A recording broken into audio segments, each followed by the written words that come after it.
Good evening, everyone, and welcome to D&D Time Tales. I am your game master for the upcoming campaign. I'm Pete, and I'm really excited to begin our new campaign here in the city of Wind and Sound. For anyone who didn't tune in last time, we built a whole homebrew world together over the course of our session 0, as well as making characters. We got a lot done very quickly, and I'm really excited to play in it. I will give you like a brief overview of what we kind of did in case anyone missed that before we go in. But before we do any of that, I do want to introduce our players tonight. So without further ado, we have the master of Fred's Franks. We have Cardwatch, aka James. The term you're looking for is certified hot dogologist. Okay. I was actually looking for a term, so thank you for giving me that one. Because I do not own Fred's Franks, I cannot claim to be its master. However, I am probably the head of the Grillers Union. There's me, myself, and I. Yeah, that's probably a thing. Like there probably is a Grillers know? Union. There's something. Right? I always tell my boss, I'm like, hey Carl, any more of this stuff that you're pulling, me and the guys, we're gonna unionize. Watch yourself. And how you doing tonight, James? How you feeling? I'm you ready? Doing fantastic. Oh, Speck Spacely is ready to go. I've been looking forward to this all day. Me as well, certainly. And I have a lot that I want to get to, so I kind of want to combine character and player introductions here. So, James, could you tell us a little bit about who Speck Speechley is? Speck Speechley is the #1 reporter, producer, director of the Iron Empire Investigator. Is that what? I think that's the paper name I went with. Oh, I thought it was editorial. I got to change it in my notes. Yeah, no, you're right. It's the IEE. Yep, IEE. That's the IE. That's that's what all the big fans. That's what all the big fans say back at the Capitol. It's the sound people make when they find out they're being investigated or inquired. Running multiple stories all throughout the history of the Iron Empire in the short time that it's existed. I believe very strongly in the will of Uridon and how law and order is the only way to go. And if you don't believe that, I'll convince you with my paper and methods. And yeah, just your overall charming personality, I would imagine, as well. Of course. Yeah. Everybody loves Speck Speechley. And as kind of a heads up on some of the things that you mentioned there, the kind of core of our group here, we are a group of assassins. I guess I'm not a group of assassins. The 4 of them are all assassins. That's a very tough term. I like to think of us as problem solvers. An elite team sent out by a city under the rule of the god Uridon. And the God Emperor that presides, and you guys are going to make sure that none of the kingdoms within your empire act too far out of line, I think is a fair summation of what your purpose is here. Yeah. And next up, we have joining us tonight, Crowley, aka Farful13. You know him as Uchunkus, probably. You knew him as Filato from D&D time. Waterdeep Dragon Eyes. Waterdeep Dragon Eyes. I was about to say D&D Time Delves, but Crowley, good evening. That would be Marvelo, probably. Marvelo. Hi. Hashtag could have played Marvelo in there. Hashtag hire Marvelo. Oh, he'll be back. You just never know when to expect him. You never know when he's going to show up. Never sure when he's going to burst out of another gnome. I'm going to spend these next few weeks just thinking, is today's session when Marvelo bursts out of this character's chest? Nope, that's happening right now! And the character that's inevitably going to be killed to be replaced by Marvelo that you're playing, Crowley, your character... your character, I think, has changed the most over the course of this last week, because we fleshed a lot of things out, but you did a very big change, in particular in your race. So you want to tell us a little bit about Crickets? Crickets is a Kenku, and also a Druid, but mostly a Kenku.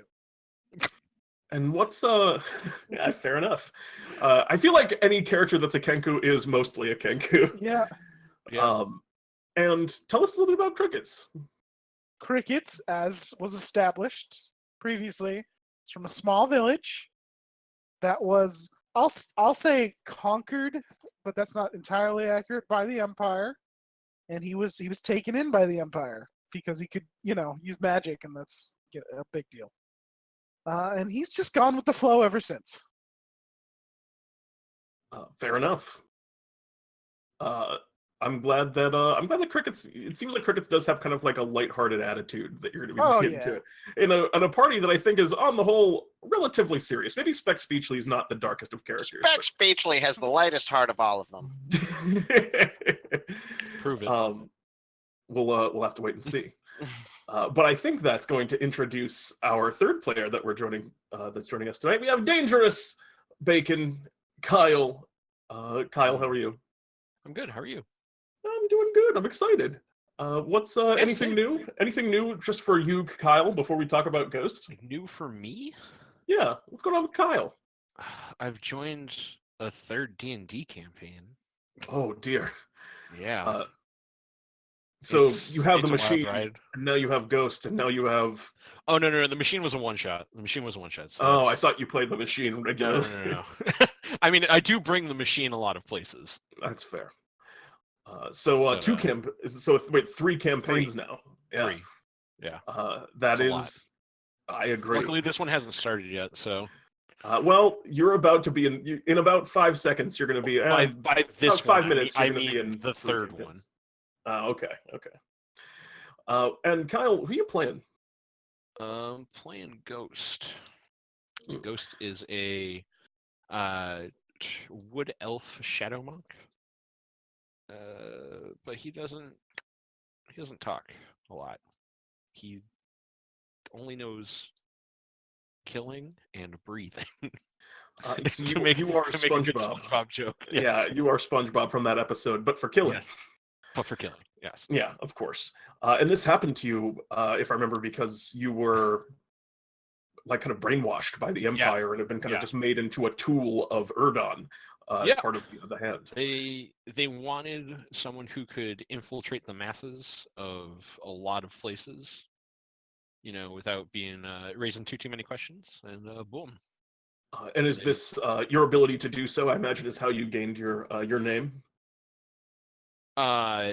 It's more so that nobody ever sees me unless I meet. You are a ghost. Your name kind of forgotten to time, I suppose, because you don't have any memories of your life before you were an assassin, right? No, I have no memories. I do have this one weird obsession though, with this yo-yo I have. I don't get it. Nice. It makes me happy. Well, we'll because I don't know what happiness is. We'll have makes to me feel that way. Oh, jeez. I feel all warm and cuddly inside. Just for some reason, when I'm yoing this yo, everything seems to line up. It's all coming up, Ghost. I'm looking forward to seeing more things come Same. up. Ghost. As we move on to our fourth and final player. You know him, you love him, a man who needs no introduction, so I will end his here. Oh, bye. TrustAFlumph, aka Jeremy. Hi, everybody. Gosh, Pete, it was wonderful. I didn't have to do any of the banter. The whole intro. This is weird. No banter for you? I kept wanting to be like, crickets. So you are what you eat, or are you cricket? I wanted to I was ready to come in with this banter, but I saw a couple times. Being on this side. I saw your head perk up for a moment. Yeah, usually you're the ringmaster on Sundays, but weird. Jeremy, how does it feel to have a character that you're going to play more than once? Strange feeling, Pete. Yeah, I would imagine it is. Very strange. Would you say you feel like Ghost, in which you're not sure what happiness is, except right now you're experiencing it?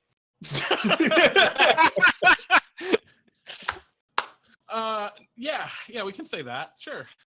Call back to 3 minutes ago. How about it? Callbacks are funny. It's a good callback. It's a very good callback. And Jeremy, who are you? I'll be playing Von Osvaldo Pizzicato. I am a former noble of the city of Galehaven. I have seen the light of our great Emperor Erdon, who, there's something to be said about a man who walks. There's something to be said about a god that you cannot see. But a god who walks there's little to say about that. You are, you believe truly in this individual, this leader of the Empire.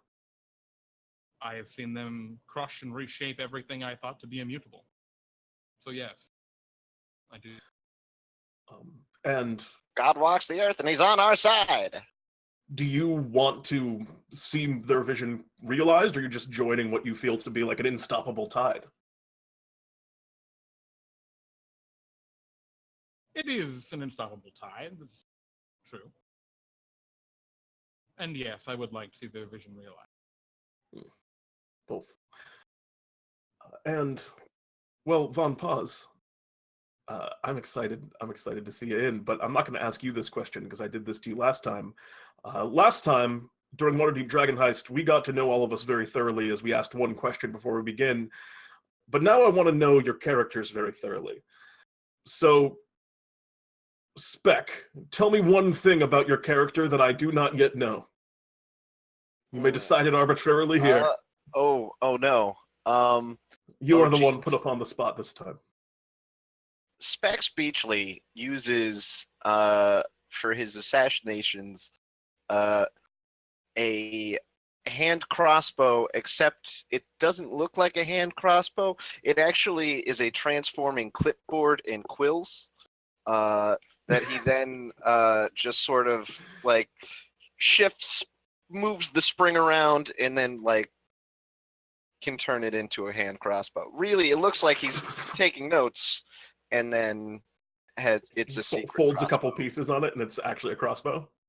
Yes, That's a pretty cool weapon. I imagine that's useful as someone who's constantly taking notes, is what it sounds like you'll be doing. I'm That's always taking notes. Thank you very much, Speck. Crickets, what don't I know about your character? Crickets is very bad at not knowing when or what is and isn't food. And by that I mean he'll willingly eat most meat. Euchonkus. He's Different. He's of the Euchonkus school of diet. Euchonkus is endlessly hungry. Crickets is I mean he's related to carry-on birds, so he's very opportunistic and will eat, whatever comes his way. He doesn't have a problem with sweets. He'll eat them. Euchonkus hates those. But he also doesn't have a problem with eating human meat. Yeah, he'll eat just about anything. Especially if it's like a day old or so, or maybe more. This is a good thing to know about crickets. Ghost, tell me something about you that I don't already know. I had a family. Oh. Full family. Wife, 2 kids. Oh, geez. I'm so sorry for your family, Ghost. Yep. And last but not least, Von Paz, tell me something about you. Von Paz has... You're Von OPs now. Yeah, Von I'm sorry. Ops. I'm Von Osvaldo Pizzicato. He goes by Von Paz. You were Von Paz for a while. He goes by Von Paz. Oh, okay, cool. Yeah. Oh, geez. Something about Von Paz. Yo, Pete, are there any drugs in this world? The answer is yes if you want there to be. Sure. Von Paz is... he has a weakness for some sort of addictive substance that is common in the nobility here in Galehaven, the city of wind and sound. He has a hankering for the booger sugar. I was going to say you He hasn't like obviously done this in a long time, being well entrenched in the empire, but Von now being around it Paz again. breezes. Oh no. All right. So with that, our characters are introduced. Our players have been greeted. I believe it is time to hop into the first session of our adventure here. Dun, dun, dun. Dun, dun, dun. And where that begins, in the city of Wind and Sound, the buildings slope high upwards as they reach toward the coast, forming an impenetrable wall of towering spires that block in the sound for which it's gotten its name. Galehaven, the winds brush through at high speeds, and as we're kind of zooming into the city, we see a small building closer to the more noble districts, the higher buildings. Great windmills kind of turn. There's an ever-present humming and just grinding of mills as much of the Da Vincian wonders that the city has become known for are derived and powered by these windmills that sit atop the city and in the surrounding countryside. Inside one of those buildings, huddled over a strange contraption, we see Speck Speechly. Speck Speechly, what does your character look like? So Speck Speechly is a middle-aged man who wears very dark, he has very unassuming clothes. He has a hunched posture. He's not the most attractive fellow, but he doesn't have like what you would think of like a mean old man face, but more just like a jovial, like, oh hi. He's gentle, graying hair. His AARP card is in the mail, right? That's how I'm describing Speck Speechly. So this figure kind of leans over and is very busily kind of working on and placing together pieces inside of what you would recognize as a printing press. The mill that turns it, as there's a large mill on top of the building that you've started to put together the Galehaven iteration of the, again, what's the name of your newspaper? The Iron Empire Editorial, correct? Yes. Yes, the Galehaven edition of the Iron Empire Editorial, and you're placing the letters together, and this is your first time working with one of these devices, and you're seeing now that this printing press is going to allow you to create news on a scale that you have not as of yet been able to do. What is... Using those stamps was so tiring. It was one after the other, 1, 2, 3. Now I can just wrap. I could do multiple pages in one edition. What is the headline? What is the first story that you're printing here for the inaugural edition of the Iron Empire Editorial?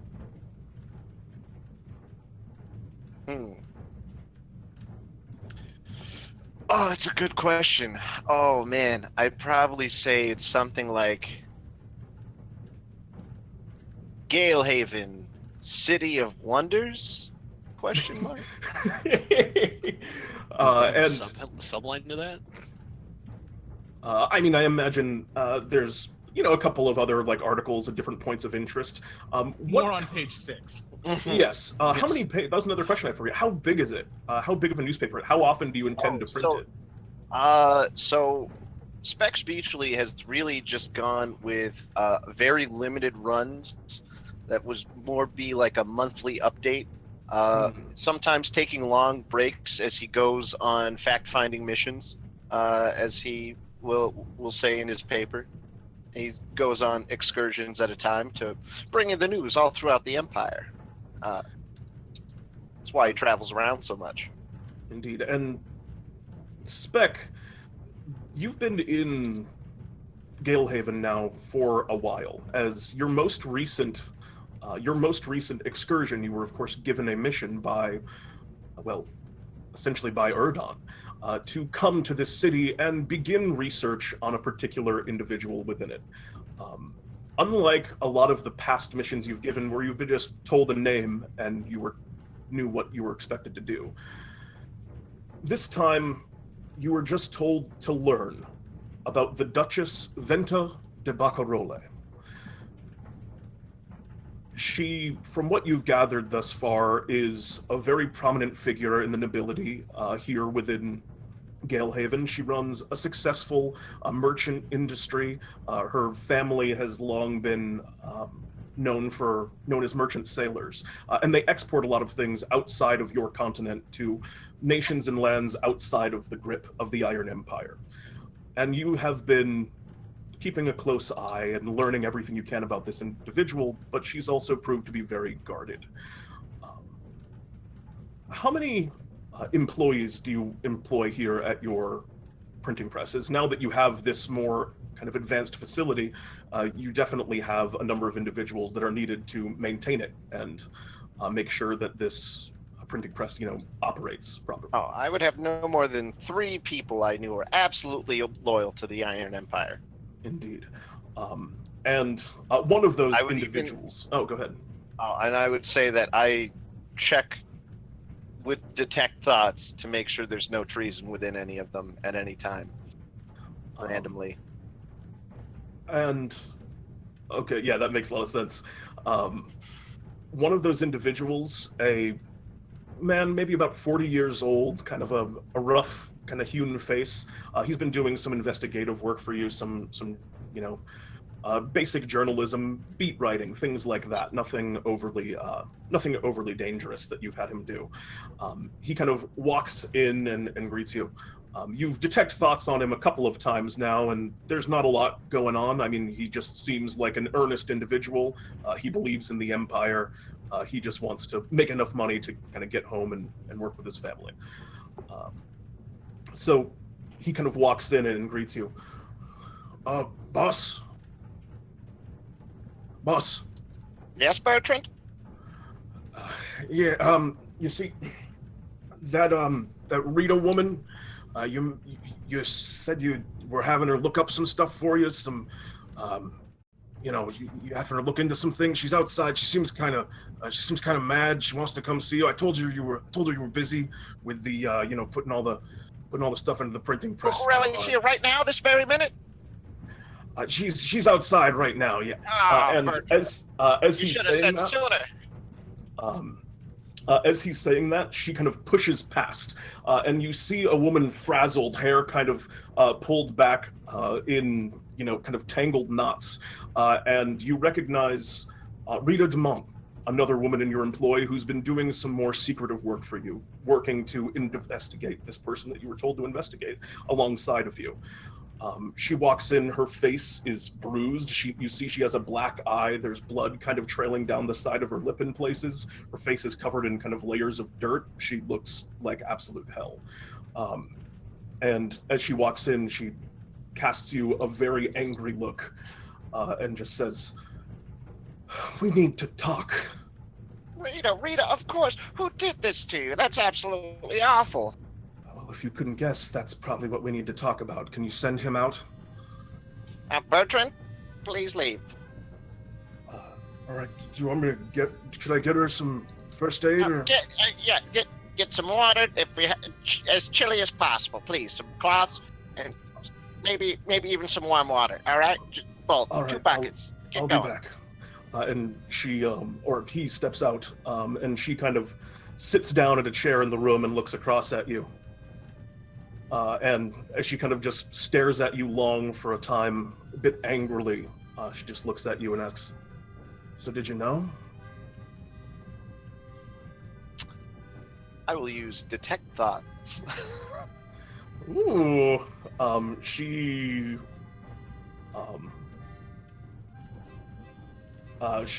makes a save against that. Oh no, she just, basically what her surface level thoughts are. If I open up... And then you can choose to press deeper, if I remember correctly, right? Yeah, when you cast a spell, action, turn, focus your mind. If the creature you choose, you initially learn surface thoughts, what is on its mind at the moment. Her mind is racing at the moment. It feels like her coming down from the dregs of, a very big adrenaline high. She's a little bit frantic. She's extremely angry. And the kind of image that flashes in front of you is her sitting in a dark cage in a pretty dull-lit room as people are just kind of speaking muffled conversation around her. That is the thing that seems to be pressing in on her mind at the moment. And she's still waiting for an answer to her question, looking at you. Rita, dear. Of course I wouldn't send you into danger without any sort of warning. Okay, well, that Duchess you had me looking into, Barcarolle, she has apparently ties with Malissimo. And as you hear this name, it's one that you've come across a couple of times in your own investigations around the city. Malissimo is a crime lord here in Galehaven. He does most of his trade is in personnel, bodyguards, thugs, since the Empire has drafted most of the able-bodied men out of Galehaven, nobles in want of protection and their own kind of ability to protect the resources have been turning to him of late. You certainly didn't know that. Barcarolle was among that list. I'll read it. This is most troublesome. But I had a hunch that the Duchess was into something a bit fishy. I'm terribly sorry this happened to you, Rita. It's... No citizen of the Iron Empire should be treated in such a manner. If you can remember the names or faces of the men who did this to you, write them down. And as you kind of ask that question, you see in her mind, as you're still kind of detecting thoughts at the moment, you start to see some of those faces just kind of flash through, getting very vague, but ones that you remember, pictures of what some of these people that looked like that did this to her. She kind of gasped for a moment. I learned a lot while I was down there, Speck. Yes. I've learned quite a bit about the Duchess, I would say. Really? But I need hazard pay for this, because you did not tell me I was going to be dealing with, well, the Galehaven underworld here. I thought I was just looking into a noble. She's likable. People flock to her. I thought it would be fine. All right. I mean, until the next edition gets printed, I'm not going to have the funds immediately available to you, but I will have you come. Information immediately available to you. I'm going home. I can tell you this. That guy Melissimo, I was down. I was inside of his lair, I would call it. I guess he's got a number of hideouts throughout the city. He's headed there tonight. Him and his entire gang are getting together. Something big. I don't know what they're discussing, but a new order, new plans. I barely got out of there okay. I managed to climb through an air duct. One of the guards was careless. Let me slip out of my cage while he was asleep. All right, Rita. Well, get yourself into a bed. I'm gonna lie low for some time. I don't know who saw me and who's looking for me now. Would you like me to send Bertrand with you as a... I'll be fine on my own. I'll contact you. And she kind of stands up. And again, Speck. Mm-hmm. Hazard pay. 5 times. 5 times, Rita. All right. You've done excellent work for me in the past, and I know that this was just completely out of left field for you, so I'll see what I can do. She kind of walks out. Bertrand's outside carrying what looks like some water and trying to offer it to her. She chugs a big kind of gulp of it, and then a big kind of gulp of it. As he goes to kind of give her some bandages and start looking after her wounds, she just pushes past him and walks out the building. And Bertrand, oh man, boss, she seemed pretty upset. Is everything okay? Nothing you need to worry about, Bertrand. Nothing you need to worry about. Now then, I need more letters. Dang it, more. You gotta run over to the shop. Letters. That reminds me. This came for you. So I got a bit distracted. And he walks over and he hands you a small envelope bearing the sigil of Erdon, specifically an eye. Oh, Bertrand. This takes precedence over all other happenings in this office. You hear me? I don't care came by a few hours ago. Compared to this, all right? Sorry, I didn't know, boss. I just... All right, well... And he kind of not bad, but it better not happen again. He kind of dejectedly, yeah, you got it, walks out. Yeah, and there's this envelope, sealed wax. Oh, if there's any shutters in the room, I shut them. If there's a lock on the door, I lock it. I'm going to probably throw out. If I just be casting dispel magic if I'm that paranoid. Do you? Actually, you know what? Are you that paranoid? Let me see. I am actually. You know what? Yeah. No, I'm gonna use non-detection on myself. All right, you. I cast- cannot be targeted by any divination magic or perceived through magical scrying sensors. And as you open the letter, you kind of have this moment where just a magical ward comes over the room. You're not sure if this magical ward has ever protected from anything. The only people you've ever tried it against are other members of the hand, as you know, magicians are fairly uncommon here, but you can never be too careful. You don't know who you can trust.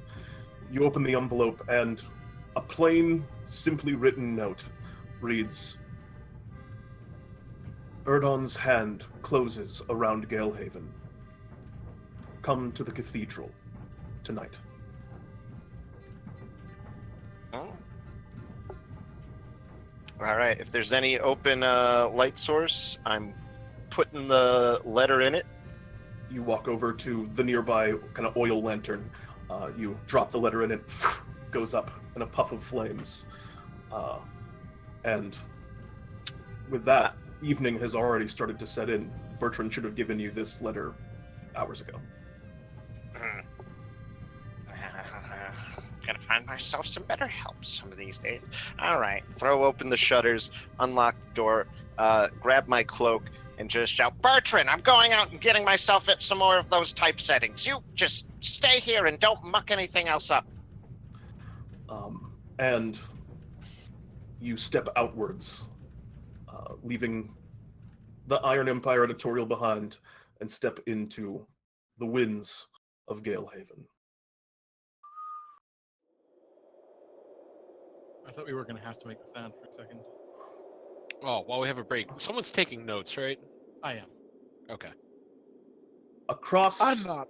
I also was, but I just want to make sure somebody else was as well. Let's not kill Pete's motive here. Fair enough. Across the other side of the city, out in the pastures, we see two figures walking in the night, side by side. One humanoid, the other significantly smaller, kind of taking short, quick footsteps beside him. Von Paz and... I almost just said rat trap, but crickets. Von Paz and crickets, would you care to tell me what your two characters look like? Well, Vaughn is an older gentleman. He dresses like a gentleman. He walks with a simple cane and a ceremonial short sword at his hip. He's got kind of short-cut black hair, a bit of a squared face with some kind of 5 o'clock shadow growing in. It's like it's trimmed up, but it's like not a proper goatee or anything. And crickets? Crickets is relatively. How tall is Von Paz? Oh, Von Paz is fairly tall. Probably, I don't know, 6'1". I mean, he's not huge, but he's tall. Well, Crickets is at most 5 feet, probably not even. So he's pretty short comparatively. Or Kenku's medium? I always thought of They're Kenku's... medium. Oh, I always They're thought of medium. Kenku's as small creatures. No, My they're mind. medium. Oh. But they're not. They're like dwarf height medium. But obviously thinner. He wears simple clothing, has a simple pack, has a wooden shield that he always carries around that looks like it's been scratched up, but not in like a combat sort of way, just weird little scratches all over it. And he's probably wearing a hood now, but if it was down, some of his feathers would sort of tuft up a little bit toward the back of his head. And other than that, he looks like a bird man, a crow, or raven man. All black. Does your beak poke out from under the hood? Yeah, and I mean it's a fairly sizable beak. And even then, like the hood's he's not like, it's not like really low. It's like just sort of base, just barely on his head. And I think he kind of waddles a little bit, like steps side to side when he's just sort of walking casually. He has like a sort of a jauntiness to it. kind of almost a spring in his step, one could say. Yeah, Yeah. I'm picturing exactly what you're talking about, I think. Easily distracted? Yes, he's also making every time. So I don't know how Vaughn feels about this, but every time he hears even a weird little noise like a cricket or a cat or a wolf howl or something, he just instantly mimics it. The last sound he hears, he makes. And Vaughn's then very... Yeah, Vaughn is very patient. I imagine he just kind of like, he takes long, deliberate strides with you. Like when you stop and get distracted, he patiently stops and just kind of observes. Lets you go about all of your things. Nods when you do the sound, like, good. He doesn't say that, but it's like, that's the nod, It's like, yes, practice your abilities. Perfect. And Crickets, this voyage has been noisier than most, because strapped to your back, currently you carry, amongst your other equipment, a large chest containing funds, and that would be... Oh Of no! course you're carrying it. You were specifically entrusted with the coin by the Iron Empire. We're going really slow then. Containing 500 gold pieces, and split amongst the two of you, 5,000 Imperial iron coins. Holy shit, that's so many coins. It is, you traveled most of this distance by horseback. However, this last chunk, the horses aren't quite as efficient in the city, so you've kind of left your horses now at a stable barring outside. You're walking past now farms and windmills, and as you remember, Vaughn, is this the first time you've... a briefcase then filled with coins? Yeah, filled to the brim. It does not jingle. They are packed perfectly Very tight. Yes. They're like rolled up in little paper. Yeah, of course. And I have seemed to, whether or not that was how they were when I received them, I have definitely manipulated it so that is not the case anymore, and there is a ton of noise that I tend to mimic.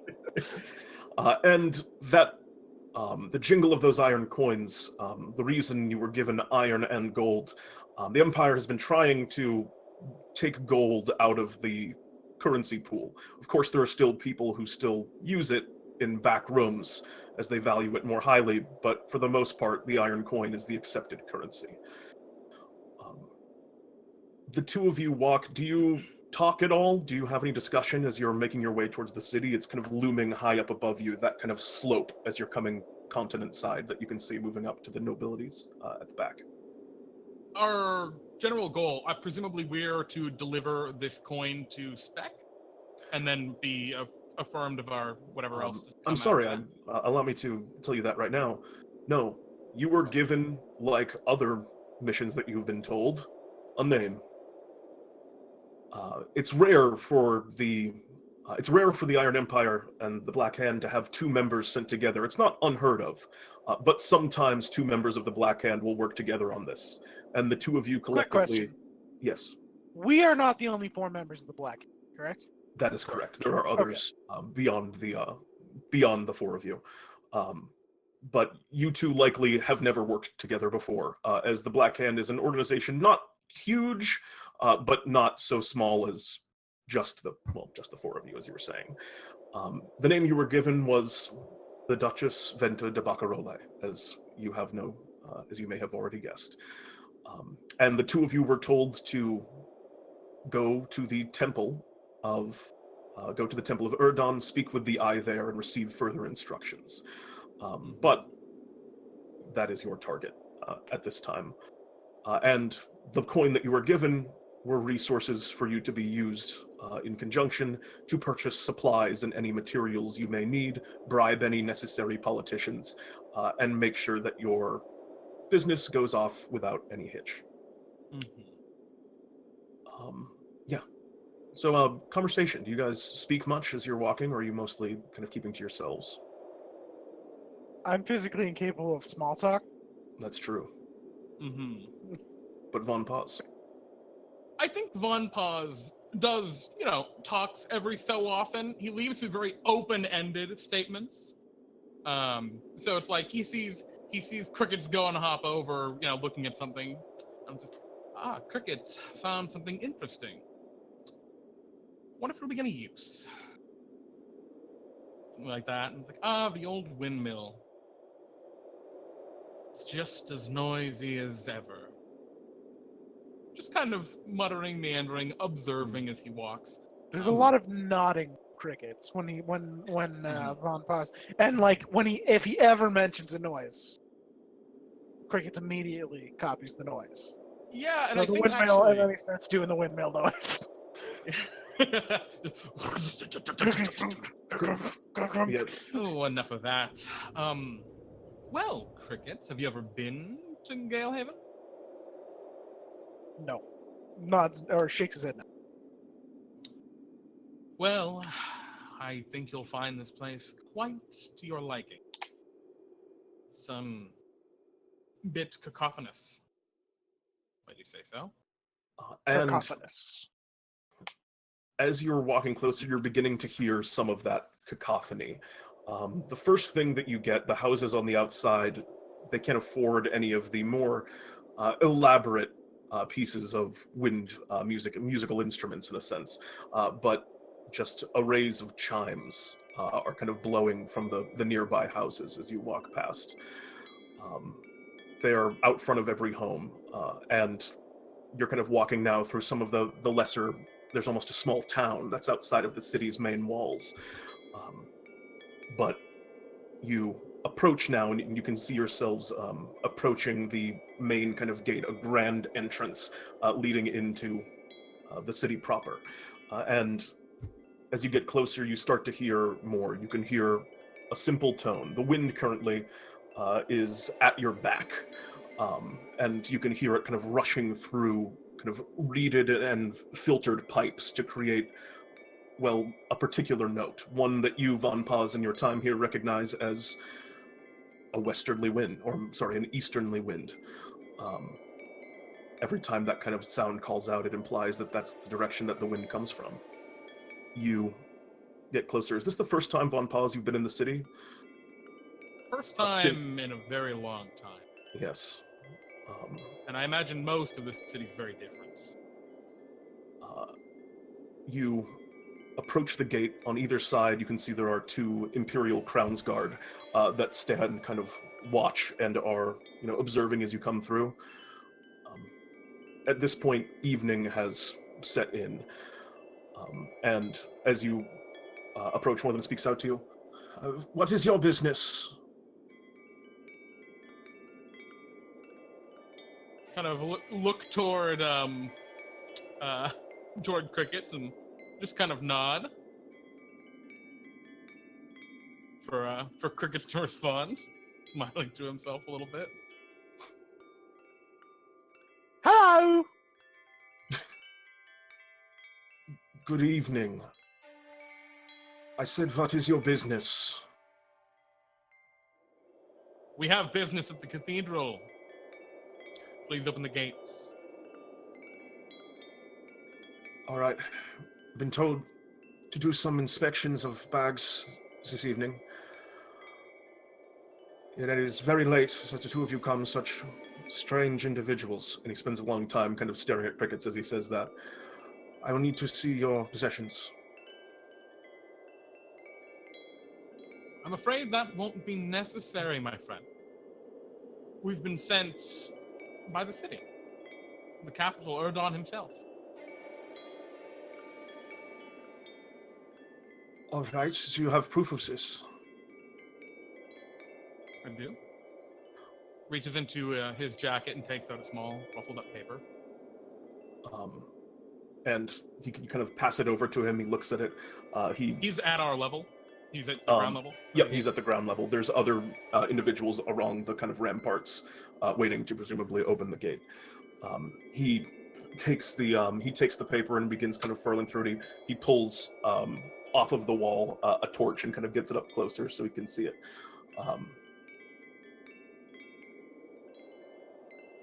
His eyes suddenly kind of widen as he looks at it. He very nervously sort of hands the paper back to you, places the torch back up upon the wall. Vaughn smiles at him. If you will be going, I don't believe we have to have any business with you. Open the gates, they're fine. One calls out, you sure? Open it. The gate slowly kind of lifts upwards, and as it does so, you take your first steps towards. Well, I walk up to the guard. Oh, please. And I hand him a stick. It's a very nice stick. And I just say, "Where in the world did you get that stick?" And then I just walk past him. I chuckled in spite of myself and follow. You, for a moment, Have a good night, sir. the other guard kind of looks over and speaks to him. He just handed it to you, and that guard that received the stick just, it does not matter. It's fine. And he just kind of goes back to attention. And your feet rest for the first time into the city of Wind and Sound. And you can hear the horns and the bellows and the whistles of all of the things here, but as your footsteps land, for a brief moment, the wind seems to halt. The chimes fall silent. The city falls still.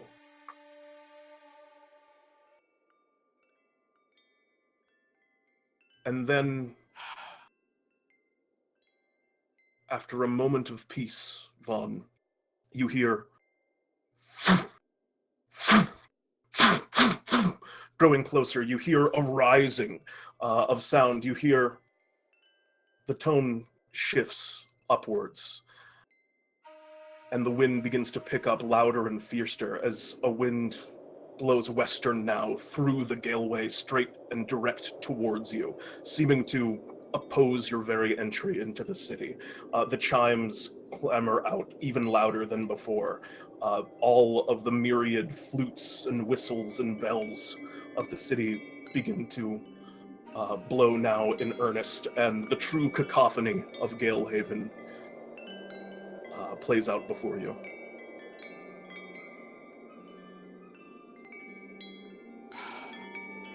Vaughn just kind of like breathes heavily to himself in like a good kind of way, like a pleased sort of way, and defiantly walks, right up the galeway in opposition of the wind. I assume in the direction he needs to go. Yes, you know, of course, the location of the cathedral. You saw the plans back in the city for where they were going to be erecting the cathedral to Erdon.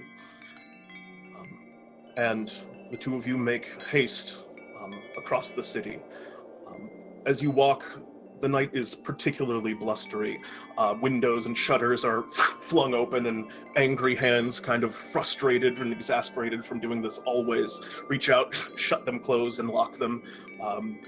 The last few stragglers that were still drinking at bars and taverns kind of move in for the evening and take refuge inside of homes. You see above and around you couriers that kind of float in on kind of open sheets and various kind of gliders to go down from the higher up buildings and deliver things quickly. A few of them have been thrown massively off course. And some of them kind of land down on roofs and huddle up from the wind. High above, you hear an incredible cry as some of the larger birds, things like rocks, kind of fly high above the city, riding on the air currents that, well, rest around the region of Galehaven. They don't often come down, but it is a perfect place for creatures such as them to be able to catch air. And as you approach, you see in the distance an anachronism amongst the beauty and the architecture of Galehaven. A solid stone and steel building rising monolithic out of an otherwise relatively low area, the Cathedral of Erdon.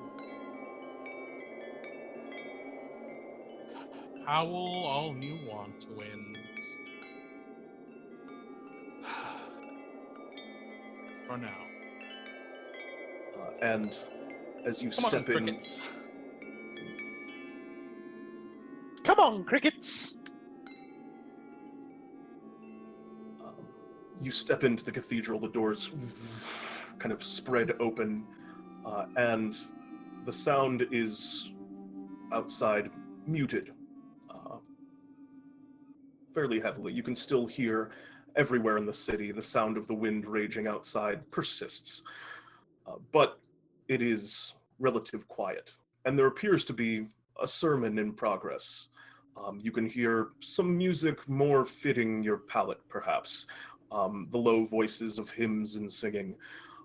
And as you enter, your eyes are drawn quickly to a balcony that rests above, looking down into the main cathedral area.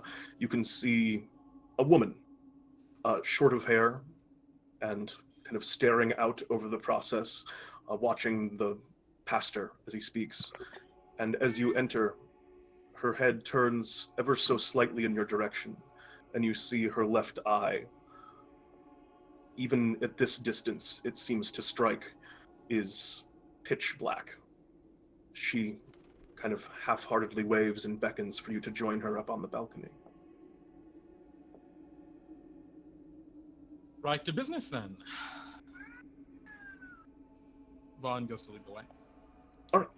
You step up the stairs, and as you get closer, you see what appears to be an Eye of Erdon, one of the speakers for Erdon, those through whom he gives orders in a lot of places, through whom he exacts a lot of his more grand plans.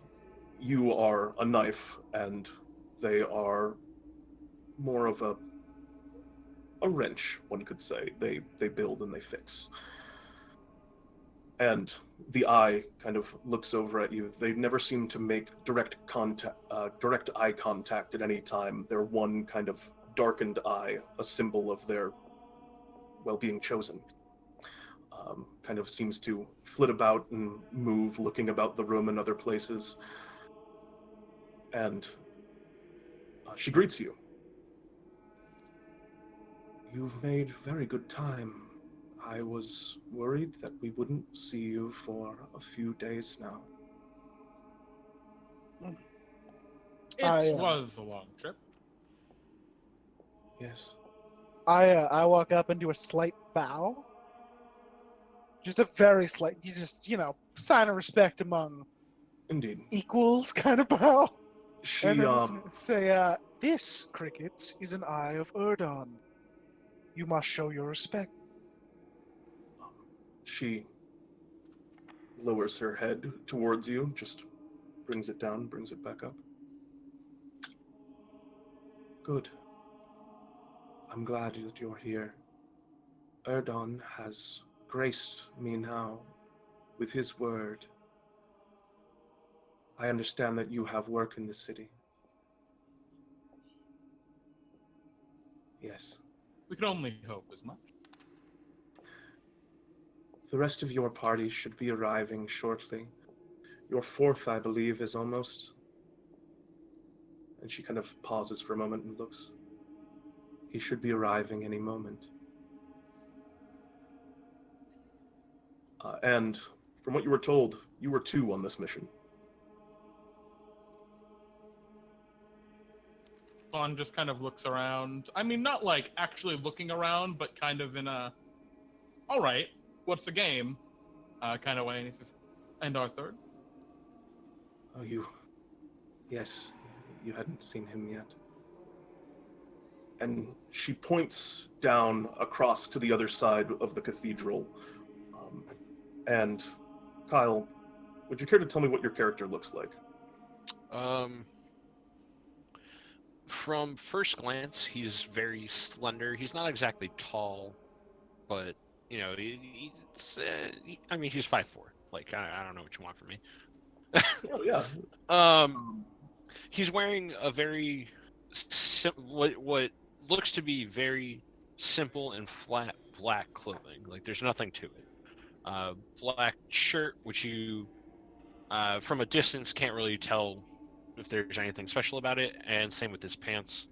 And then he has a neckerchief type thing going on. Hmm. He's just sitting there, Something that kind would of presumably staring be off into space. Um, something you that can would be used to like see- cover up the face. You could like pull it up above Yeah, and exactly. Yeah. It'd cover like this. It'd cover like my nose and mouth and everything like that, just in case. And Pete, are they seeing me from the side or from the front? They're seeing you from above and the side. As I imagine, you're probably. Do you sit? Do you stand? I'm going to ask you a lot of these minutia questions, as I feel like the devil is very much in the detail for your character. That's fair. What's the room look like? That'll give me a better answer. The cathedral that you're in now, you can see that it's open pews. On the left side of the chamber, there is kind of a stairway that lines up to the balcony that they are standing upon. There are columns kind of lining the right side of the chamber that hold up to where the balcony wraps around to. And there's kind of like an alcove under there that has a little bit of cover, and then there's rooms that lead over into seemingly, you imagine quarters for the various ministers and acolytes that worship here. On the far side in the main section, there are pews and then an altar where a priest is currently giving a sermon. There are a few members of a choir that are standing next to and canting in different moments.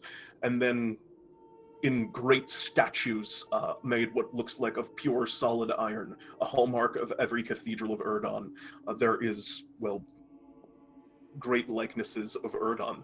You can see in places they're starting to rust and oxidize, which is less a dishonor and more of a blessing in a lot of cases. It's Sure. Erdon retaking what is his. Sure. And what's the lighting situation in this room? It is fairly dim. There are torches Okay. and sconces on alcoves, but it is late at night, and there's. And how far away are they from me? They are up on the balcony, about 40 to 60 feet across the cathedral, and raised up about 20 feet. Okay. So initially they would have seen me standing on one of the walls, but it's like, obviously with my garb and just kind of how I am, it's a little hard to see. I would walk forward a little bit, probably about 20, 30 feet, and then I would just disappear. And then I would reappear right behind Vaughn. All right, you just duck into the shadows, and all of a sudden you find yourself transported across the room. And without turning around, Vaughn just sees him disappear and says, "Pleasure to work with you again, Ghost." And you too. The two of you have met previously. That is likely efficacious for your mission that you have here, as it will be delicate to see that the Duchess Barcarolle is properly handled. She is more complicated than many of the other assignments that the hand has been given. I felt it might have been a job for the eye, but Erdon's will is his will. Vaughn smiles, very pleased. A pleasure to make your acquaintance, sir or madam. I say, turning to Ghost. As you say that, my head snaps towards you with kind of like an odd, otherworldly jerk, right? Like it's kind of an unnatural movement. Mhm. And as you look at my face, you realize that there's this giant scar that runs from the top of my forehead down to the bottom of my chin. Yeah, right through my right eye. But my right eye is fine, but it's lifeless. Both of my eyes are lifeless. There's no expression on my face. It just is. I just stare at you, and I say nothing. Oh, have you two not met? I continue looking saying to Crickets. No. Crickets, this is Ghost. He This is. Ghost. She kind of looks over at Ghost. Crickets. He is perfect. And she kind of looks over and kind of smiles at you. I apprenticed under the one who educated him in Erdon's path. Never before has there been so great a servant. His every motion feels like poetry to watch.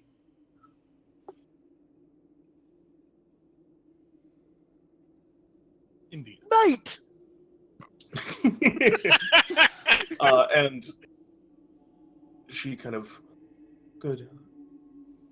I believe our fourth should be here in but a moment. Let us step back into more private quarters so we might further discuss your assignment. Can I, Speck Speechly, yes. arriving at this very moment.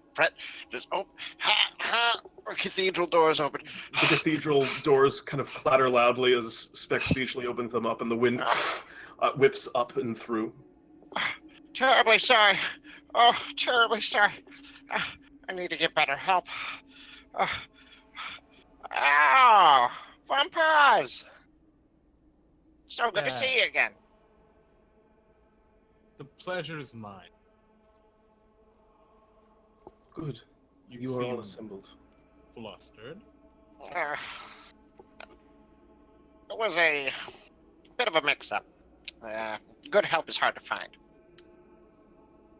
Just kind of look to Ghost and then look to Crickets. Maybe here. Oh, Ghosty, good to see you again. I Does Speck like disappear. go up to give him a hug or something? I disappear, reappear directly behind Speck with a knife at his throat. Oh, Jesus. Ah, good old Ghost. But Speck, you're all of a sudden kind of right behind him, and you kind of pull the knife out. You see the eye kind of reads down. Ghost, there is no need. You'll be working alongside of this one. Do I have to? It is Erdon's will. This will be done. I put the knife away. See, And I don't go know ahead. of a better servant of Erdon than him myself. And Ghost, behind you, a voice speaks out to you and says, "Hey, keep your head up." Okay. Yeah, it says that. What do you do? Do you react anyway? My eyes dart around wildly. All right. With and this is like kind of the first signs that either Speck or Vaughn have ever seen any sort of emotion on my face ever, and it's of fear. Go ahead and make me a perception check.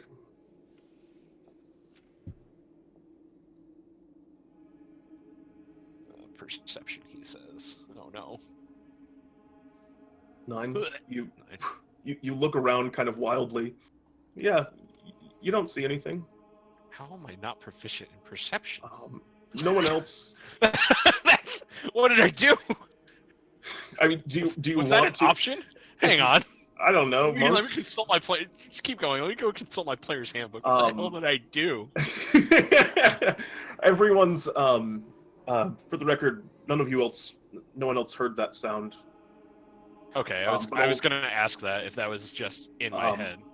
But everyone else kind of, you look around, you wheel behind you where the sound seemed to come from. There's nothing there. You look around. It didn't seem to be any of the people here talking to you, Ghost. It just, you're not sure. There is, however, what appears to be an acolyte walking nearby, probably the closest thing to where that voice could have come from, but she's young, a girl. And it was a man's voice? It was definitely it sounded like an adult man, if you had to guess. Alright. Also, I never had the opportunity to get proficiency in perception. Well, there it is. That makes sense. Oh, That's no! why you haven't. Well, let's get to work, shall we? Well, I walk up to Speck. Indeed. I immediately gain control of myself again. Don't say anything, though. Ghost's face becomes an implacable mask once more. Who are you, little bird person?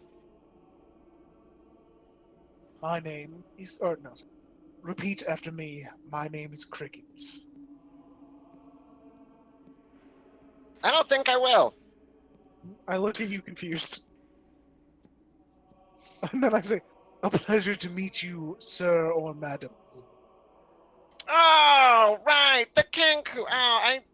This was a story I had scrapped from an earlier edition because most people don't care about you little bird folk. Oh, aren't you adorable? I just nod. Well, Tap my cane, lift it up. All right, let's go. and Yes. yeah, the eye begins walking down the corridor at a leisurely pace. And as she does, you're noticing, I think all of you, because you've definitely spent a lot of time dealing with eyes before, she looks maybe just a touch off from some of the other eyes that you've interacted with. I mean, she wears the garb of the eye, and I mean, she has the eye, which is, irrefutable. But there is a dress code, and her hair is short, but perhaps just a bit longer than some of the other ones that you've seen.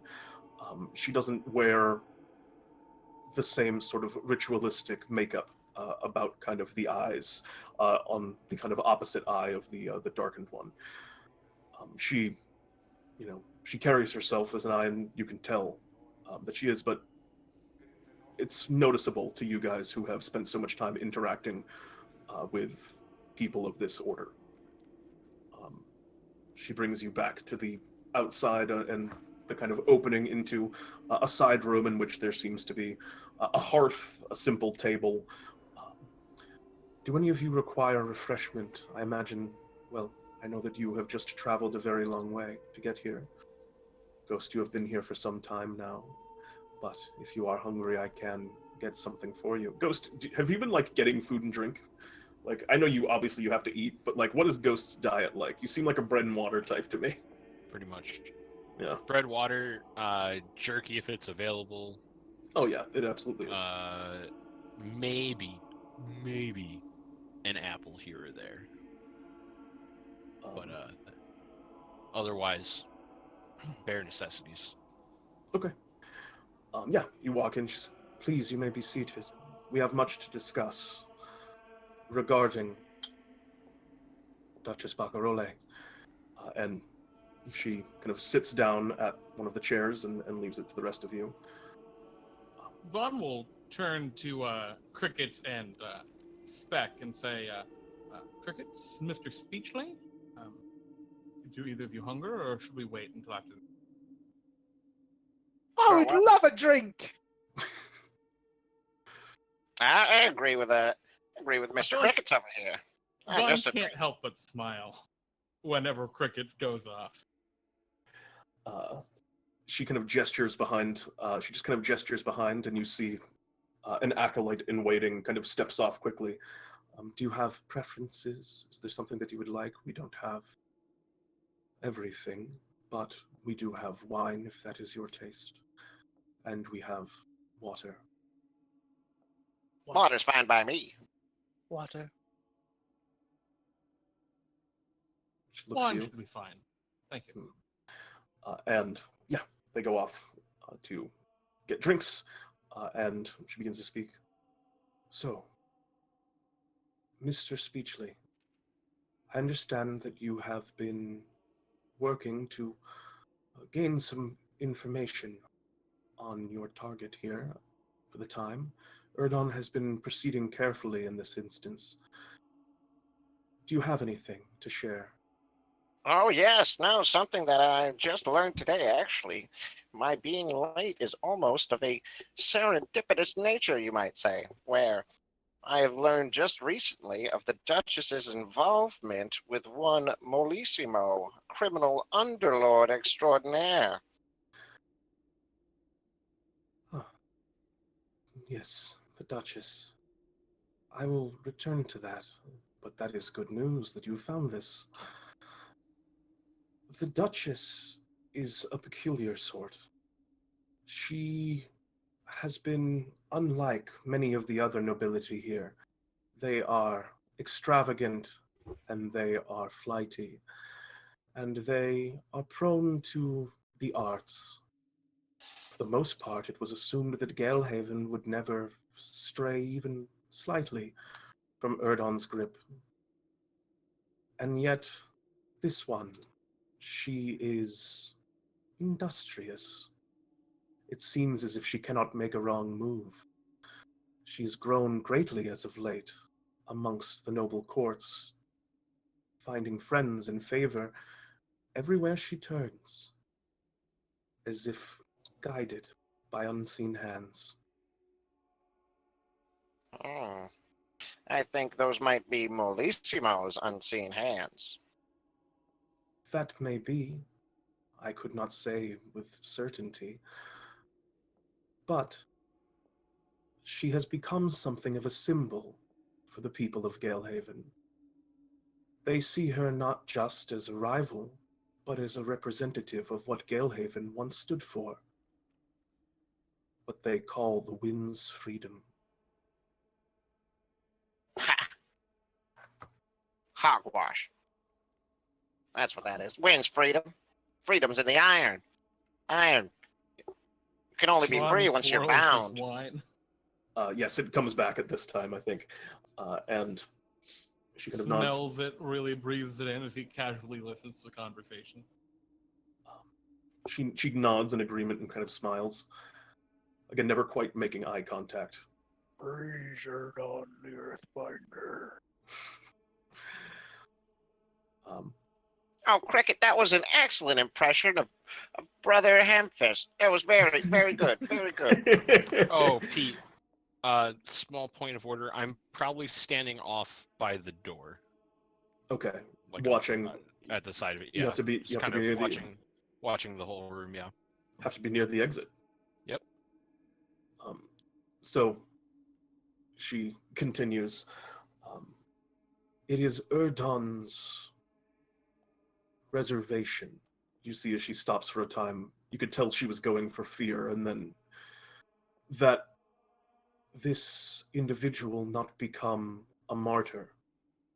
Normally, the hand would deal with it directly, but this one may require a more subtle approach. Her death must be so absolute that none here in the city ever would think that Erdon's grasp is not around them again. Oh. I think I'm picking up what you're putting down. And I have quite the new addition to the Iron Empire editorial, a machine that can output many a paper at a time. You see, once we collect a little more substantial evidence of the Duchess's crimes, criminal dealings, possible extortions amongst the nobility, people who really don't like her, giving us some testimonials. Her very memory of a good and free person won't even exist. And then, once she's dealt with, she'll fade into obscurity, where all opposers of Erdon belong. Take a sip of my wine. Yes, hardly even a ghost. Looking toward the door. Ghost? I'm staring at everybody. Fair enough. Crash and crack, break and snap. So, your propensity for words, I had been told about it. That was not my thinking as the most well, iron solution to the problem. Oh. I do have this, and she produces from somewhere within her kind of robes. She places a small vial of gray fluid onto the table. I was told some of you have interest in poisons, and she's kind of looking in your direction. She's looking in your direction, Von Paz. This is new. It was created by one of our chief alchemists, extracted from the eye of a basilisk. Two were made, for we only had 2 eyes. Basilisks are hard to come by. One was tested, and, well, the results were such that anyone who were pricked with this particular poison returned to Erdon as their skin calcified and became stone. It may be a fitting end for one such as this, but I will give it to you to use as you see fit, when you see fit to do so. I am honored to be She given nods. such a tool of the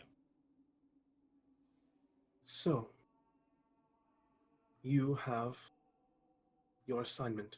You must assure that the Lady Barcarolle is dealt with, and that her legacy does not inspire those who see her end, or hear of her end. She has made a number of connections around the city from what we have gathered. And from what I understand, she is also competent as a martial warrior. It will not be an easy assignment by any stretch. It may be worthwhile to look into some of her associates before you begin taking out the Duchess Barcarolle herself. But again, that is for the hand to decide, not the eye. And she kind of leans back, waiting for all of you to kind of like weigh in a little bit. Yes, I cannot disagree. A bit of reconnaissance never hurt. Yes, a Speck. bit of my specialty. You've been here for some time, I presume? Oh, yes, I have a couple of contacts here and there that might get us some answers. I do need to catch up with my associate Rita. She had a run-in with Molissimo's goons while investigating the Duchess. She was shaken up pretty bad. Surprised you're quite so snappy, being here for so long. With all that noise, all that damned noise. Shocked you got even a bit of rest. Oh, well, I hardly ever sleep as it is. I always got to keep one eye open, There's always a story. I look Mhm. between Speck and the eye when he says you always got to keep one eye open, but say nothing.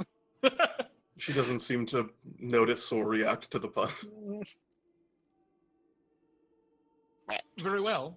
I shall be using the cathedral as a base of operations for this mission. Or is there elsewhere? Kind of looking towards Speck. The hospitality of the cathedral is, of course, yours. You are within Erdon's grasp. Well, I do have my small and meager apartments within my workshop. The cathedral will be lovely, thank you. One point of order I want to bring up also, whether or not you choose to act on it. You were told by Rita that Molissimo is in a location that you can identify tonight. Wow. Right. I share this with the party. Yeah. I need to. I was gonna say that Speck, what do you know? Yeah. I tell them the whole deal about how Rita is looking for 5 times pay, but I can haggle with her, especially if we show up as a crew. Then there's no more to discuss. So, Crickets, do you have anything to add? No. God damn it. In that case, what is your course of action? It seems like you've decided on something here. Yeah, put down your Yeah, stuff. we're That you can We're gonna put go away. extort some information from Rita. And let me take at least 500 iron coins, because I pay my employees in iron, as every man should. I was informed that you would be receiving a stipend to facilitate your process. Were you able to receive that? She looks to you. Von Paws and Crickets. I put the chest on the table. Vaughn just kind of taps with his cane the briefcase that's kind of that he's laid down next to the chair, or that's just sitting next to the chair that he's in. Yes, we should probably deposit these. Are there iron safes within any of the chambers here? There are. Excellent. She kind of gestures again, and another kind of acolyte goes over and picks up the chest and begins waddling off with it. I know that Speck has been in the city for some time, but if you require a guide, the acolytes of Erdon are at your disposal. Excellent. I don't believe we'll need one as we're going tonight, but thank you, madam. Always. Of course. Well, Master Speechly, lead the way. Alrighty then. And I lead us to Rita's apartment. All right, you show up back at you show up back at Rita's apartment as you walk across the city. Let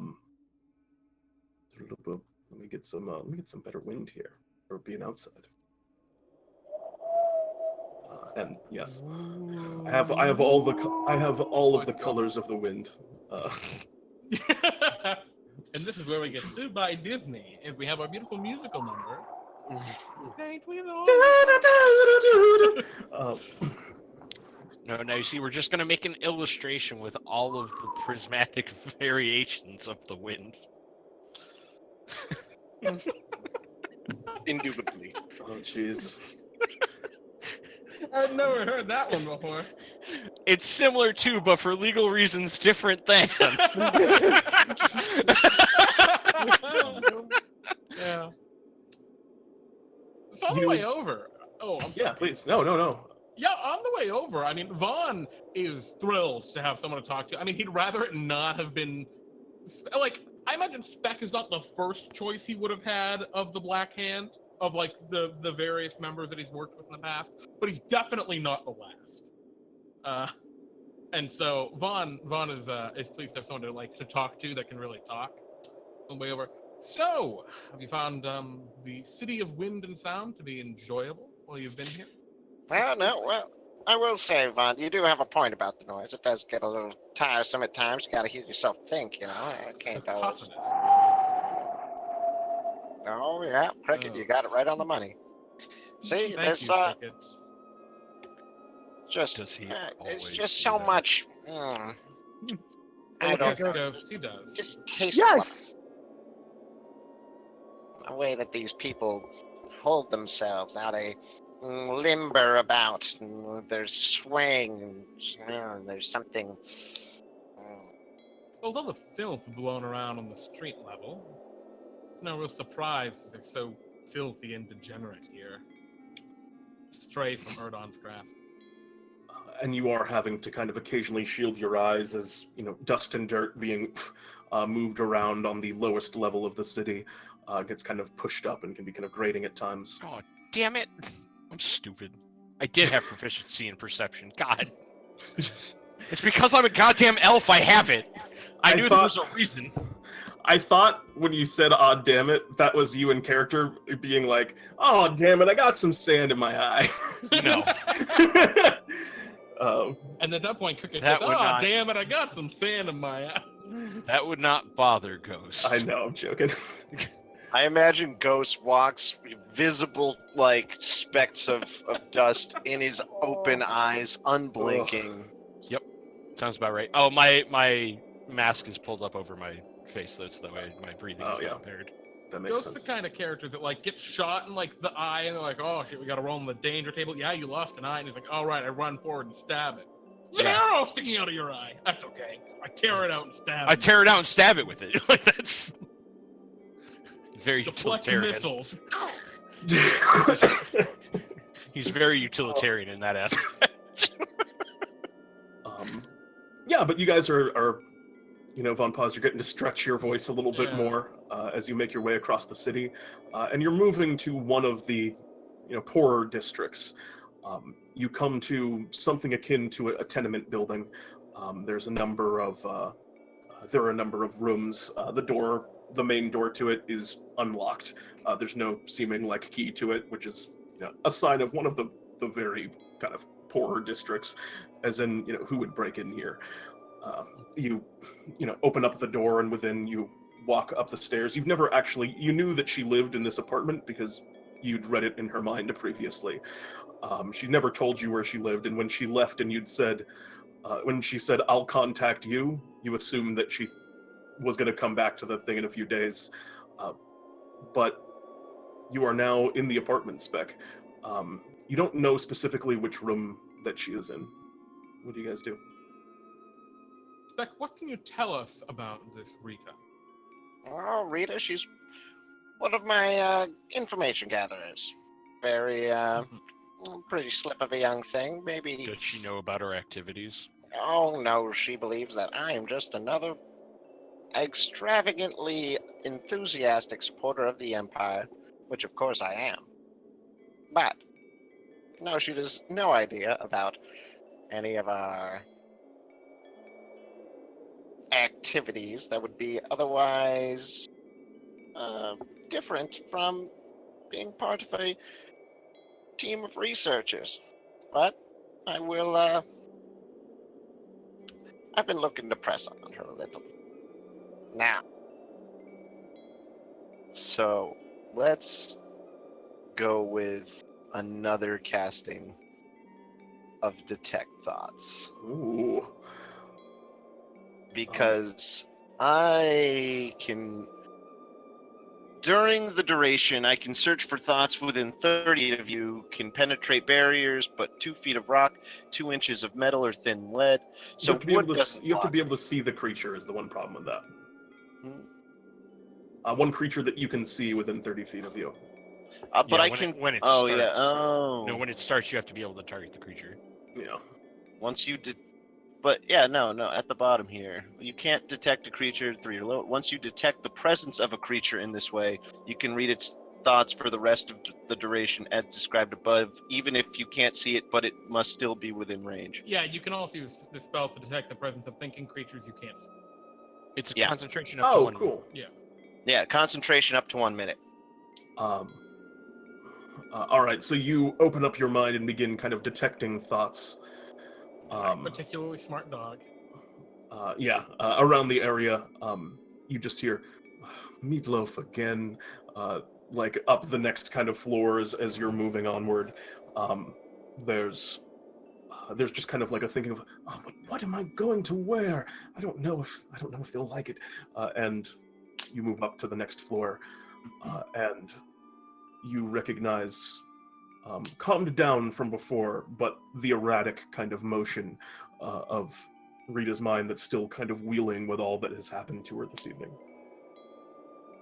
At the moment. Oh, go ahead. I was saying, as we're going up the stairs, I imagine Speck's leading the way because he's detecting the thoughts. Can you tell us you're detecting thoughts? I'm gonna say, oh, hold on just a moment. I'm trying to remember where it was. Is this like language you use? Like, is this a code, or are we aware? I'm not actively telling you I'm detecting thoughts. Okay. I think, Ghost, where are you in like our kind of our marching order going up these steps? Around. Okay, like toward the back. Around.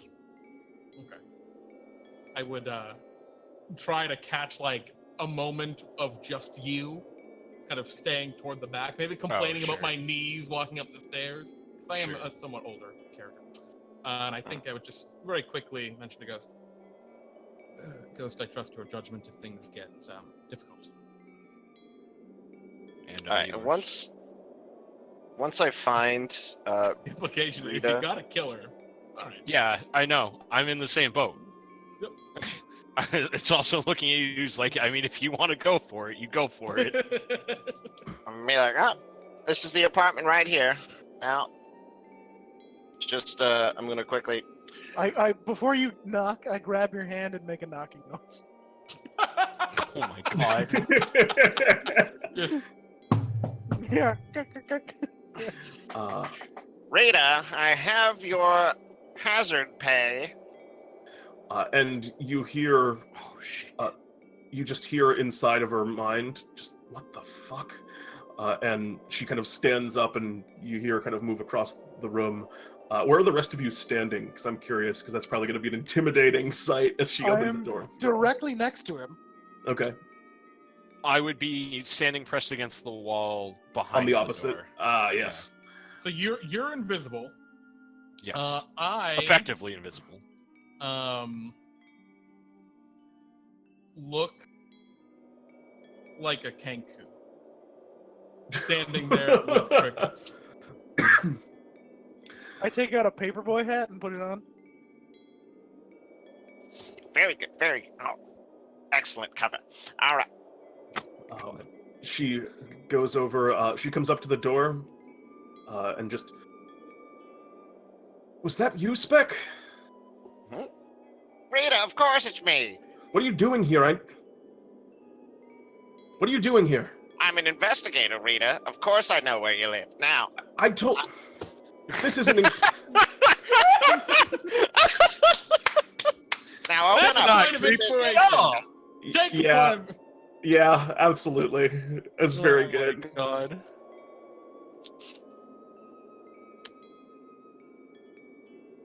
Rita, now open up this door. I really must speak with you. It's about the paper. Persuasion check. Well, if I fail this, I will cry because I have. See, that was a 7 I rolled. Yeah, that's a classic Stop bard. flexing.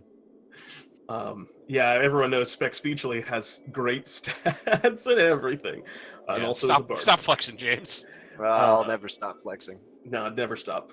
No flex zone. Sorry. She kind of leans over. I'm not comfortable with you just showing up at my home in the middle of the night.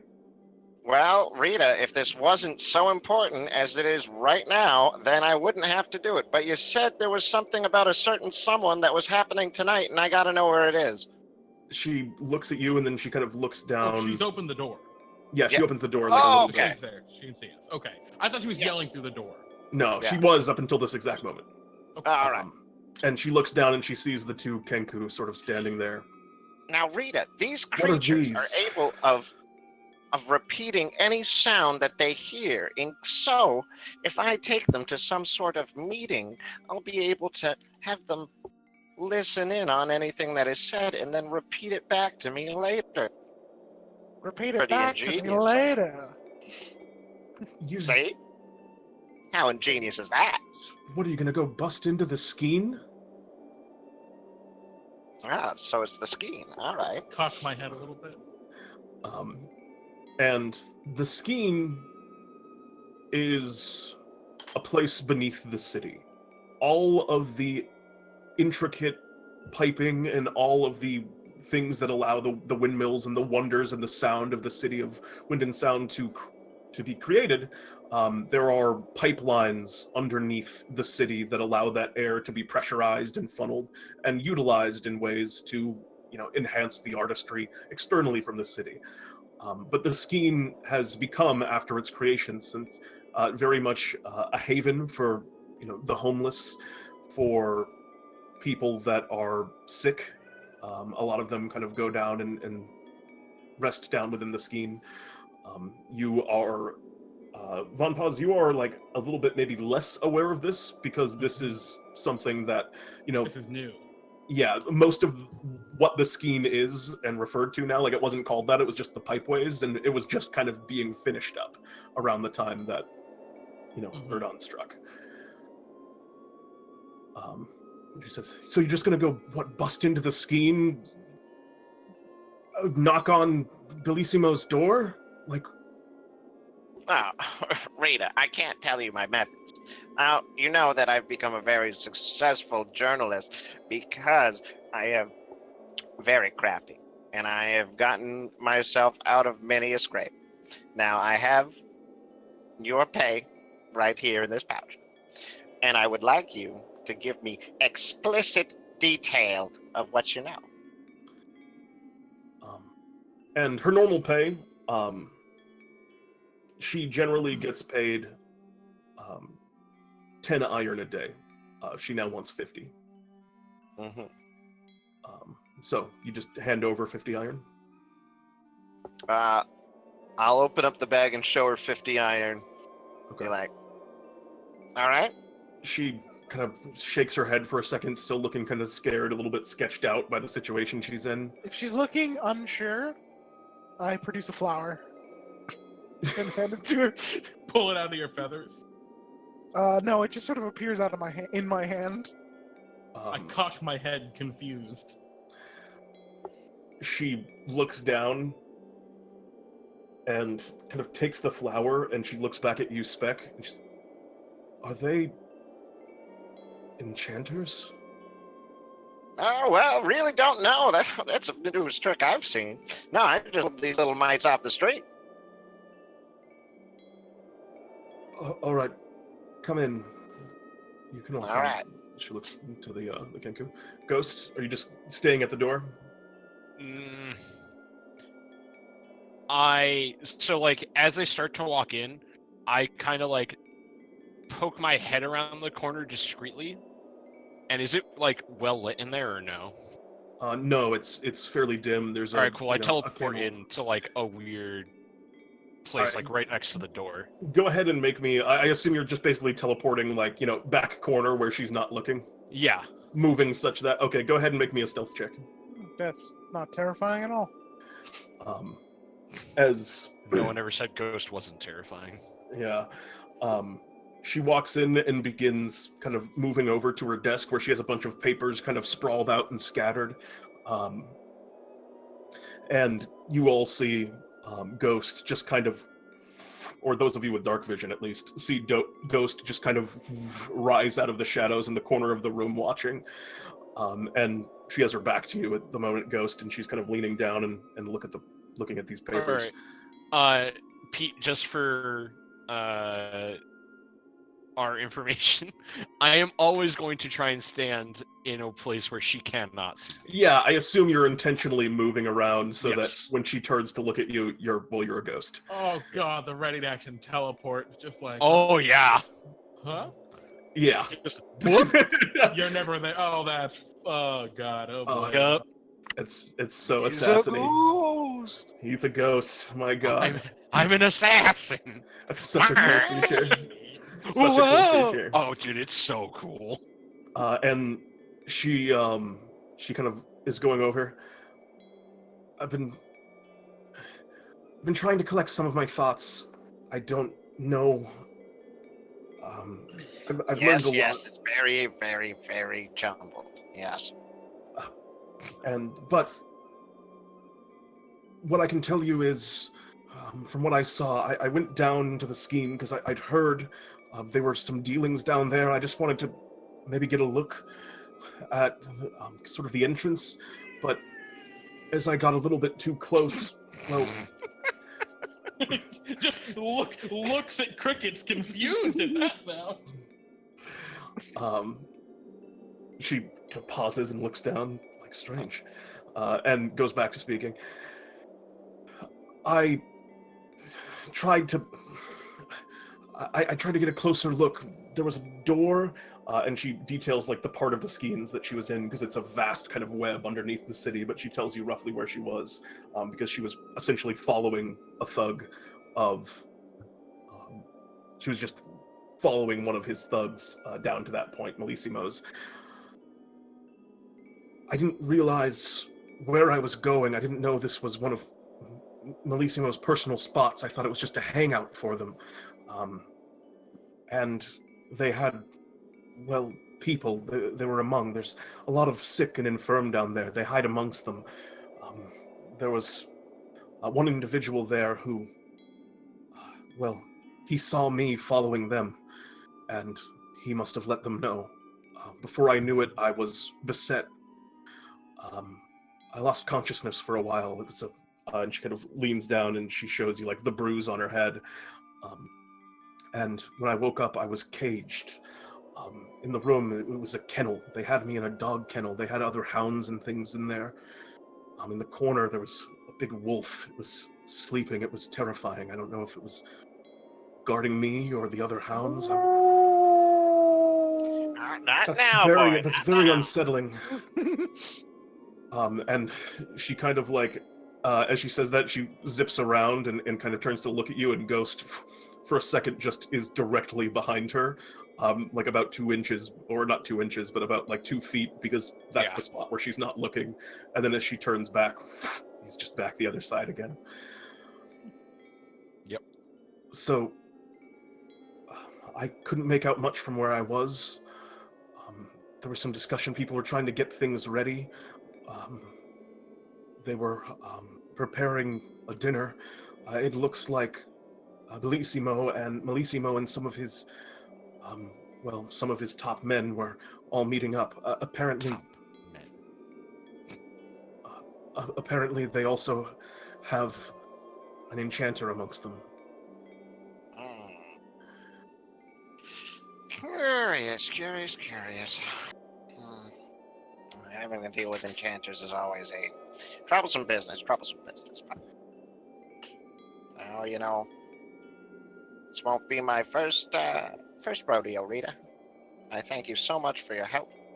And another 10 iron pieces for you. Just You give her 60? Yeah. Or you're giving her 10? Okay. Yeah. Another 10. Okay. So she takes over. She nods. Now, be careful out there. Don't go showing your face for a while now. There's probably people who might be expecting you, and just lay low. Got it? Yeah, I got it. All right. I'll let you know when it's safe. All right, boys, let's get going. I The just door- walked past her. Where's Jesus? She lets out an actual shriek at this. I hand her another flower and say, "A pleasure to make your acquaintance, sir or madam," and then just walk away. She takes the flower. She looks terrified. She closes the door, and you just kind of hear the sound of her slumping down behind it as you guys exit. And you guys have a location. To the scheme. I'll be looking for something with a... Yeah, so you go to that particular spot. You make your way across the city. Is there anything you want to discuss on your way? Alright, so we're looking for a room with hounds, lots of dogs. There's going to be something of a party? Alright, so, yes, Cricket. Dogs. You got it. That's the sound. Trying to think. Now, dogs, underworld, dog fighting. There it is. Connection made. Perhaps. Regardless, Cricket and I should, well, try and get in touch, talk to some of the denizens down there. It seems they're paid off. Yes, and the two of you are quite, Wretched. yeah, that's a good word for it. And Ruffle my fake feathers. they kind of curve How can outwards. you stand this form? I feel like I'm constantly hunched. Are Yeah, any of imagine- you confused? It's not so bad walking with a hunch. I do it all the time. If I were to stand up straight, and like Speck speechly for the first time looking at him, like stands up straight with his shoulders back, and you thought he was like 5'8", but really he's like 6'1" when he's standing up tall, and he has like this sort of like broad chest that you don't even notice, and a sort of limberness to it, and then he just goes back. Hey. Yeah. Sort of like you have very good stats. I Almost as if For you the could second see time- my 18 constitution. for the second time in your entire lives, I express emotion with my eyes once, where I just raise an eyebrow, just very confused, and then decide not to question it anymore. And you make your way to one of the more elaborate calliopes that exist around the city. There are a number of these in different places, and they are just constantly sort of spouting music. The wind in the air lends it a bit of a strange quality and air to it, where it almost seems to like distort some of the sound coming out. Perfect, perhaps, when it was constructed interior, but once put outside, it ended up making some fairly strange tones. You quickly duck under most of these. They are maintained by the city, but not actively watched. You reach a locked door that leads downwards into, the internal mechanisms of the calliope. Would now be a good time for a break? This would be an excellent time. Actually, want to open this door and then take a break? Sure. Kick down the door. No, Oh. Go ahead and make me a strength check. I don't kick down. Wait, is it like an abandoned area? It's abandoned because it's late at night now. It's probably There's a lot 12. of sound. It's probably 12:31 at night. I could It is. cast silence. There is a ton of sound. Yeah, the I calliope. kick down the door. All right, go ahead and make me a strength check. Ah. 13. You one swift kick around to where the handle area is. The weak point. It kind of crushes in just a little bit, and the second one, and it doesn't fall over or anything, but you do break Breaks enough through that it we into. can pull it open. Yeah. Let's get going.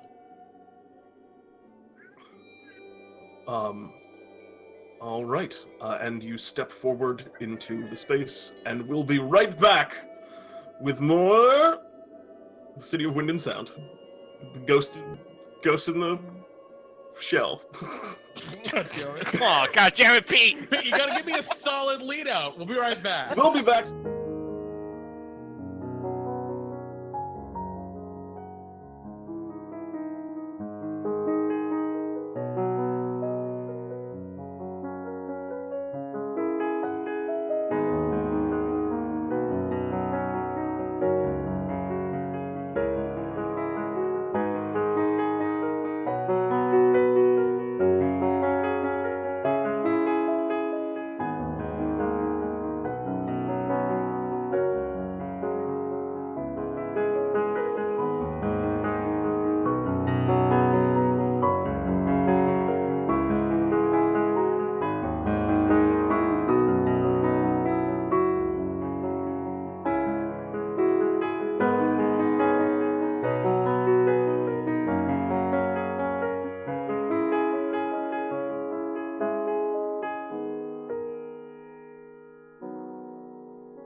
Hey everyone, welcome back. Uh, No. we are going to you're going to be diving right into it. Into Oh, what? I'm muted. Into what? I have to mute Twitch though. So the group of you find yourselves as you travel downwards into this kind of strange calliope. The sounds of the wind again kind of grow distant and hollow in the background, and you move down into what appears to be like a maintenance area for the calliope itself. You can see all of the internal like gears and rigging of it are, spinning and moving around and very like intricate. And you imagine that like the time and effort that went into making this was immense. And within it, the sound is significantly louder to the point where it's kind of hurting some of your ears a little bit. But down below, you can see kind of a spiral stairway leading down to where a lot of the pipes and the air pressure is coming from to fuel this thing, and that is from the scheme, from the underground pipeways that fuel a lot of the musical wonders from around the city. You begin stepping your way down and eventually find yourselves where I have you here on the map. These kind of lines on the side are, kind of pathways where it's safe to walk, and these gray lines are the more, the intricate piping that is here within the space. Moving across that area would be considered difficult terrain. Up in the distance, you can see the dim glow of some oil lanterns that have been lit. Farther up ahead, those of you with dark vision, you can see that there are oil lanterns that are not lit, but these ones here that are a little bit on the closer side currently have been. What do you all want to do? So Speck is going to suggest that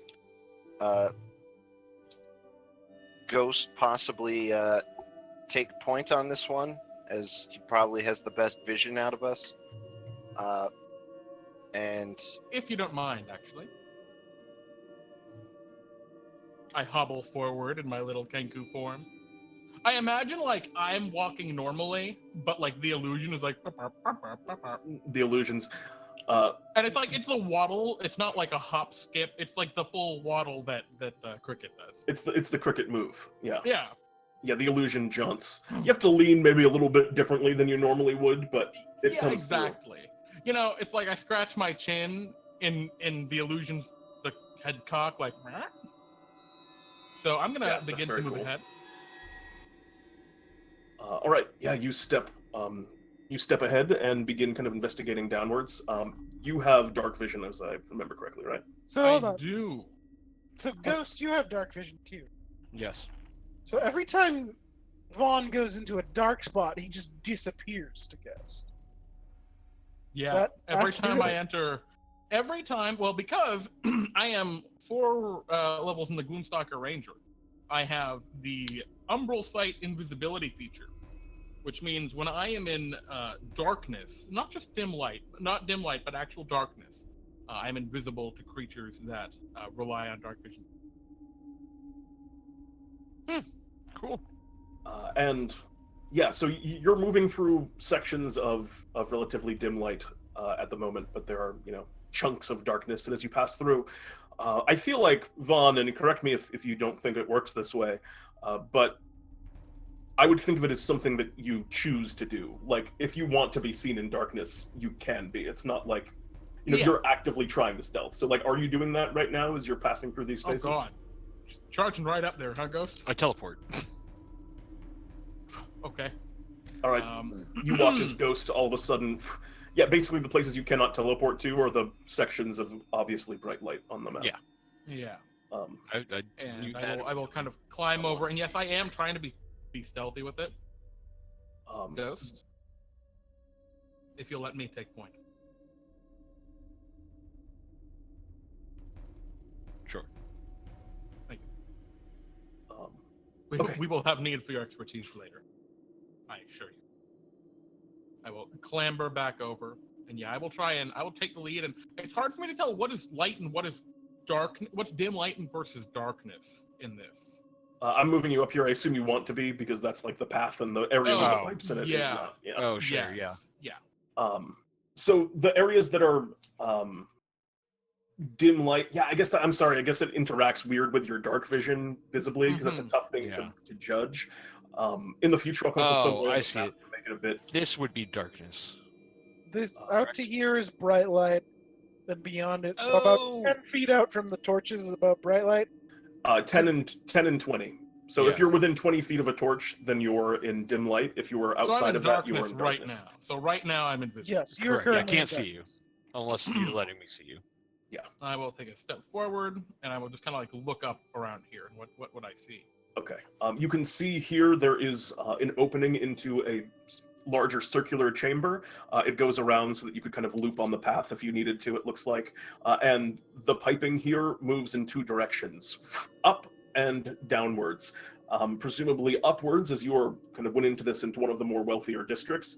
It goes up, you imagine, the inside of one of the taller buildings closer to the docks district, and reaches outwards to where some of like the mills are around there that's kind of like powering and transferring and creating this air pressure that's pumped throughout the city. It goes Okay, so downwards, it goes deeper down, deeper into the sky. Yeah, So it's at the top of it, you can see just the glimmer of starlight from what looks like some opening. Is you actually not from where you're standing. If you got closer, you would see the stars up above, very high up, out the top. But Okay. So seeing that, I will kind of I will become seen and Mhm. motion for the others to make their way over. And Alright. as the lot of you get over here, Pete, seems does the nothing oil this lamp way. is it detachable or is it affixed? these are affixed. I mean, anything's detachable with enough force. If you want, if you try. I hard go over to Speck and I poke both of us and cast dark vision. Ooh, Oh, is that like a higher level cast thing, or is that you're casting? No, that's it just twice? I'm casting it twice. Okay. Boop, All boop. right. Let me give both of you dark vision. I don't think it has higher level casting. Give me just a moment to execute Seems this. Weird. Yeah, it really should have higher level Mhm. casting. Alright, Oh, thank you, and Crickets. Pete, you can remove my side because I can see everyone still. I don't. Oh, need that. yeah. Let me I seen everything. change that as well, because I imagine that will actually be pretty relevant in a lot Yeah, of definitely. in like stealthy assassination missions. That's very big. Yeah, me But not knowing all the information probably helpful or relevant at least. So when I do that, I think I say, "Gift of the Eye of Erdon," and I just like grab Speck, and then our eyes kind of go inky black for a second, then just sort of, it melts into our eyes, and they kind of glow a little bit. Oh god. Uh, And I will. I'll turn. And to then I Ghost. hum and walk away. it's not quite it's not quite the eye of Erdon, but it looks very much like, I imagine, one of the eyes, right? If only for a second, Okay. and then it like yeah, I fades, follow. and then they're like almost cat-like guys. And then yeah, Speck, you hop up. Yeah, and you guys are kind of moving around to this point. And you see Avon, you continuing to lead the way. I'll let you know if you encounter anything. Yeah, no, I'll just turn to them and say, "Well, there's one way down here." So we continue to explore, see what else is on this level. If you would like. I mean, do can these go for like miles, or is it or do we feel like it's gonna be a fairly closed off area? You were told these absolutely go for miles, but you were also told like roughly the area. She told you like the instructions of where she entered into the scheme. She was a little hazy on some of like the turns she took, but where you entered the scheme was where she entered the scheme. Okay, and is this the direction she was saying to go? Yeah, this is kind of it. Like I said, she wasn't as clear on like you've kind of turned a little bit to like get to this point, and this is around where her memory grew a bit hazy. And we haven't Very- seen anyone. Any signs of blood from like her being attacked? Make an investigation check. Oh. Speck Speechly will make I'll an let Speck investigation do it. check. All right, 17. Woof. Yeah, Damn. you're looking around the space as you're going through. I mean, for one thing, the most obvious thing that you're noticing is that these lanterns that are here, you can see more of them up ahead, that are dimmed. These ones are fading out. Someone, passed through and lit these lanterns relatively recently. The other thing that you're noticing is, yeah, absolutely, there are signs of travel down here. Not necessarily blood that you're seeing dripping on the ground, but there are places where dust and footsteps are kind of kicked up. You can see places where pipes are bent and kind of scattered from people presumably like leaning on them and trying to like pass over them. There's one place where you can see up ahead, there's like a sharp hissing as one of the pipes is broken and air pressure is kind of being released from it. It is a sign, like you're getting the idea that this path is fairly well traveled, and not just like recently, but just in general, a lot of people come this way. Be on the lookout. All right. Very well. I suppose we continue down. And yeah, I'll make my way over to the edge. Hang on.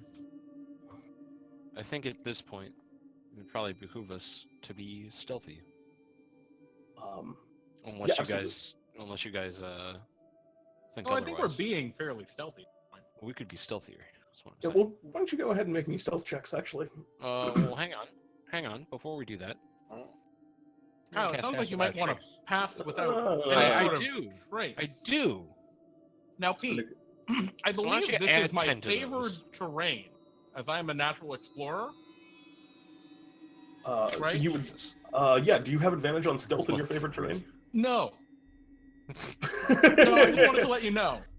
Yes. I can't get lost in urban areas. Does this count as urban, or is this under? Yeah, urban? this is urban. So I can't get lost down here, Very except by good. magical means.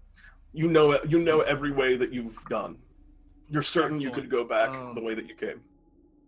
Excellent. Oh, also, when I'm doing another activity, like for example, foraging, navigating, or tracking, or presumably, being stealthy, I'm also remain alert to danger, so I can continue to pursue.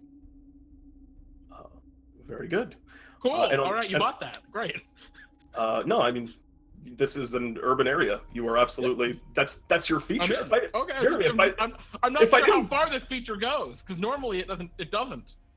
I mean, if you didn't I'm just excited to see you trying to use that ranger feature because it generally doesn't get used.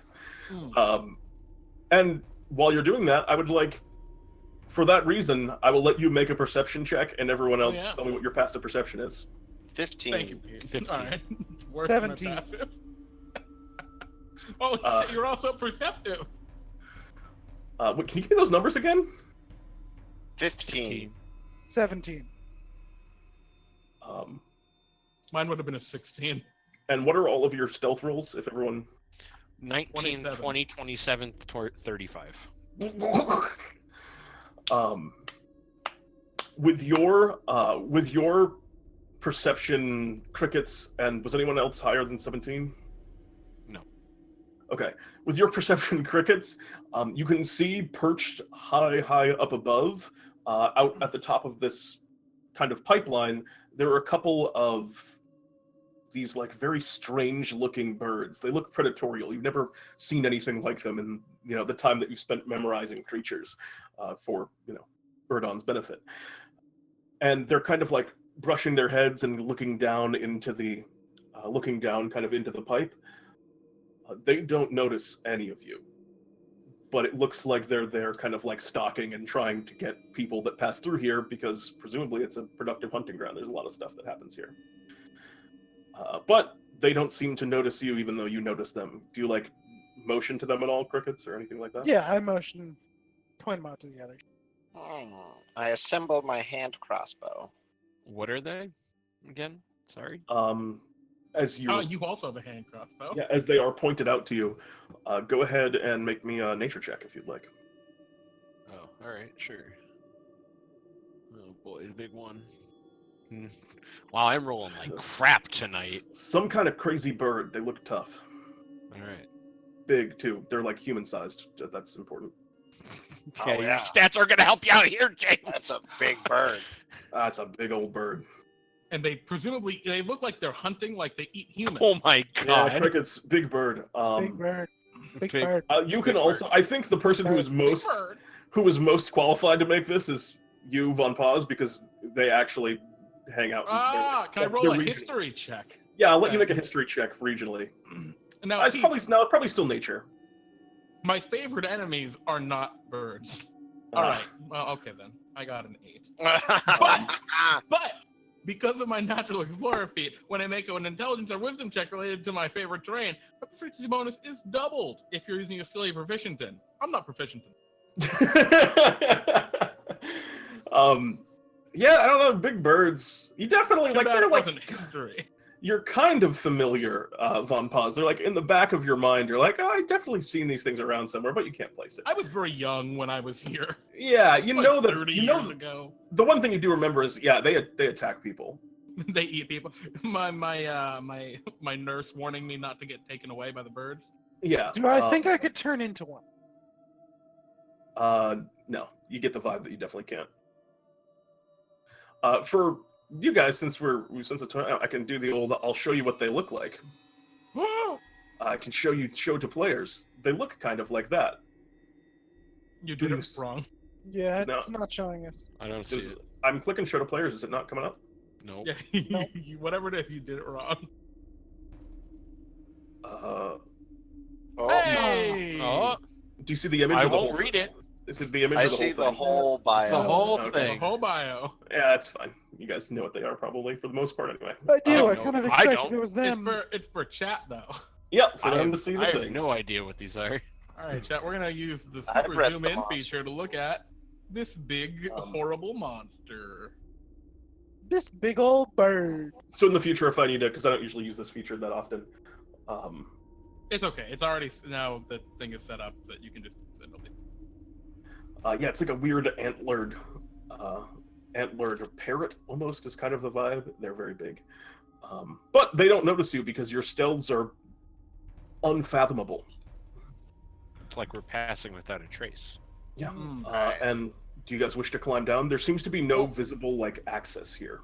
2 questions: are they on like a perch, or are they on like over a ledge? They are kind of perched over the ledge. It leads out into like open air up above. So- It looks like, and they're kind of Okay. like leaning down and looking in, waiting for things to come, presumably to like dive down into the chamber or something. Okay, we have no idea if these are territorial creatures or if there could be like others in the area, if they like flock or anything like that. You can No see. clue. You can see too. That's all you know. Okay. There were 3. Vaughn will look toward You all saw. of You you. see too. Yeah. Do we just make our way past them, or do we kill them? Might I make an trust your easy judgment. escape later. Well, I don't want to alert anyone on the way down, right? Very well. Looking down, I mean, how far down is it? You can see it goes down maybe 60 feet or so. There's a couple of points where it breaks off, and there's other branching paths. One of those is also lit. Kind of look toward Ghost. You're up. All right. Poof. You just appear. Do you want to go for? Just like I assume you're just going for anyone. Wait, what's happening? I'm Um, sorry. Are we fighting? Is that no. what the plan is? No, I thought no, we were Oh no! I thought you were. teleporting I thought you We're were going going down. down. No, yeah. Yeah. And Teleporting down. Yeah, so you're But I going just- down So to the Pete, one that I has just some like dim light coming from it. I just sink into the floor though. Like I Oh don't- yeah, I mean of course you just Yeah. standing I'm just straight. standing. Yes, Yeah, I know exactly. Yep. I know exactly the vibe that you standing straight up. Just boo. And then you whoop, down at the bottom. You guys see Ghost pop up down there into the chamber. It's lit. No, fairly- then I walk out of the wall. Oh, Oh Jesus! just Uh, turning to crickets. I'll never get used to that. and me neither. you come down to here, and you can see further on. It seems to open up into a larger space. Visually, you're looking at it. You can see a few more. You can see a few Oh, more of I these see a lights person? placed. Yeah, you can see a few more of these lights, and in addition, you can see this section of the scheme looks like a lot of these pipes are currently like unused, and it's just kind of space. And you see there's things that look like tents and people like sitting and like set up down here to an extent. Interesting. All right, I'll teleport back up. Whip. You're It up. seems to be an encampment. Approximate counts? Unclear. Confirmed 1. Do you think you can get closer, or do I need to head down I could probably get closer. without being seen or heard? Boop. Okay. I think that's Just looking at the definitely- floor where he's now gone. Very well. Get up to about there. Okay. Yeah, and as you get to there, I mean, you can see what it is that you see there. There are a number of individuals kind of huddled around down here. Count at least 6. Yeah, all of them kind of, you know, huddled into their various tents. You can see a lot of them like are covered very heavily in like blankets and various, you know, bits of clothing. You can hear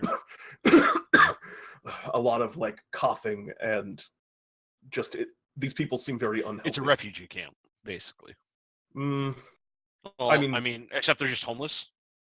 you don't know, but yeah, I mean, they look unhealthy. They look huddled. They definitely don't look like they have a lot. These are very ramshackled tents that are put up, despite the perfection of them visually on the map. Yeah. Am I still at Kenku? It only lasts for an hour. That's why I'm asking. You can also drop it. At this point, I think it's probably because you were a Kenku. Yeah, you were a Kenku all the way back at Rita's. So I think at this point, yeah, you're probably out of the Kenku. Okay, so it's getting later in the evening. Yeah, like I say, it's probably like 12:30 coming up on 1. Oh dang. Okay. A lot of these people, you know, that you see outside, some of them are just asleep and kind of slumped. Now, are they all inside their tents, or are there people outside? Some of them are sitting outside. Some of them are inside. Okay. I mean, anyone that you see is outside of their tent. There are presumably Okay. also people in tents. Can I see here from where I am? Can you see it? Yeah. Then yeah. Like no. From my. Oh, okay, sure. If you can see it on the map, then you Well, can I go. wasn't sure how like interacting with the tent would work, because like I can technically see back here, but Kind of. oh, yeah. you Okay. I understand what I'm getting at? Yeah, I see what you're saying. You want to go behind the tent is essentially what you're saying? Correct. I want to go over here. You have enough, I think, visual to go there. Okay. Yeah. Whoosh. Yeah, and you know, you see the scene as I've described it. You're behind the tent now. There's definitely someone sleeping in this tent currently. You can hear. What are these? You can hear ragged breathing. Okay. Also, why can I see that far? Can you see all the way? Oh, it's because of the light that you can see. Oh, okay, sure. There are these lanterns are lit and kind of placed around the wall. These lanterns. I see people all the way down here. The ones that you were passing by before seem like they were fixed in intentionally. A lot of these seem more just like torches and stuff that have been placed down in this space. Sure. For these people to live in. 5, 6, 7, 8, 9, 10, 11, 12, 13. All right. I'm You're gonna like pay a it no terrible heed. wheezing. Pay it no heed. Teleport back. All right. It'll let me. You go back. Yep. Oh, yeah, I'm not trying to snoop around too much right now. I'm gonna. And you go back again. Yeah. All right. Minimum 13, 2 possibly well-armored guards based on their. I mean, out of character, Pete. What do those guards look like? In the distance. Yeah. Yeah, they were noticeable to you as being a little bit different. The reason they don't look quite like what you're seeing there visually, Sure. but there's 2 people that are kind of sitting while most of the people are huddled. These 2 are just kind of sitting over on one of the little raised areas, and they're just kind of leaning out. They both have like cudgels at their hip. and they're sitting in front of what looks to be like a metal door. Okay. From what you can see in the light. Theoretically, 11 civilians, 2 possible combatants guarding a door. Mostly sick or very ill-kept, probably homeless. Shanty towns Exactly. can sometimes be built up Yeah, a lot of tents, a lot of shit tents. near the entrances or the territories of criminal gangsters who might possibly throw them some scraps or some work for money. I think we might be onto something. Indeed, Mr. Speaker. We know that these urchins are in their pocket. How loyal they are, well, likely not very. So, What's the move? We could take them out one by one. Make our way up. That would be no issue, Not at all. but I say we just go right for the guards. Go through the doors. I doubt that the riffraff are going to be any the wiser. If they know what's good for them, they'll stay away. Crickets. Do you have any idea? Perhaps if we could draw the guards to us, make things a little easier.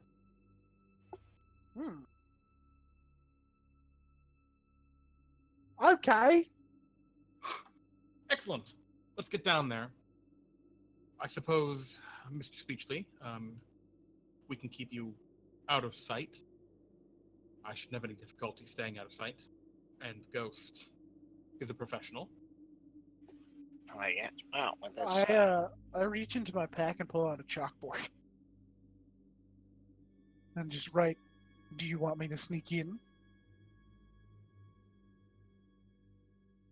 With these Yes, magics on us. If you could draw them to one of the tents, how long we does could that last? dispatch them. 10 minutes?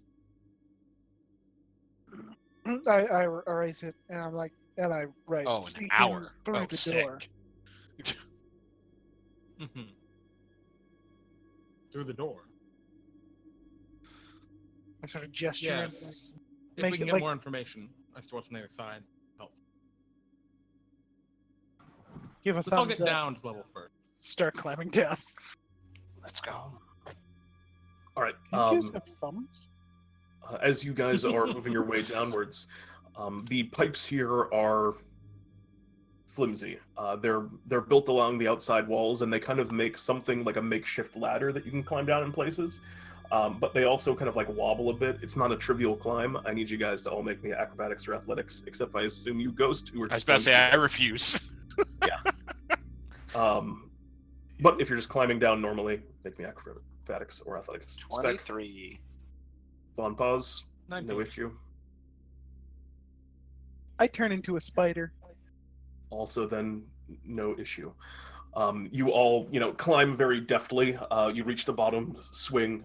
Speck and Von Pause, you both kind of land gracefully on the edge. The spider kind of climbs up and then Ghost off of Without the wall. a sound. Yeah, it is completely.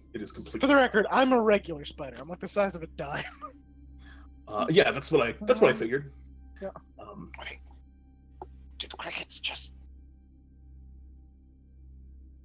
disappear on us? Yes, and he refused to be an ox the entire walk. Oh. I really should have gotten a more full mission briefing. Anyways.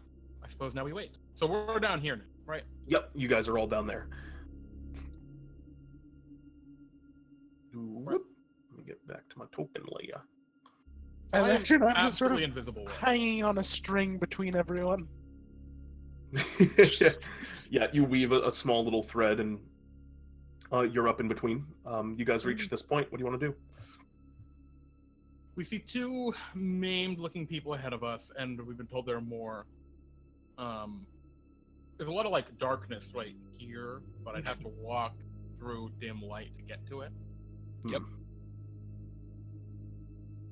Nah, I don't like dim. I guess we're just gonna wait, right? We're gonna wait for Cricket to do their. Yeah. Cricket, you gonna go up ahead? Yep, Okay, what about- I will go around. Oh, Cricket's token's still way back there. Oh, yeah, whoops. Let's move you up. No, look at this little shanty town. All right. Like and I will- said, it's at least 13, including the 2 guards. I don't know. I start heading there- down toward the guards.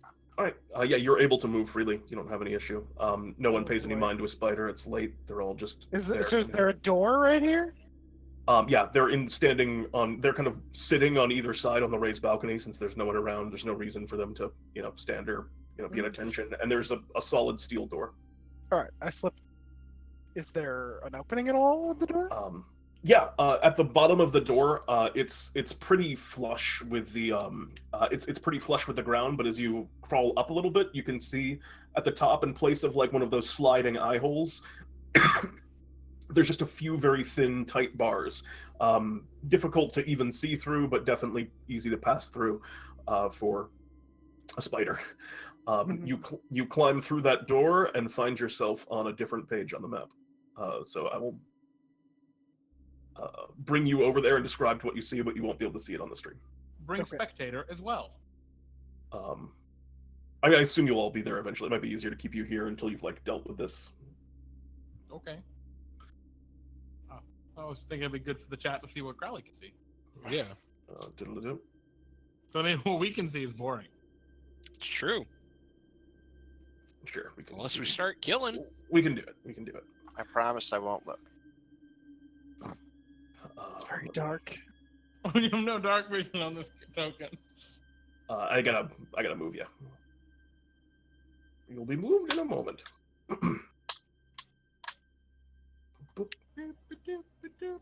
I'm searching for you. And you appear there. Yeah. The hell is that? Is that a dude? Right there? Yeah, you come into a Okay. foyer. You seem to be in a foyer area. There are 2 individuals kind of standing around, talking a little bit at the far side of the room. There are a number of. It's well lit in the space. You can see on the far side there's what looks like a weapons rack where there's all manner of weapons kind of hung up on it. There's an exit to the north and one to the south. The people here seem to be having a conversation. They seem to be worried about their. They seem to be worried about their boss's food. One of them says to the other one, this one here is saying, he's particular about these sort of things. He's got the whole crew here. He wants to put on a show. You better tell him to hurry up. And this one says, yeah, you think I'm going to tell him to hurry up? Please. I'll let the cooks deal with it. We'll just lay low. That's what I always do at times like this. I guess he's pretty upset. They've let someone get away before. They're going on back and forth. What do you want to do, Crickets? I'm making for this doorway. It's a doorway. Go ahead. The doors here, this one's just a solid door. It's not difficult, but it's not trivial to kind of slide yourself under the door frame. Go ahead and make me a acrobatics check. Yeah, you kind of slip. You slip underneath. I guess that's right. I don't know. And find yourself now in what looks like a kitchen, where there are a number of individuals, not necessarily armed like the other 2 that you saw outside were, but they are, working very quickly to, prepare a meal. There's stoves and things down here. It's a lot more elaborate than you'd expect, and you can see that they're siphoning from one of those pipes that kind of leads into here. They're siphoning wind power to move, some engines and get some various things moving down here. And yeah, sitting over on the bench, there's this guy's just kind of sitting there watching as these 2 are cooking. You're just kind of on the floor right in front of the door at the moment. What do you want to do? I wait a moment to see if they say anything, which doesn't seem like they are. Yeah, they're discussing the meal that they're preparing, pre-prepping, and asking each other to pass ingredients back and forth, but they seem very focused on their work. All right, I leave this room. Okay. going to continue up ahead. Yeah. I think he's trapped by the light. Go the How other long way. are we gonna wait for Cricket? He's very Long slow enough. with his little spider legs. There's no rush quite yet. At least not that I can tell. Let him do some reconnaissance. He'll return when he needs to. All right. Whip. You slide The under door the is door. too much. You slide under the door here without too much issue. You find yourself in a hallway. One member of the gang kind of is leaning against the wall, out here guarding, but not seemingly, not seemingly paying all that much attention, as there's literally no action here. I do need you to make me a stealth check if you're gonna try and pass by this guy. For the record, I'm up. I'm not on the floor at this point. I would go back up. So I'm not at eye level or anything. Yeah, you're at ceiling height. I mean, you have advantage because you're a spider moving in the space, but it's not trivial. All right, yeah, but you do have no issue. You just whoop, go overhead and move forward. Here there is a sealed door. Complete, like I can't get in, kind of sealed, or Okay, so yeah, you go and you try and kind of slide under, and a force that you cannot see seems to prevent you from moving within. It seems to be sealed magically. okay. I'll go to the other door. This door, and you can hear what seems to be conversation and discussion as you move into this space. And yeah, there's just a bunch of people in here chatting and enjoying a meal. There's a number of people in this room, and you can see over here, kind of in the corner, there are a number of individuals. Presumably, one of them's very flashy. He seems to have on, a very bright purple bandana. He's dressed in he's dressed in armor, and that armor is places to with patterns of that look like it's something that's not entirely uncommon in Galehaven. You see kind of swirling patterns meant to look like wind almost, but in colors of golds and oranges and greens, and he's sitting around a table currently. They're all kind of seemingly a little bit frustrated. People are waiting for their meals, which you heard them talking about before, and as they're sitting there, though, they seem to be discussing some of the current things that are happening in the city and some of their work that they've been doing. At the moment, what you hear him saying is, so I went down and I was discussing things with Lord Andante. He was at first a bit, how would you say, immalleable. He thought our services were not required, but everyone has need of muscle, do they not? These nobles, they guard these vast hordes, and they expect to do it with their own fleshy skin. Barely any of them see the light of day. It's so often cloudy around here. And the woman kind of next to him speaks up. That's good to hear. I was getting worried with some of the pressure from the local town guard and the conscriptions lately. It seemed like we might be getting less business, but I'm glad to hear everything's well, Melissimo. Response, of course everything is well. If I could just get my damn dinner! And he kind of calls out, and that guard that's kind of standing in the hallway pokes his head. He goes, sorry, boss, I'll check on it. Good. What do you do?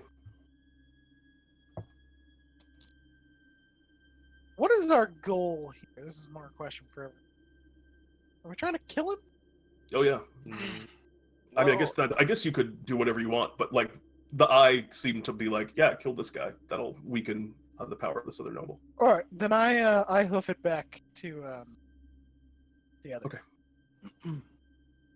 All right. We can just Return the slab, and I'll copy and paste you back over in a second. But yeah, we're back on the other screen. You form up with your party. What do you want to do? Cricket, I talked to 3 other spiders trying to figure out if it was you or not. I take out my chalkboard and draw a rough sketch of the layout of the of that place, and draw a kitchen. Chalkboard MVP.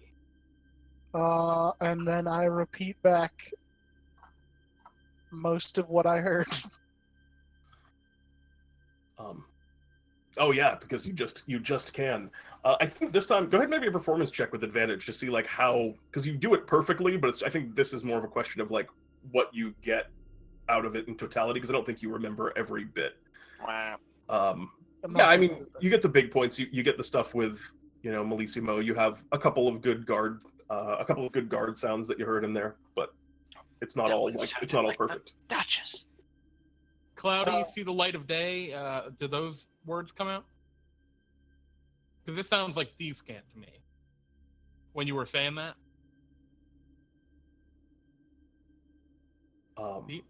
Oh, okay. When you're hearing, okay, yeah, I thought you were asking crickets something. When you were hearing it back, you're not actually getting a lot of thieves' cant. It's okay. coming... I wasn't sure if there were like ulterior messages in there. No, it just seemed to be actually just the subject of their conversation there. Okay. In that particular moment. So, after having done all this, I point to the kitchen and just say, poison. Not a bad idea. All right. Perhaps. I don't know. It's been a long trip. I look over at Vana and I just feel like getting a workout. A little. I've been away a long time. Was that the Barcarolle or Barcarolle? Sounded like That's cricket. Oh yeah, what the woman look like? She did not look like she was noble. She looked like that might have been the enchanter that she was speaking about. She was dressed in kind of robes, and you could notice at her side what looked to be a component pouch, which Oh, okay, so with. Nothing. So to that I say, no! And then I do wiggle my fingers. All right. Ah. Let's see if we can draw those two guys. Universal sign for wizards. They seem a little antsy here. Willing to beat up a young woman just lost in the dregs out of nowhere. Maybe we can give them something to beat. Be my guest. What do you do? Would you two be quiet? Make yourself scarce? Who is he? Who's that directed to? You Speck and three? Cricket? Yeah, I mean, Speck. It's Speck and Crickets. I Ghost is gonna. Yeah, I'm gonna be wherever I want to be. You can fuck right off. Crickets sits down. Speck just carry on. I'm going to go over to here, just barely within the light. And can I use a minor or a disguise self to make it look like I have like a shattered leg with like bone poking through and stuff, like I'd fallen? Yeah, I think that's reasonable. Excellent. I will do that. If you can become a Kenku, you can definitely become someone with a broken leg. Yeah, I want to look like Rita. Okay. And I will look toward Cricket, and in my voice, I can't do a voice with this, right? It's just a visual. No, you can just, actually. you can't do it at the same time. I don't think so. Not with minor illusion. No, this is disguise self. Yeah. Oh. Yeah. I believe you voices, right? I think you can do voices. You can't change your body type. No, it's just appearance. It Yeah, says nothing about just- audio. I thought I remember something about. Maybe I'm thinking of alter Shadow self. disguise. I don't know. Maybe Shadow disguise. Yeah, I guess not. What I will do is I will look toward Cricket.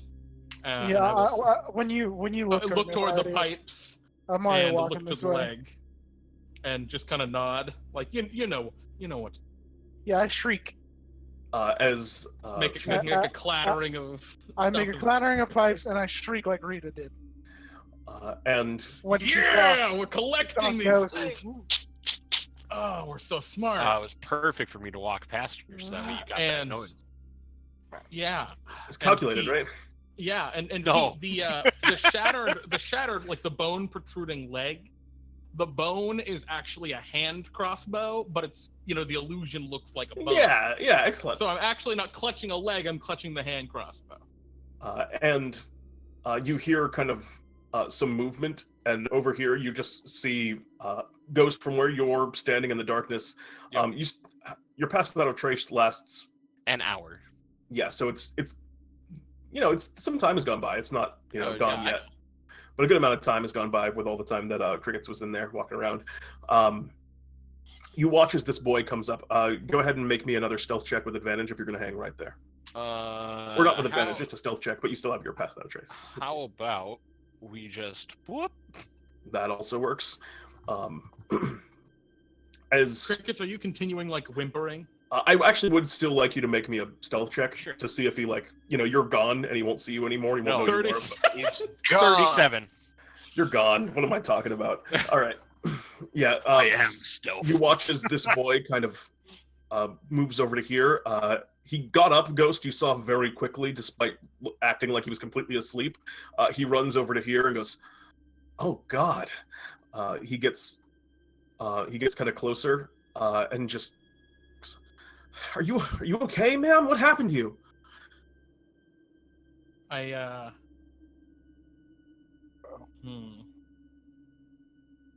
Well, look at him, and because I don't think Vaughn can like do a very good feminine voice, he'll just do like a deep like almost groaning like "Oh, girl," kind of thing.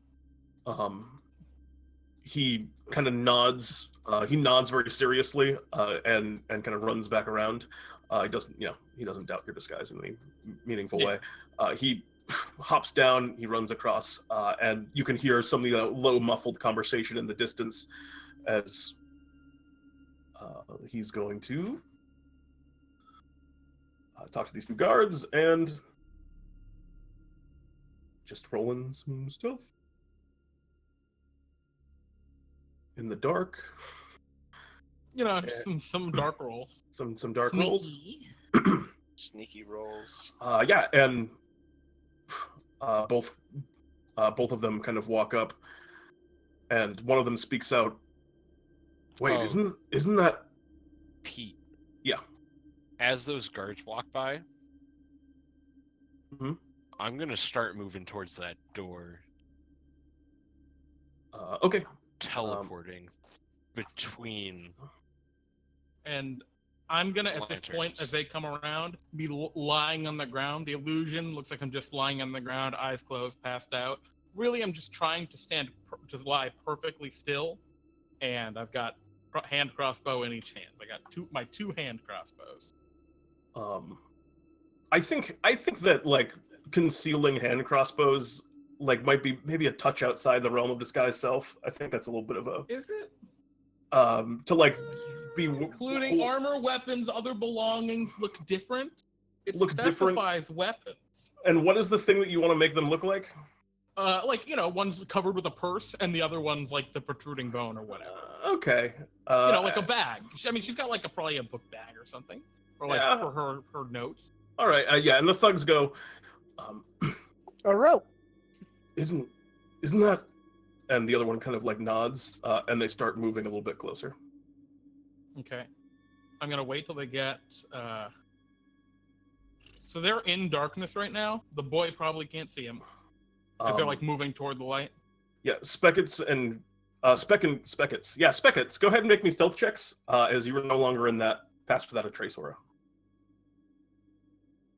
And you guys are kind of like ducking behind cover there. Gross. Invisible. Pete, I'd like to assassinate these two people. Yes. Oh God. Go ahead and I mean they're surprised. They don't see through your ruse. Go ahead and make an attack roll with advantage on each of them. Yeah. So what I'd like to do first, this is my dread ambush round, because I'm a dread ambush. Oh, cool! On my first turn, my walking speed increases by 10. And if I make the attack action, I can make one additional attack as part of that action. And it does an extra D8 if it hits. Okay? Mm-hmm. So, what I'm going to do is against that... I should have cast a spell, actually. Damn. All right. So this hopefully will kill them outright. I'm going to shoot the first guy first with one of the hand crossbows. So I'm going to shoot him. It auto crits. Yeah, it actually crit anyway. But I mean, it's still cool. It did roll a 19. So I shoot him for terrible, awful damage. What is this? Plus an additional 15. So I shoot him for 25. 25. I think. He 15, is 22, 25. He just kind of cries out in shock. Oh wait! Shit! Extra D8. Why? That's not. No, that's not the secret attack. Well, that was my first attack. I got a couple attacks. Yeah, he's not down with that first hit. Okay. The second hit is going to. The boy can't see me. Or can he? Do I think he can see me? The boy, he's kind of like hanging back a little bit. Are you within? Yeah, he could see you because you were making yourself visible with the disguised self, and then you. Yeah, and just in very dim light. Okay. Yeah. My second attack is going to go at the other one with the other hand crossbow. So, that should be. It still is just a 12. I'm going to spend a superiority die to make that a precision strike. Wait. What? Because my feat martial adept? took a feat is martial adept. Oh okay. my god. Yes. I took a feat. So I get to add 6 to the roll. So it's an 18 to hit. 18 is going to hit. And I'm just going to roll the short sword damage. I mean, actually, should have been the d6 anyway from the thing. So it's another 11 That's not... Yeah, 11 damage on that guy. On the other guy you're doing it to, or the first guy? Yeah, on the other guy. Oh, but you also get the D8, right? No, this is my offhand. This is my offhand attack. I use my bonus action to shoot it. Okay. And then I will make my dread ambusher attack. Okay. At which point I will drop one of the hand crossbows, take a dagger, and actually I will just lunge forward with my short sword and stab this man through the chest. All right, go ahead and attack once more. A 19. Lol. For that plus that. Oh, you just have it to always crit. I get it now. Yeah, so that's 18 damage plus the 11 from the first attack. So that guy I hit for 29. That next 29 in total? Yes, saying? 29 in total. Minus. And that's okay. So let me just 29 bring on it back him to full, and then 23 on that guy. Okay. I thought they would die. As you hit him for, as you do these two quick attacks, blades and then the short bow, and you rush through the moment with those two hits. The first one groans heavily. The second one just like coughing up blood. Both of them are barely hanging on. Okay. Do we get a surprise? I don't think Vaughn told you. Like, I think this is now roll initiative. Really? I mean, like, we're all like in on this. Yeah. We're setting up, but like Vaughn, you didn't like say like I'm gonna jump out and like do this thing all at once. I think you gotta like, you know, be like, all right, we're all gonna jump him at this signal. I mean, maybe. I don't know. I think that's something we need to figure out. Yeah, and I think come up a lot. And I think that's the ruling on it. Is that you guys gotta, because like that's the nature of. I was gonna look at the rules for surprise, if that's okay. I mean, but the rules for surprise are just like. Okay. In this case, it's like the right action. I mean, surprise is just a condition.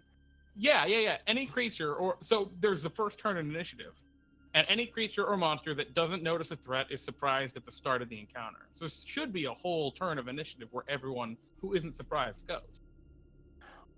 I think it's a semantic argument. I think in this instance, you guys roll initiative, and in the future, be very explicit about what your plans are in that. I thought the plan was for all of us. Yeah, this was. I thought it was very clear. But all right, it's fine. We'll just roll At initiative and I'll at film least that one. Ghost, right? Like Ghost would have been ready to teleport Ghost. in. I would Ghost have is just out. Except I didn't know what you were doing. Yeah, like I I would've stayed around. Like I as a person was taken off guard by that. Like I didn't think that. Yeah, you like my whole thing was, oh, I guess I'll go sneak in already, because I can. And these guys are gonna roll a simple initiative.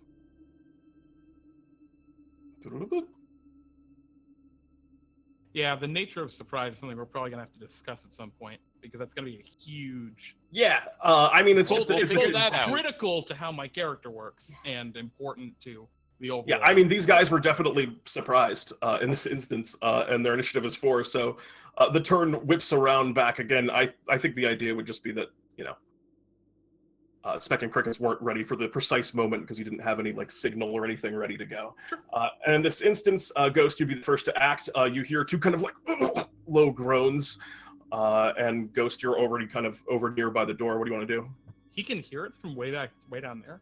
Oh Jesus! Does it echo? Just like I don't think it's like terrible. Are people reacting around me? I mean, most people seem to be asleep. The boy over here is like looking on, and I mean, in what is barely starting to register as horror on his face. All right. What about this boy and this dog down here? This boy and this dog. The boy and the dog are just there. They're not doing anything. Are they asleep? Oh, my initiative. Where do they go? Yeah, they seem to be asleep. The dog's kind of like the boy's kind of resting his head on the dog. All right. 15. Let me take a look here. How far can I go? Oh wow, I could. So, all right, yeah, that's pretty much about where I wanted to get, anyways. So bonus action, I'm gonna teleport 50 feet. All right, you zip up 50 feet. And where's the door? Because I can't really see. Oh yeah, I was marking it by the guards, but it's right here. It's two down from the torch. Oh, it's 2 down from the torch. Yeah. Okay. What about these people down here? Are they asleep? Can they see me? Some of them are like awake and looking around. Like there's definitely a couple of like elderly here that are looking up and too racked with coughing to like be asleep. Okay, but they're not like looking my direction, right? I mean, yeah, it's just it'd be a matter of luck. You're not sure if any of them have noticed you or not. Well, I guess we're gonna go to the door. All right, you bonus action zip over there. You just want to walk up to the door. I mean, yeah, hang on. Can I like stay in dim light the entire way around? The door is in the light.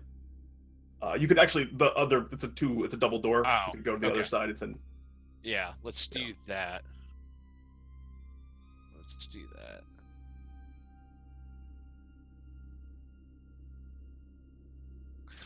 Most roundabout way, cool. I can get there. All right. And still have 10 feet of movement. I'm very fast. Zip right up over there. Is the door locked? You go and pull on it. You pull on it as gently as you can without disturbing it. It does not budge. There's Crickets. I think Crickets conveyed to you that there was like a bar on the other side.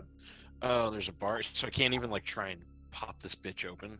I mean, it'd be a hell of a check. I mean, presumably there's like a latch you could maybe try and go through, or you could like try and go through like the grates and hook something down. I can't do that. Same term. Shit. I was saying you could go through like the grates and try and hook something down, but that would be that would be a feat, and it would definitely be noticeable on the other side of the door. All right, then I will. Hang on. All right. I'll say this: on your next turn, you can see through. You could shadow into the room. Yeah, I mean that's going to be the goal. Yeah. I guess for I guess can I just start trying to attempt to hide? Like yeah, I mean you're pass without a trace, right? You still have it, yeah. So You have a 26. You think people aren't noticing you. All right. There's just like an extra dark spot for some reason over there. As we move next in initiative to... Me. Yes. I'm invisible to these guys. Indeed. You I now twist are. the short sword that's in the guy in front of me. All right. Go ahead and attack with... I do not do sneak attack to him. Item 7. He's dead. I let the sword go down with that and with his body, rather, as he slumps, to reload my hand crossbow and shoot the other guy who can't see. That's going to hit and roll damage. Yeah. And that's enough to finish him off. That was my bonus action. And then I will... so the kid just kind of hears them slump. Real quick. Mantle of Whispers. Oh my god. That's so good! When a humanoid dies radical. 30 feet of me, I magically capture its shadow using my reaction. Almost like that's a good move for assassinations. Right? Weird. And then I will just move forward, drawing my short sword out of this dead guy's chest, and stop in front of the kid, but like barely visible. And I will whisper to him. I'd stay where you are if you'd want to. Make an intimidation check with advantage. Okay. I'm not particularly good at those. Never mind, I'm great. The situation means that you are. And the kid And just... then I will step back into the shadows and disappear and be invisible. The kid just kind of freezes in place. His like arms fall down by his side. And he just kind of like closes his eyes and puts his head down. His body's like kind of shaking. Mm-hmm. Cool. That's all I got. All right. I mean, you've dealt with the threat. What do you guys want to do next? So I am going to use the shadow, magically transforming into a disguise that appears on you. I now look like the dead person, but healthy and alive. Lasts for an hour. So I gain access to all information the humanoid would freely share with a casual acquaintance. Okay. So Pete, just basically, if you have questions for me, please. every henchman, I need you to write up in his backstory. But this is like as a What was his name? Tell me his family. as an instantaneous thing, Pete. Because like I imagine you're doing this like over some time, turning into this guy, or is this instant? It's an action, isn't it? Oh Jesus! Yeah. You can use the shadows in action. So he just is this person all of a sudden. Okay. Sorry, I shouldn't have moved yet. Yeah. Yep. Yes. So Speck, do you have like? It's overwhelming. As all of a sudden, you've done this before, but it never becomes any less intense. As you just take in all of the knowledge that this person had at a rudimentary level, and.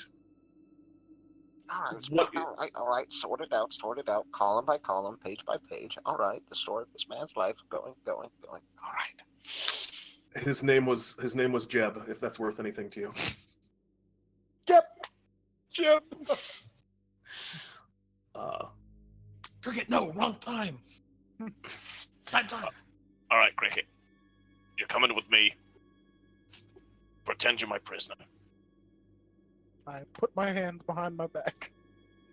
And vines grow out, tying them together. Very good. All right, so you take Cricket and begin walking up, hands tied. The child, as they see you go past, looks at you like bewildered, not like seeing this process of you transforming or even seeing you at any point. And now you just walk back. The body's still on the ground. And the kid looks so very confused. So is he facing the other direction? He's got actually. You know what? You're right. I said he put his head down and wasn't even looking. So he's just gone. Yeah, the kid. Well, okay. My question on the kid. So as they're walking around, I would come over to here. Mm-hmm. Do I see anyone else like as I probably get around here without being in the light because of the way it all works? Yep. Are these guys all asleep? Yeah, they almost all seem to be. Go ahead and make a perception check.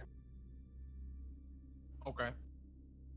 Because I can do this while performing other actions in my favorite terrain. There Right? it is. Yeah, I mean, yeah, absolutely. It's like, oh, 25. Nicely done. This person over here, you're watching kind of like the way they're heaving, they kind of rustle a little bit. They look to be faking sleep. Which one? This one. Okay. The other one seemed to be out. The other ones seem genuinely asleep, yeah. In the distance, you can hear more coughing and stuff, but... Okay. Are we still in initiative? At this point, I think it's broken unless anything else happens. Okay, I shoot both him and the kid. Oh, Just kidding. I'm kidding, actually. I'm gonna Everyone be. else is out cold. yep. Yeah, no, shoot him and the kid. All right. I mean, the kid's out. Okay. Go ahead and make me an attack roll on the dude. Yeah, so these are with the hand crossbows. Okay, so the kid. Okay, I don't even have to roll to get the kid. He has. Yeah, it's almost Yeah, impossible so for you to miss. the hand crossbow's going at the guy. That's oh, it's only a 16. Oh, actually, it's a 12 because he's prone. That is true. Let me look at his armor class though. That just hits. Okay, cool. He's gonna take that plus that plus that. The sneak attack doesn't apply because of the prone, but Oh, I have disadvantage for any reason. You're correct. but it still does. I mean, the crit still hits, right? It doesn't affect that at all. Yeah. Dread Ambusher. Yeah. So that's the second shot with the second crossbow. And I don't have advantage. It's just a normal roll. Yep. Oh, only a 10. Shit. Wow, that's a terrible roll. 10 actually misses. It flies off and sticks into the ground. You have a third attack, right? I do. I'll just throw a dagger. It's all I can really do. Trying to see. Was there any reason I'd have some other bullshit? So sneak attack is if I have advantage for any reason, right? Yeah. Okay. Well, you're at absolute advantage and disadvantage anyway, so it's always going to net to 0. We will. That will hit. Roll damage on that one. And actually, I need to roll the auto crit one. So, Or actually, wasn't one of those to kill the kid? Yeah, it should have been. Probably the first one. Because we got thrown off. Just whatever the minimum one was. It's fine. Sure. Yeah, it would have been probably the first one. Oh yeah, because you missed the second one too. Yeah.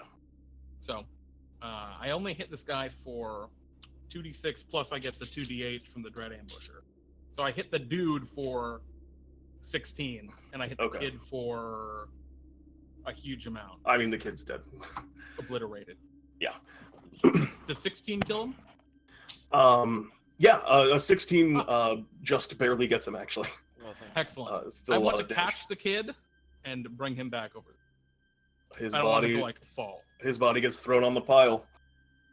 Oh, they're going down. Oh, yeah. You gonna push them all? Yeah. Off the side. Whoop, whoop, whoop. You do that. Meanwhile. Good night. A ghost. Yeah, let me peek through that door.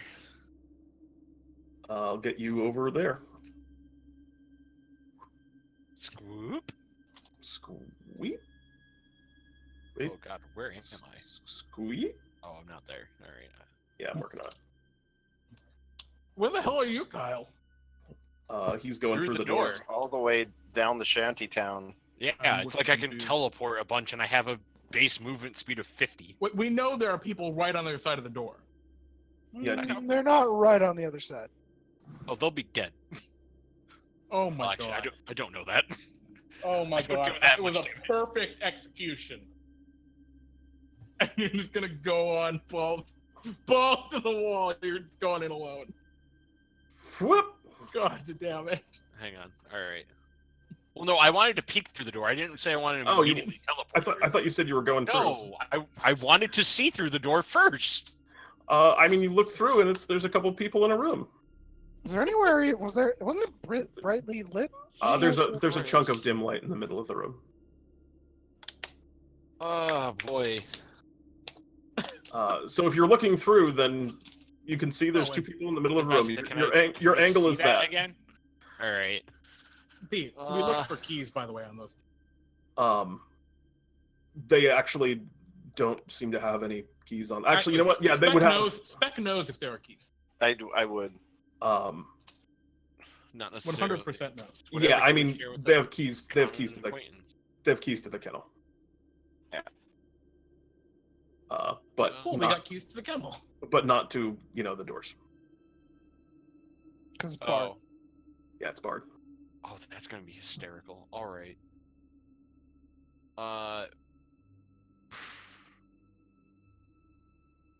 So Pete, you can use 2 sorcery points, or sorry, key points. Wow, I play a lot of sorcerer. You play a lot of sorcerer. Sorcerer key points. Yes, sorcerer key points. That's the character that I'm working on for a different campaign. Oh boy. I'm gonna cast silence. Okay. Where? Focus it on the middle of the room. What is the 20-foot radius? Oh, it's 20-foot radius. Okay, so yeah, you can get the whole room. All right, solid. And then I will teleport in. The execution was perfect. It still is. It still is. My assassinations. If he kills these 2 guys before you come up, it will be perfect execution. We'll see how it goes. So you go here. You bonus action teleport into the space. I think at this point I need all of you to roll for initiative. We're probably all still back here throwing the dudes into the pile, aren't we? Well, I mean, I was trying to move forward with Cricket as a hostage. Yeah, I'm throwing guys into the pile. Ah! It's fine, Jeremy. I That's do this okay. all the time. We have no idea you're in combat because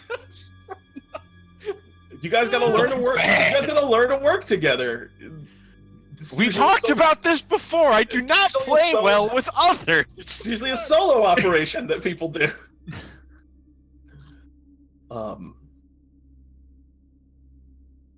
And let me roll for 3 these rounds guys. in. I can't believe I've been crit 6 times. Looks like I'm dead. You got this, Kyle. You can the fuck up, wreck these Jeremy. dudes. No, you got this. I believe in you.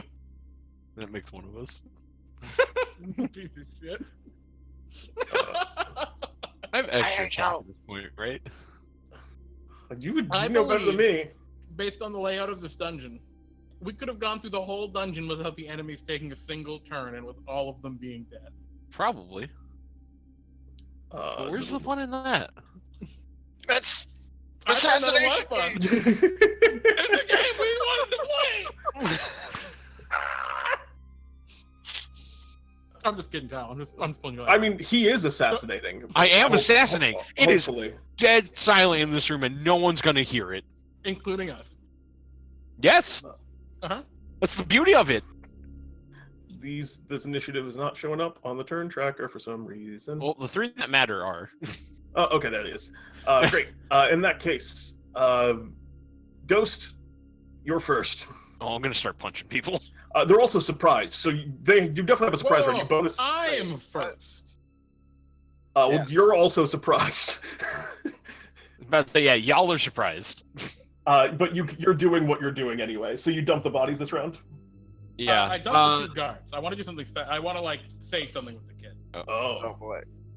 Oh boy. I mean, I think it's fair to say you can dump the 2 guards and also do what you're doing with the kid. Okay. Nothing Yeah. personnel, kid. No, it's Damn. How far down is like the drop here, the fall, the plummet down the hole? It's about 30 It's like feet. just go. Oh, it's only 30 feet. Yeah. Oh god. There is a bottom. I just tucked the kid then. Never mind. I thought it was like a really far drop. I was gonna say something like poetic about feeling the wind against your face. as you fall, but whatever. Then you look down and see that there's not enough to feel the wind, and you're like, oh well. I like the idea that you Erdon buries started, some and then people you in the just hear dirt. that thump as you just start to begin. In that case, Ghost, surprise. All right. Oh No. my God! What? Uh-oh. Uh-oh. All right, 17. 17 is gonna hit. Who are you attacking? The guy right in front of me. All right, he I'm gets gonna hit for 8. Key point to. Oh God, damn it! I gotta think about this. Flurry of blows. Oh, Stunning it's- strike. Well, it's between those two, right? Like this fucking problem. Well, you already used your bonus action. Oh. No. No, this is the new round. It had to be a new round because my action was casting silence. Yeah. Okay, in that case, yeah, your surprise round was to cast silence and go into the room. You watch as the two of them, kind of both of their mouths go as they go to like call out in surprise, and then they like look around confused as no sound comes from their lips, and then now you're punching them. So this is a full round of attacks that you have. This is your proper round. All right. Well, then it's gonna be flurry of blows. All right. You Two more can do shots on him. both. Unlike I- a sorcerer, you can do more than one if you'd like. I understand. You have to also understand I only have 7 key points, I got you. No. and I've used 4 of them to cast spells. Yeah, you're starting to run out of resources, but go ahead and go ahead and swing. yeah, there's.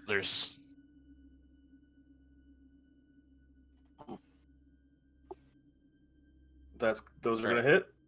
That's 19 damage total. 19 in total. All right. Yeah, I mean this guy's still. This guy's definitely still up. Have we moved Wait. toward the door? Is that what we are doing? Yeah, and on your that's what round, we were doing. you guys can move as close as you can. I assume at this point you. What do you guys do? Tell me what your situation is outside. I think we're just I heading toward don't- the door. Kyle, What? does your casting of silence require any components? Nope. All right, so they don't even know. Did they see him teleport in at least? No. I mean, they see him appear in the room all of a sudden and start punching. I mean, they We should know. be up here, Speck. We're just moving. Yeah, I mean, he's pretty battered. You see his head starting to spin from the strikes, but he's not down yet, and it's going Alright. to move on to his turn. He looks scared, very fairly so. He's like trying to speak and he can't.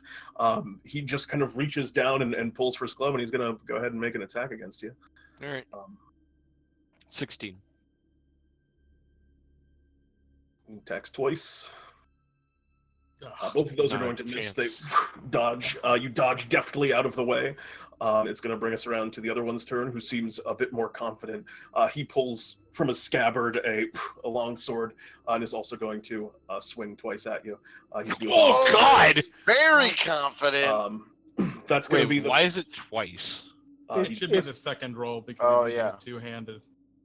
yeah. Oh, is it two-handed? Yeah, he's doing two-handed. He's not Okay. doing the shield. So 7 plus 17. 17, so 24. Yeah, two Yikes. swift cuts from this individual. You find your blood kind of like splatters into space. He looks still also like very bewildered and disoriented by the complete silence now in this room. But he lands 2 steady hits on you as he gains his bearings.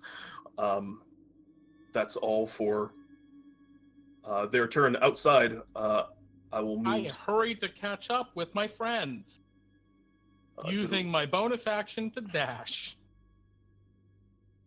Let me just get a spectator That's over all. so I can just see where you guys are, because I just want to know. Yep, I just did all of my movement to dash up to where my friends are. Actually, can I get that far? That was at 3. Why did the initiative Yeah, tracker that was 3. disappear? It's gonna come back when it comes back to your lair. So that's where I ended my turn. I can't. Okay, yeah, I see you guys. And is that all of you moving like as quick as you can? We would be like here-ish. This Yeah, and time. I'd say, 45, wait, 50, 55, wait up. 60. oh, actually, wait, I'm invisible. I don't say anything. I let them go. So you get to there, Speck? Yeah. All right, you can see through the door frame what looks like bodies whirling around in the dance of battle. Now- Through the bars at the top. How big is the silence bubble? Does it reach the door? It's penetrating a tiny bit outside of the door. So, like, if you went to open the door, you would be now in the silence bubble. Oh, good. And that's going to bring us around. It's you still. What you want to do? Ghost. You gotta go back to that tab. Yeah, I know. Spectator. Whoop, whoop. I mean, I'm gonna keep punching the guy that I've been punching because there's no Punch him away. 13 hit. 13 is going to hit. Yes. Oh, thank God. 9 damage. He's looking rough. A 10, unfortunately, will miss. God damn it. All right, flurry of blows. Let's see Another what flurry of happens. blows. Swing away. 12. 12 will hit. Roll damage. And that one is finished off. All right, fantastic. I'm gonna use the other attack to hit the other guy. That was already 3. He has Oh, and then you have four. extra attack. I get My 4. apologies. Yeah. Yeah. Go ahead and attack away.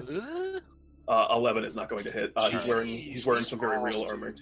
All some right. very real armor. Well, I don't have any other moves. All right, that's going to be his turn. He's going to swing at you again with his sword. That's 14. I'm still up. All right, I'm he's at 2. you're dodging and ducking out of the way, but you came into the room a little bit too hot. You're like having a little bit of trouble finding your balance in the space, and attacks that you normally move out of the way of easily, Yeah. they cut in. God, this guy is rolling like a Don't forget fucking the god. concentration of silence, by the way. Oh, you're right. Oh. I Yeah. didn't do that on all of these, so I forgot it, so I'll give it to you on these. Just make it on these 2. 12. I don't think. Nope, No, that's 12. good. makes But it. So you're far. good. Yeah, DC's 10. All right, solid. Oh god. All right, yep, the silence 40. maintains. That's around to everyone else. All right. Well, I'm just gonna continue catching up to I my friends, Go up to the door. unawares that anything's going You find on. yourself as you approach the door suddenly enveloped in. Actually, you know what? No, the door is just I was barely. about to say it would actually just barely touch the door. the very, very edge of the door, so it's probably not affecting you outside. But you're looking through, and you're seeing a silent battle happen within between Ghost and this person. Ghost looks actually pretty wounded. What do you want to do? Oh man. So can I?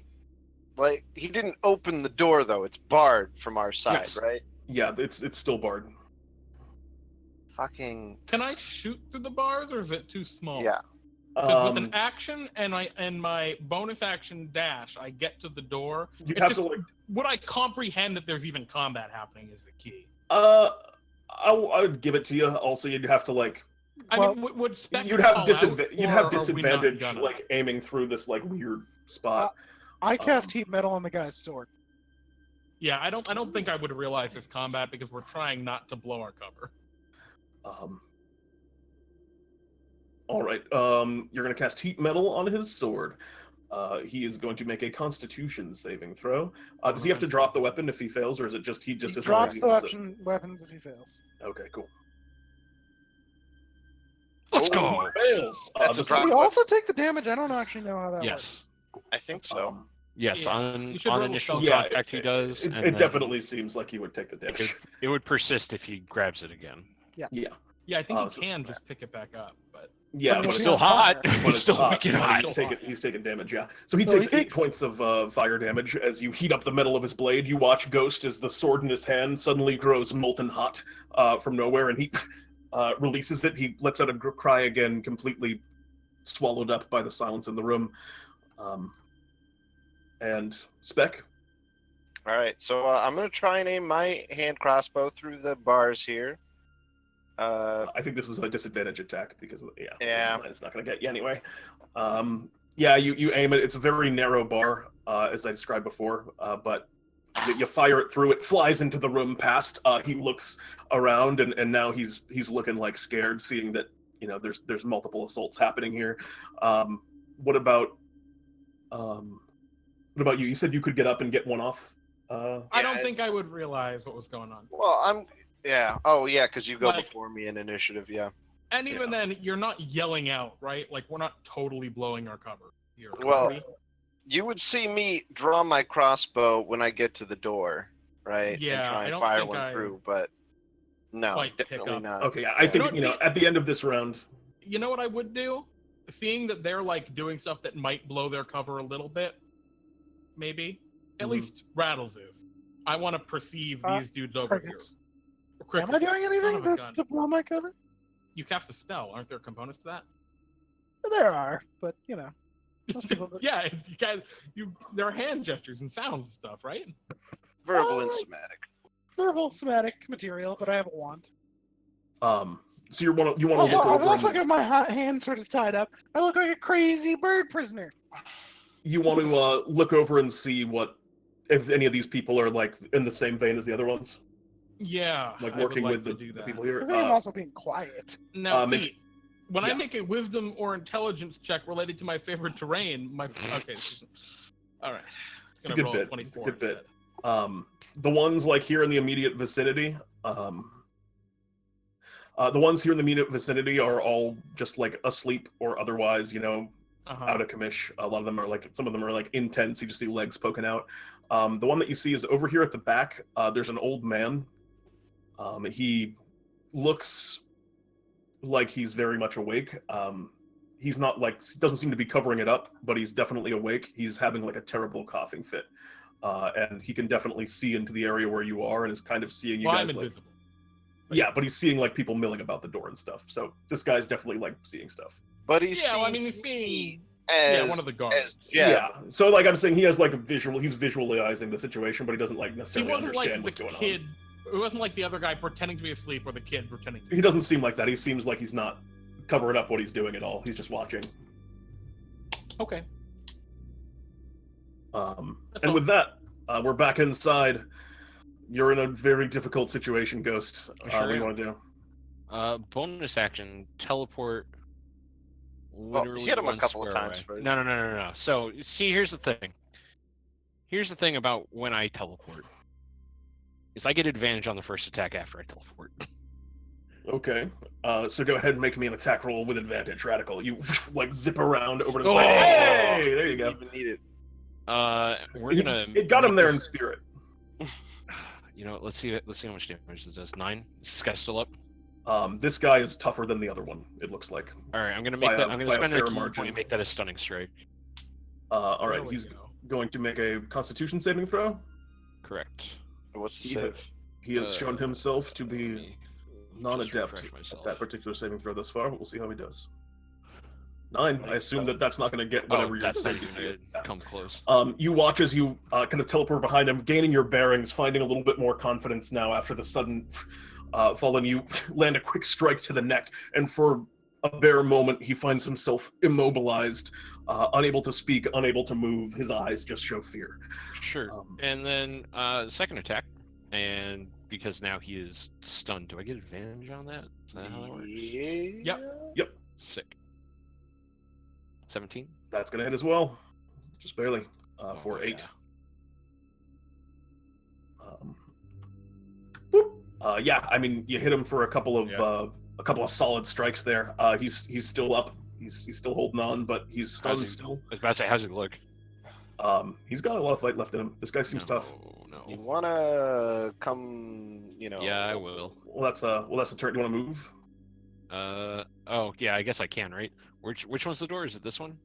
It's this one. Is that one? Yeah. Yeah, I'll move over and open the door. Dash into the kitchen. All right, you Oh, go I'll- over and Yeah, can I? Well, actually, I don't have an action. Can I open How the hard door? of a... I'll let you lift the bar. I All think right. that's All right, not and then a- after I do that, I'm gonna move back. You get back in range as we zip around to now I'm just gonna move you all. Yeah, You are all yeah, outside, but I'm just gonna move you all into this room so we're not doing the dance anymore. And yeah, I will Yes, run please. right in because it's my turn. Because he's stunned, he misses his whole turn, right? Correct. That is That's how that works. And he's stunned till the end of Kyle's next turn? Correct. Yep. Yeah. Yep. Beautiful. You see one thug already down, and this one is currently just locked in place by Ghost Strike. The three of you are standing there at the frame. I will you all enter. dash. And We're not on that page yet, though. so I I gotta- can see myself because I have the spectator control. Yeah, I gotta move. You guys, sorry. Let Yes, me get please. everyone officially into the room. Hey. All right. Yeah, So I I'm all took over here 30 still. feet to get here. Bonus action to dash for. Actually, when I get to here and I look at Pete, there's Ghost, two of me. Oh no. is Ghost making the I could use some help face? No. Ghost has no. Ghost definitely has some goddamn. Yeah, I mean, grievous Ghost wounds on has him. some wounds. You That's see fine. Ghost's Let clothing me are torn rephrase. up. but- That's fine. My face doesn't change. Let me rephrase, Kyle. Was Ghost lifting the bar to let us in be a sign of wanting help? No. It's just easier. Okay. I assume Ghost doesn't care if I help then. I don't. Good. I will walk over and murder this man. Please do. You have advantage. I know I did. Oh, I didn't roll with advantage, though. Why didn't it roll with advantage? All right. I will stab him for... A I guess bajillion. You get sneak attack also. 10. I mean, you definitely get sneak attack. Yeah. It's okay. I'm not using my sneak attack on that attack. And then I will take... Oh. I will take out my... I will draw up... So my second short sword is from my my cane. I will stab with that as well. And I will... this is made an advantage because he's stunned. Yep. I was crit fishing. Um, I hit him for 31 31. as I stab him twice through the back. He is as close to being dead as one can be without being dead. Amazing. Amazing. Yes. His body is just Steal there, it, kind of like Speck. bleeding down out onto the Actually, ground. I'm next in initiative. Oh, are you? I look disapprovingly at Ghost. Crickets. I have no expression on my face. I mean, I just... Oh, shit, I didn't put a dagger on my character sheet. All right, hold on. Well, punch him. You want to shake him? Yeah, I can't cast any spells because of the silence. Yeah. Yeah, I shank him. 18? You have an advantage, so 18 does hit. Ah. You get him. I mean, it's just like a peck, just Yeah, describe your killing blow, Crickets. I pull out a bone dagger from somewhere within my clothes and just stab him right in the neck. Yeah. neck. Yeah, he's unmoving. He's just standing there stationary, trying to scream but can't. And then just boop, you just kind of go up and get him. Mm.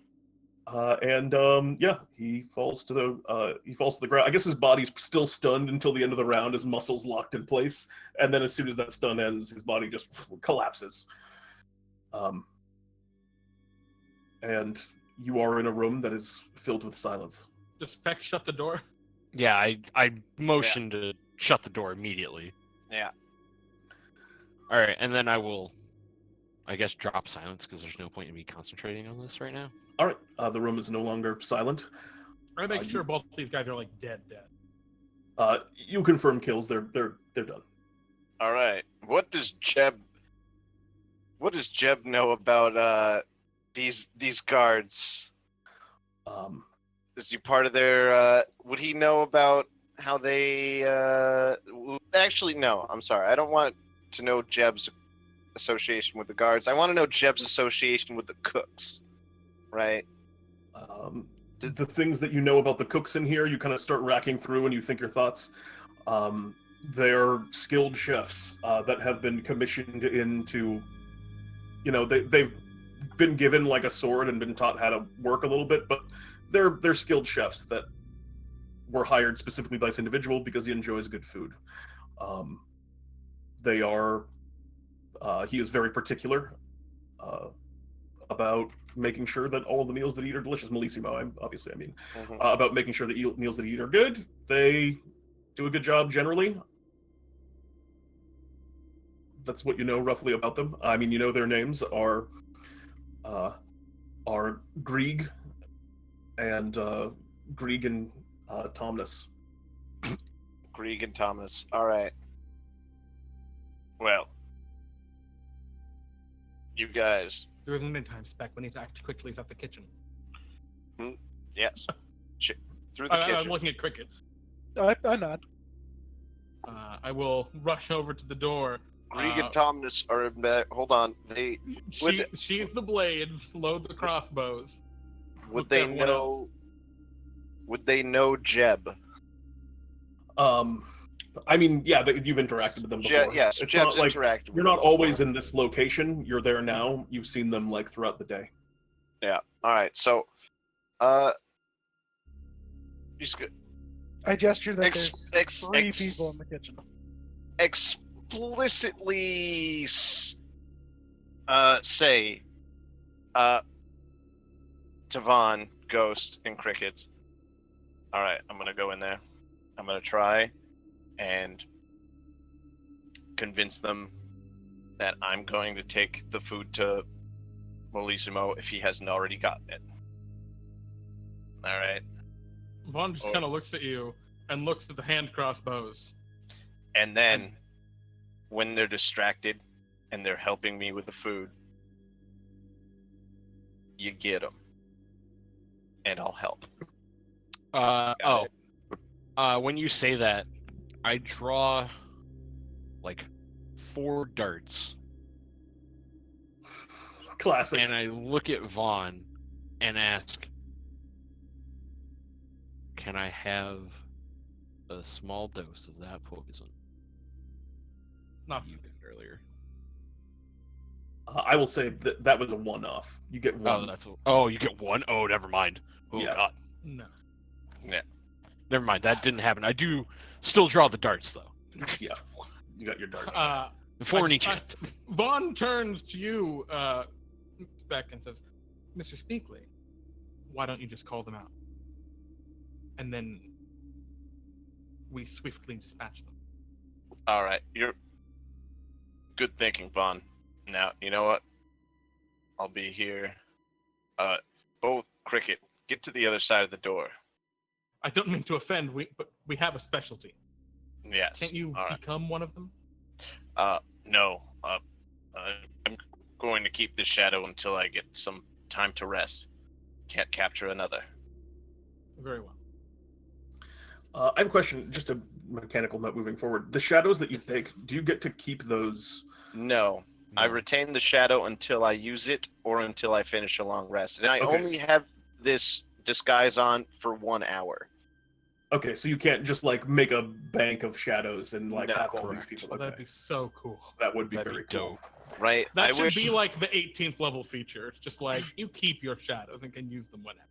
Yeah, and then once you use it, it's become done. a- But I like the idea of You having become a bunch of girl with no one-offs. name, essentially. Mm. Kind of already are. All right, so Speck, yeah, you're in the form of Jeb right now. What do you want to do? So, I'm just going to quickly just burst through the door into the kitchen. Right. All right. Yeah, let me remove the. Pete, would you consider our current planning preparation adequate for a surprise round where all of us act? Yeah, absolutely. We Excellent. talked about it this time. I just thought it was cool last time. Just be like nod, but we can talk it out. Say, Grieg, Tomness. I look at that other guy, and would Jeb know him? You look at that other dude. Yeah, this is he's been with the gang for a long time. He's a tough. You guys, come look! And I'm gonna run out. Deception check. You have a bonus, I think, because of your shadow. Yes. Yes. I don't think this was our strat. I No. told you said bring him out. The key about no. Oh, never mind. We were gonna go in. You said bring him keep out. No. I purposely Yeah. backed away from the door so that way he could bring them out into this room. Yeah. Yeah, that was actually Okay. what I thought you were doing too. Oh, okay. That would still be okay for a surprise. Yeah. Okay, sure. So you get an extra bonus to that, don't you? Actually, Should we all make stealth checks? That is a good idea. Oh yeah, the room's no longer silent, so yeah, please do that. well, I mean, Thank you I for don't. reminding me. Another creature can see this disguise 17. by succeeding on an insight check contested by your charisma deception check. I gain +5 to the check. But So it's just a flat out 10? well, Or I'm just like, I don't understand that from what you just phrased it. Like, is it a +5 or is it just? It's a contested roll. They roll insight versus his. Okay. deception. Yeah. And you have a Except +5. he gets a plus. He has a 5. 15. so Alright, I have so a 15. Yeah. They're gonna roll their insight. Well, super. I mean, they super got a insight. pretty good just chance to just. Yeah, I mean, there's I just rolled- random, yeah, there's I just mean, random like- chance. But last guy. Nice. Yeah. They all just kind of like nod. They look scared, nervous, confused. They begin moving their way out. They file out as such. Well, before they start coming into the room, and we technically did this, we're all agreed that we won't start attacking until all 3 of them are in said room, correct? I mean, they're rushing out, so yeah. Yeah. Yeah, I mean, Okay. they come out in a pour. They see the 2 bodies and they begin like kind of jogging. This one kind of gets to here, and And they're unarmed. Surprise. the 2 cooks are unarmed. This guy is very much not. Okay, cool. Which guy is this guy? This one? Yeah, Big the one boy. that looks Yeah. different. Yeah. Big boys. All right, Um, so this is definitely a surprise round. All now right. we roll initiative. All right. Yep, roll initiative. Cool. Oh my god, that's horrible. Such bad initiative. Right. We've been rolling a lot of All of twos. us. Been a lot of 2s tonight. Yeah. Between all of us, we've thrown out a lot of Yikes. 2s. It's kind of more insulting than seeing a crit fail, honestly. Well, no, because I can sometimes hit on 2s. Oh, sure. Precision strike. All right. Yeah. So that's going to be the first initiative. Is you Von Paz? Oh wait, the Oh, Speck. What? Yeah. Oh, on my screen it's. It's wait a I got a 10. Oh, yep. Never mind. I just didn't order it yet. That's my mistake. Also, I don't have Why am I not on here? Ghost. You're not on there. You Don't must not worry. have clicked on your token. I did. Just go again. Should be Alright. 19. There's the thug. Great. So I'm gonna start by trying to stab the thug with a dagger. Please do. You're not the thug, the veteran. This guy. Oh Yes, yeah, that that's the guy. one who's that is armed. going to hit. Holy Speck Speechly. Speck Speechly. Pete, can you get rid of this 6 other Crowley? indiscriminate Because damage. this Oh, is it just? Oh, it's yeah. Okay. And then I'm going to use a I forgot it was the spectator. bardic inspiration die to use my psychic blades to deal an extra 3d6. Oh, gosh. Oh my god! Gosh. Gorge! All right, he takes a solid 15, and this cook. I mean, he's not a trained combatant. He just goes down in one strike.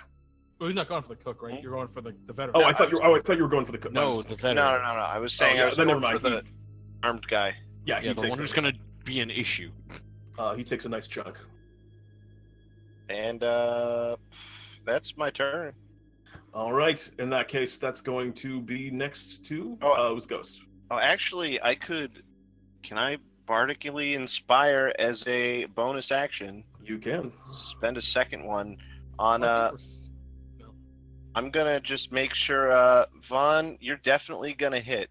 Well, Oh wait, Well, well, fair. you have a. Oh well, I don't actually roll it for you, but You have a D8. oh, thank you. Bardic Give inspiration. myself a little heart to represent your love, which is Man. what that specific heart is right there. Or no, you know what? I got muscles. Thank you. Alright. Well, I guess. Fuck. Alright, we're gonna move in the following fashion. Oh shit! Music. Hanging along the wall, so that way we can get into this dim light over here. And not entering this guy's combat range.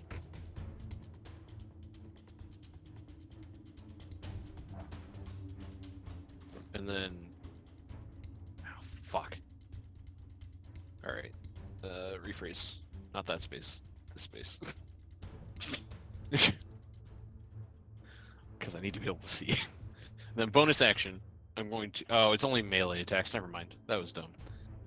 I'm just going to huck 2 darts at the veteran. Yeah, go ahead. Attack away. Nope. A 9 will unfortunately miss. But And a does he have 19. advantage because he's surprised? Oh, you're right. Unseen right. attacker, so 25 will Actually, hit. surprise does not inherently give advantage. Yeah. I think Yeah, it was but the- we I were think it was the unseen. stealth. You guys were all hiding. Okay. If you Alright. guys, sure. So, would that mean if I'm like hidden behind something and then I rush out and stab someone, I could be considered unseen for the attack? Even if- Yeah. Okay, even if they see me like run at them, as long as I was I unseen guess- at the start of the turn. we're I'm okay. gonna rule it yes today, and then we'll We'll figure it out. Reconvene. So the nuance 20 of that is damage. relevant. yeah for sure. 20 damage. All right, Oh. There's some good darts. You hit him Right in the neck. for. Oh, really good dart. Yeah, it's Kyle, like they're way better when they're dart D6. before, aren't they? I- Oh, he- right. 'cause He's a monk dartisan. weapons. Yeah. And 2 darts right in the neck. The guy's kind of coughing up a little bit. We'll see if he gets to take a turn as we go to crickets. I look at him, sort of lean forward a little, and go, and shoot out cloud of poison gas at him. Oh my god. Yeah. Oh. 12 damage. Roll that damage. It's 12. 12. 12. Fuck. He coughs up. It's his turn. He's surprised. They're surprised. Von Pause. All right, first boy.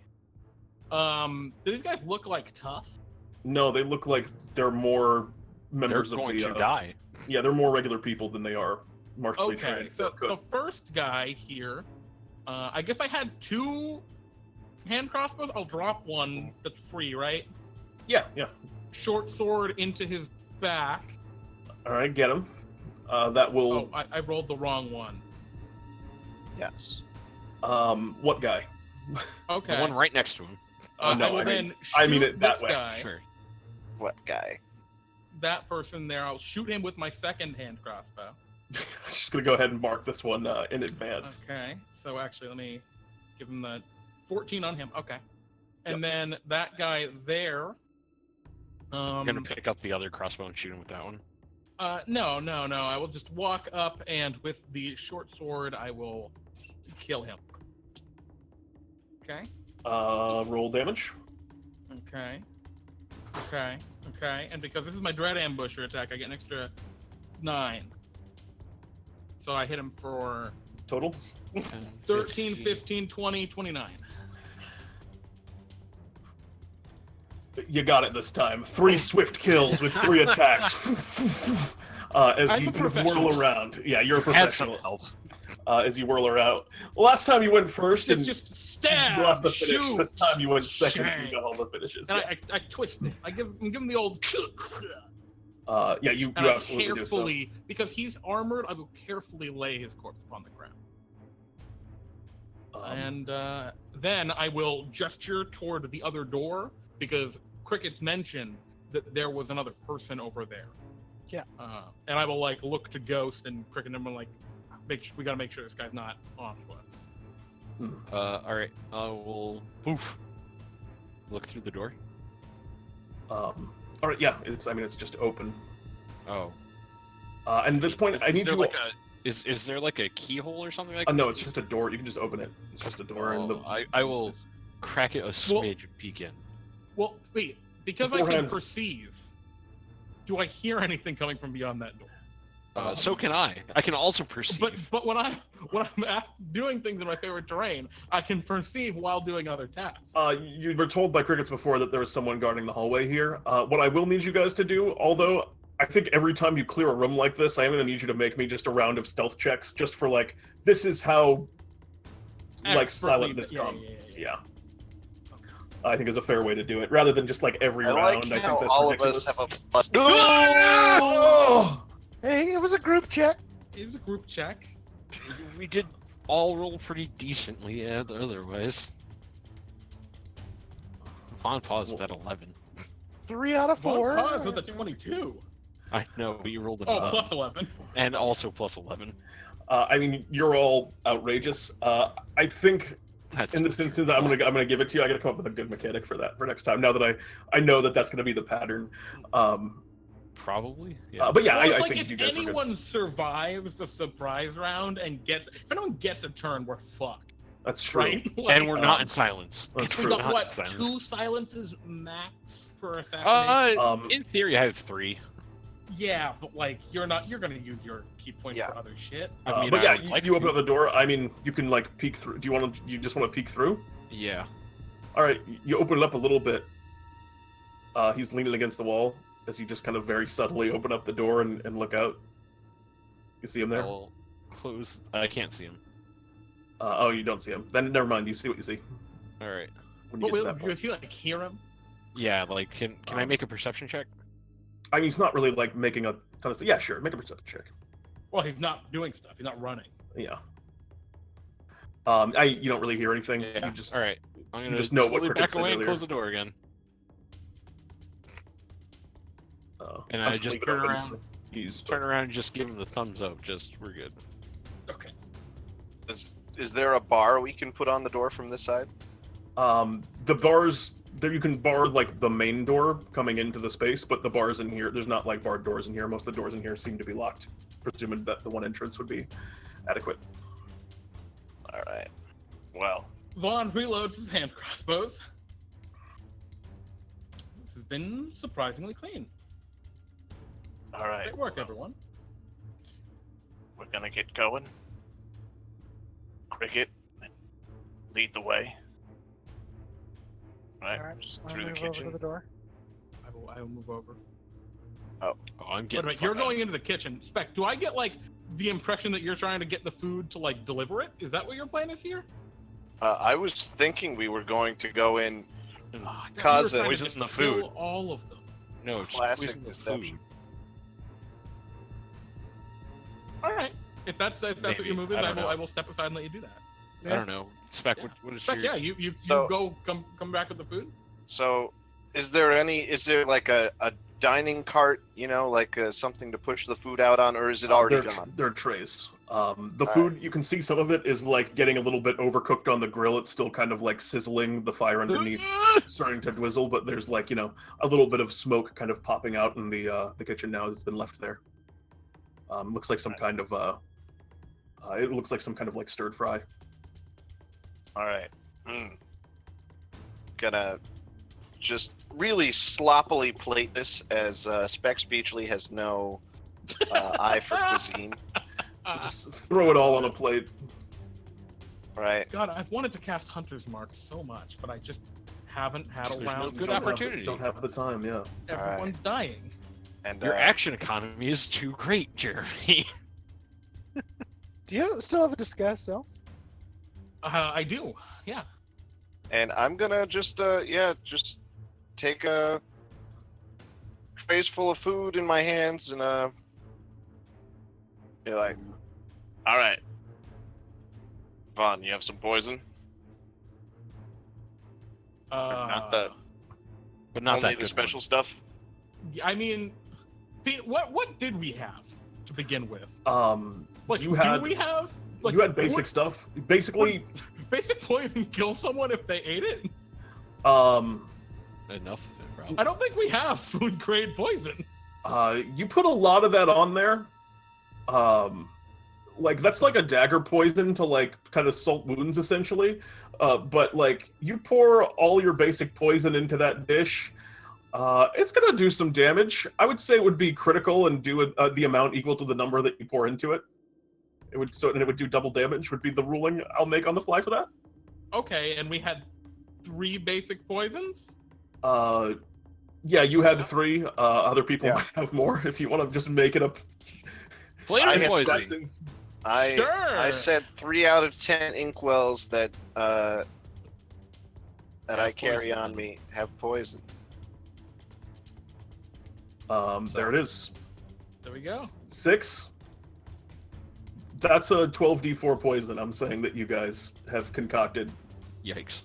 in this instance. just dousing it in poison. I mean, it definitely pouring that much poison into this dish is affecting it visually. Like, it's swimming a little bit in a bath of poison.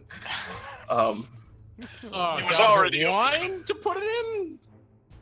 So we're just like the door's like ajar. God, No, I it's gotta- not. I It's gotta- closed. It's Trolley? closed. It's We're closed. looking at a trolley just of shitty prepared food that is just sitting in a pool of poison. Vaughn just agree. looks at it and looks at Speck. Well, All right, Mr. never mind. Think it back I through. create Let's some just go edible kill everybody. flowers and arrange it around the inside of the bowl, so it sort of hides the poison. I dip one of my crossbow bolts in the mashed potatoes and pull it out, and it's like dripping with caustic green. Like, Oh, this would be a great time for me to. It's poison not like a Speck. viscous. It's not like a viscous poison. It's, Alright. it's liquid. So, But you have poisoned your crossbow on the stick. mashed potato poison. Just. Oh, this is what we're doing. Hang on. Just let me. You want to get a Let me dart? dip- You get a let dart me from the dip- mitt. Can I get 2? You get 2. That's a cap. All right. All right, cool. I'll take it. And you're gonna start to lose some of the potency. Alright. yeah, like a minute. It doesn't last very long. Alright. We You're gotta. doing this thing, Speck. Mr. Speechling, in the future, the wine. I Right. notice. I like nod to the pitcher of wine that has no poison in it. Alright. Well, What happened to Speck Speechless voice? Hang on. that's because Speck Speechly is currently Yeah, Jeb. Speck Speechless, Jeb. Yeah, that's right. I'm Jeb now. You going through? Going on through. Oh, All right. Move Mr. yourself. Speechling. Yes, Vaughn. Looking at the food, do we think like Oh Pete, God, no. He's as not gonna eat that. a young noble, would I eat this ever? Would Um, like this have ever even been thrown to the animals? With the flowers kind of covering it up in some plating and not being able to see like the purple liquid at the bottom of it that's kind of like swirling around a bit. Maybe. Okay, I'm just gonna look to the others and say we should be ready, in case this doesn't quite work. Yes. No, I'm thinking that It's gonna need a cell. How Let injured me, is Ghost? Very. Let me I- deal with the I- man in the hallway. 2 out Oh, of well. 40. I was thinking I'd at least distract him first, and then you get him while he's not looking. Sure. All right. And if they ask, he's in the kitchen getting more. Right. I go up to Ghost, and sort of like mime, like when we get past the hallway and stuff, and then I go like pat like a muscle, like my bicep, and then point at you and just do two thumbs up, and cock my head. I stare into you blankly. Two people extremely good at communicating. I just sort of nod and say, "Yep," and think, "Yep, that'll work." What are you thinking? Like, out of character, what are you thinking? Who knows? That's what Crickets tells you. Oh, boy. Speck, you want to care to move? Yeah, Speck is pretty much gonna like kick the door open, like not like loud, but just like moving it with his foot so he can carry the tray. And he's gonna walk into the hallway. And he's gonna. So, would Jeb know this guard? He's unfamiliar to Jeb. He's unfamiliar. I don't Yeah. know his name. There's a little bit of extra. There's a little bit of extra staff on because of his arrival tonight. The party. I work out a He- he- signal. He doesn't look particularly suspicious as you're going forward. He just sees you coming up with the food. As he looks over at you, Just the damn chef skipped out on us. about time. They got running scared because they. Well, Lissimo, I hear he's pretty mad, huh? Lissimo's pissed. Good luck in there. I don't envy you. All right. Thanks, man. And he looks down. He looks down at the dish, and he just goes, "I really don't envy you." I mean, hey, the sauce is pretty great. Raises an eyebrow. Whatever you say. All right. Let's wait waiting for Vaughn. And then, yeah, I mean, I you thought guys, you were gonna send him in. you hear that little exchange. Jeremy. I guess, like, yeah. Wait, we took the moment there to talk. Yeah. I imagine. While Alright, he's turned around, All right. And all not right. I will paying step out. I will step out, and I will shoot him in the back of the head twice. And you will kill him. He will die. Let me just roll the damage. Yep. All right. It's oh wow, that's a pretty bad roll. Yeah, he's done. Okay. That was only 30 damage. Oh, I didn't even roll the Zephyr Strike. I'm sorry, not the Zephyr Strike. The Oh wait, 30? thing. I thought that was I had it wrong. Yeah, it He's was not- only 30. You have one he's more still- attack though, right? Yeah. You need it. Oh. Okay. Yeah, there he goes. All right. Cool. Next to 16. Oh, So oh right, 46. oh right. All right. Right. Yeah, you walk past it. I don't envy you. Slump. I don't envy you either. And Dunked. Casually dunked. Let's drag the corpse into here. so And, where's uh, the? Yeah, no, wait. look to crickets actually for guidance, right? Yeah, So you saying something, Ghost? which door? Oh no. I Pete, put up with- 2 fingers. Without saying anything, I'm going to teleport here. Oh. Hmm. I was actually gonna go cover that back door. Oh no, he says. I When- gesture not to touch that door. Which door? This one. Okay. Like, I will no. step in the corner here where I think I'm invisible. Yeah, probably. To me, you are, yeah. Right. And I keep looking In at that Ghost and corner, giving him um, thumbs up. Not quite. You're in dim. Because it's Oh. 20 feet of the Shit. torch. Shit, then I will wait back here with everyone else. You could snuff that torch, man. That's super conspicuous though. Fair enough. I'd rather just Right, charge well. in and gun him down if I have to. Hmm. We're gonna see if the poison works. I gotta. Do your thing, Speck. I walk in with the tray of food. Yeah. And it's just conversation in the room. Oh, Mr. Massimo. I'm terribly sorry. The cooks ran out on me. They were. I didn't ever expect them to, but they heard how angry you were about not getting your dinner, and I was They about just- to ask for my dinner a second time. And you know what happens when I ask for my dinner a second time, Jeb. that, Mr. Mullisma, I swear I know what happens when you ask for dinner a second time, and that's why I immediately brought what was in there out here to you. I put And the tray on the table in put front the of tray down.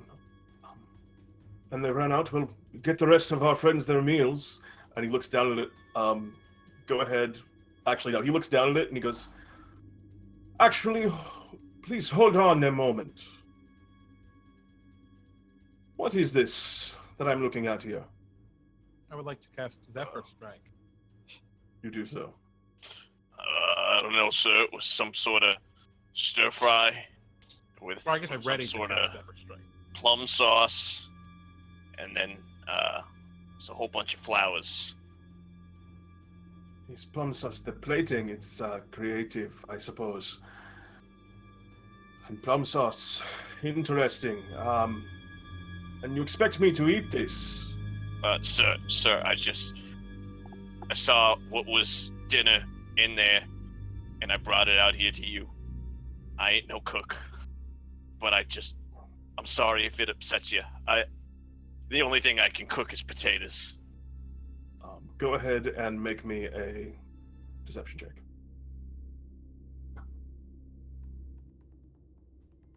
Uh, 16 And you have or that plus 5. so- Yeah, If because he's I'm gonna still insight at you, yeah. 21. Yeah, if he tries to insight me, yeah. Okay, oh, there he is. Okay. It's a 21. He is going to. Little do you know, it's a very personal detail of Jeb that he can only cook potatoes. Most people don't know that. It is true. And he recognized that, and he goes, "Bring everyone else their dinner. I assume I'm not the only one you prepared meals for. Oh, If any of my guests tonight have to wait, I would be most put out." of course, sir, of course. Speck is gonna run out of the room post haste. He looks over it, kind of frustrated, and what you don't see is him kind of reach down, kind of fiddle with it for a while, take a fork, and just kind of tentatively drink some of the sauce. Scooping it out like a spoon. He's gonna make a con save. What is the DC on basic poison? 10? I mean, it's half damage if he like. I don't know. Even if it's not on this, he's just drinking poison. So I mean, he's gonna get hurt by it to an extent. Yeah, 10. Yeah, he's gonna succeed on it. He begins kind of eating some of the soup, and you just hear him kind of like spit, and then the sound of a throw, and then a crash as the plate is thrown and shattered against the wall. That's when I act. I don't think it worked. Don't fucking say. So, Pete, you said half damage? Oh yeah. On 12d4. Yeah, do you want to Speck? Do you want to roll 12d4? I'm gonna roll 12d4. There's all your basic poison gone. It was worth it. That's why we buy poison ahead of time. Ooh, 14. 14. We'll take that. 14 points of damage. That's Hey, it's the most not. value that like anyone's got out of basic poison. Indeed it is. As he just drinks basic poison, he's gonna take 14 points of damage, and you hear like there's the shatter against the wall as he like throws the plate, and then goes, "This is the most disgusting." And he begins like kind of coughing and hacking a little bit in the space, and you hear the kind of woman next to him, "Poison." Roll for initiative.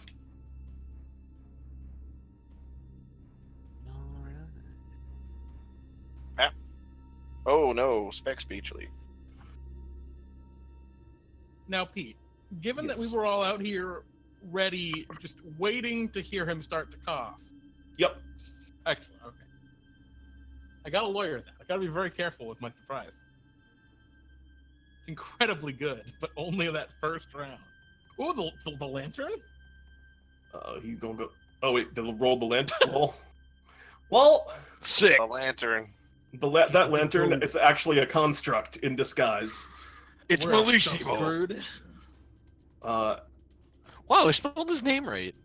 oh my god, the lantern again! I gotta move Malissimo out from under the Oh. lantern Yeah. because he won't roll. I'm All right, very now proud of myself. now he's good. Sorry about that. And then we have a few more initiatives to roll. Give me just a sec. Oh wait, is there like a trick? Is there a trick to like rolling all the initiatives at once, Jeremy, and roll 20 that I'm forgetting No, about? just roll the different types. Just have them be like, I think you should just have them go by types. Thug, Oh yeah, I mean I'm definitely gonna do that. that's all you got. I didn't know if like Lanterns that. are illuminated mimics. Uh-oh. Oh god, Oh boy. Oh, Oh, nice. boy. even I didn't know. And this is where I die. And Yeah, this is if we have to fight all these guys, it's gonna be a really bad fight. No, it's fine. Just as long as Ghost cooperates, it's fine. Oh, But dear. what you're gonna do? oh man, they all rolled terribly. We which like means that. that Von Paz. Are you And gonna this is a enlarge me? surprise round. No. This is a surprise round. Well, yeah. Excellent. So I'm gonna move to here. Oh, are you and gonna then change move me? Are in you polymorphing 25, me? 30. I move to here. Who knows? What Oh do my I see? god. You see a whole bunch of thugs starting to like stand up. You see the kind of like higher ups at the main table. Malissimo's kind of like bending over and like hacking. You see the woman to his right is like reaching into her side for a spellcasting implement. The other ones are like drawing swords. People are Excellent. kind of gathering themselves. What do you want to do? How threatening does Malissimo look? Malissimo looks. I mean, he looks tough. You're kind of sizing him up. He looks like a tough dude. He's Okay. he's cut as hell. He's got a nasty looking weapon at his side. We're gonna kill him. Yeah. Okay. Hopefully. Yep. Best of That's luck. the plan. Okay, cool. Oh, you're gonna make me roll. Okay, sure. I will shoot him, Fucking cocky ass. and then Yeah, I right. will. So that's gonna Your be. hubris. Your Your hubris! And then. So I hit him for. That was the first attack. For 8, 16, 23, 31, 39. He's gonna move this lantern because it's killing me. Right? All right. Yeah. And then I will shoot him a second time. For. I'm sorry, 21 did hit. Yeah, I'll tell you. Another 21. Will still hit.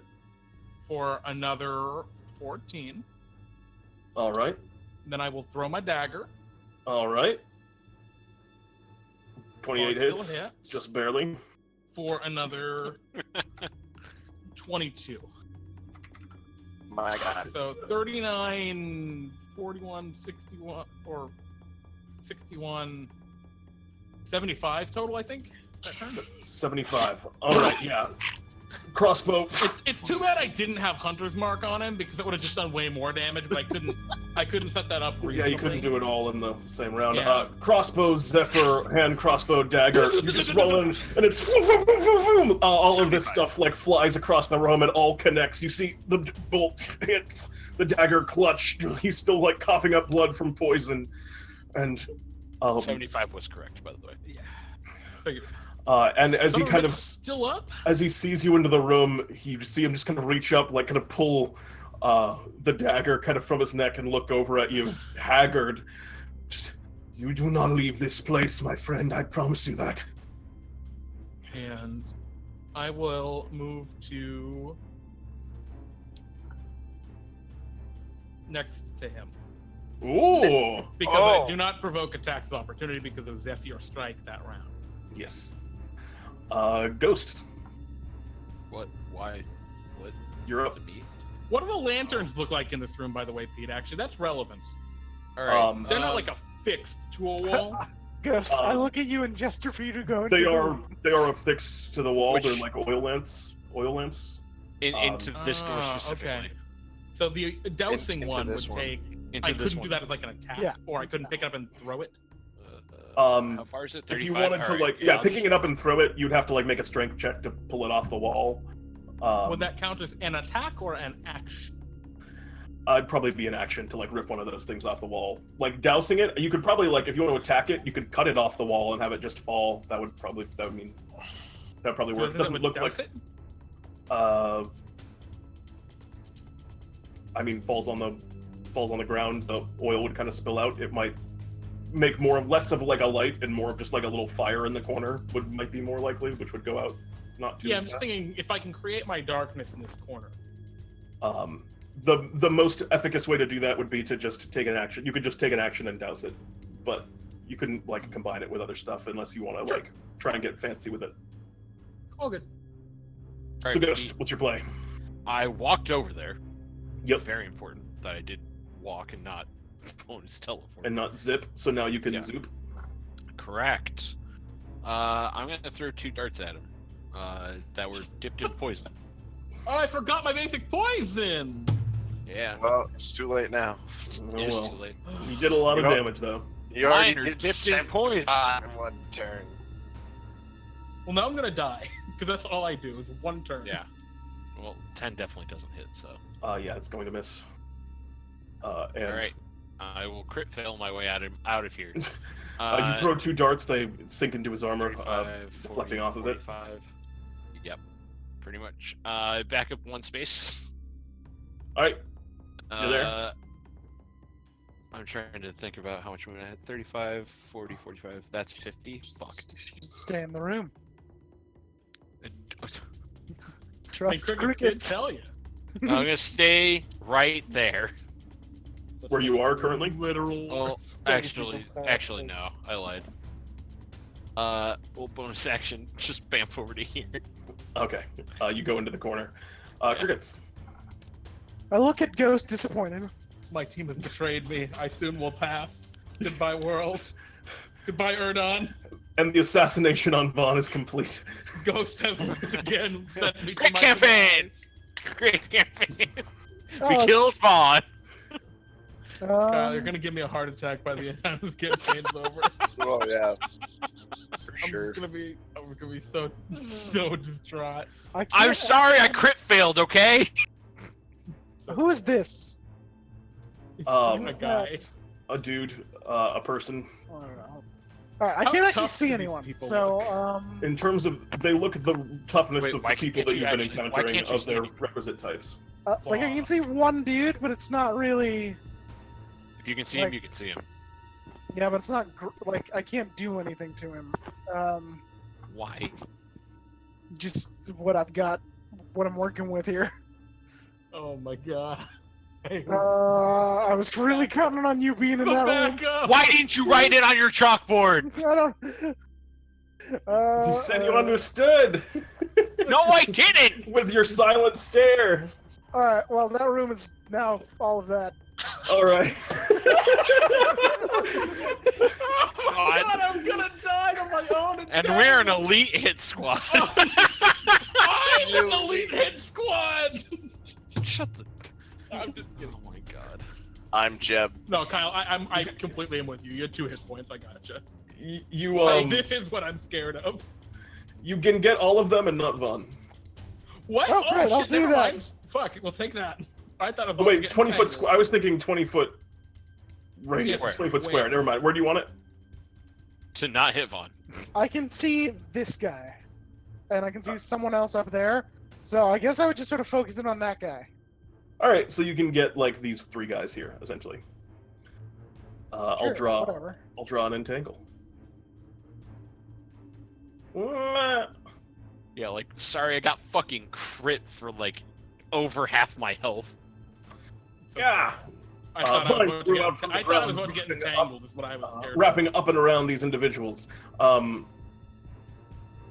They you gotta can make strength saving throws. Yeah. They're gonna make strength saves. 1, 2. Both of them, I assume, fail. Yep.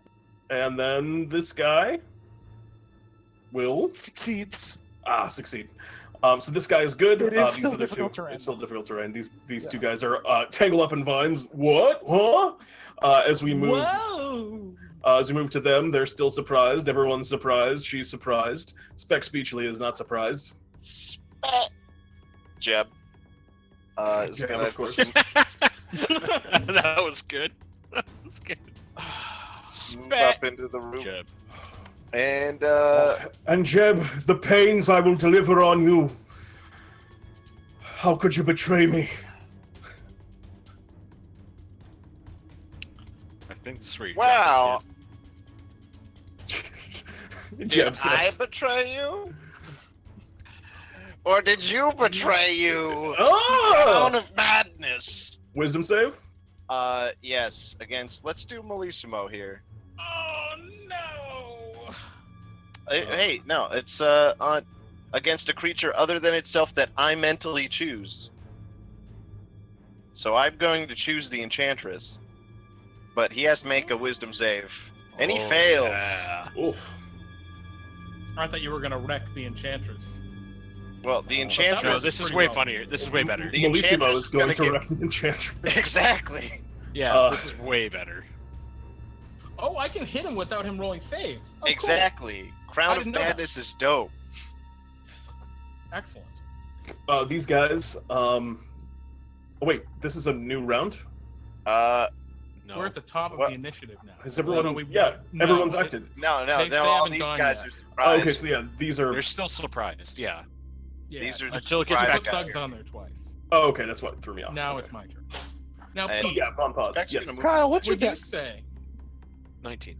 if I moved Okay. What? We have the same initiative. Yeah. charm target, blah, blah, blah, blah. Okay, And so same if I made dex, if I moved, he could make an attack of opportunity against me still.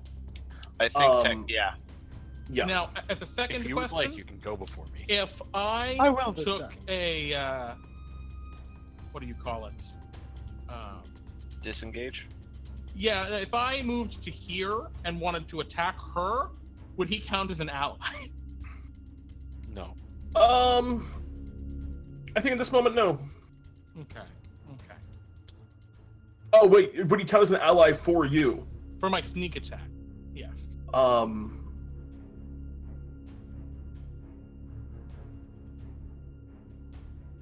Yeah, I'll give it to you.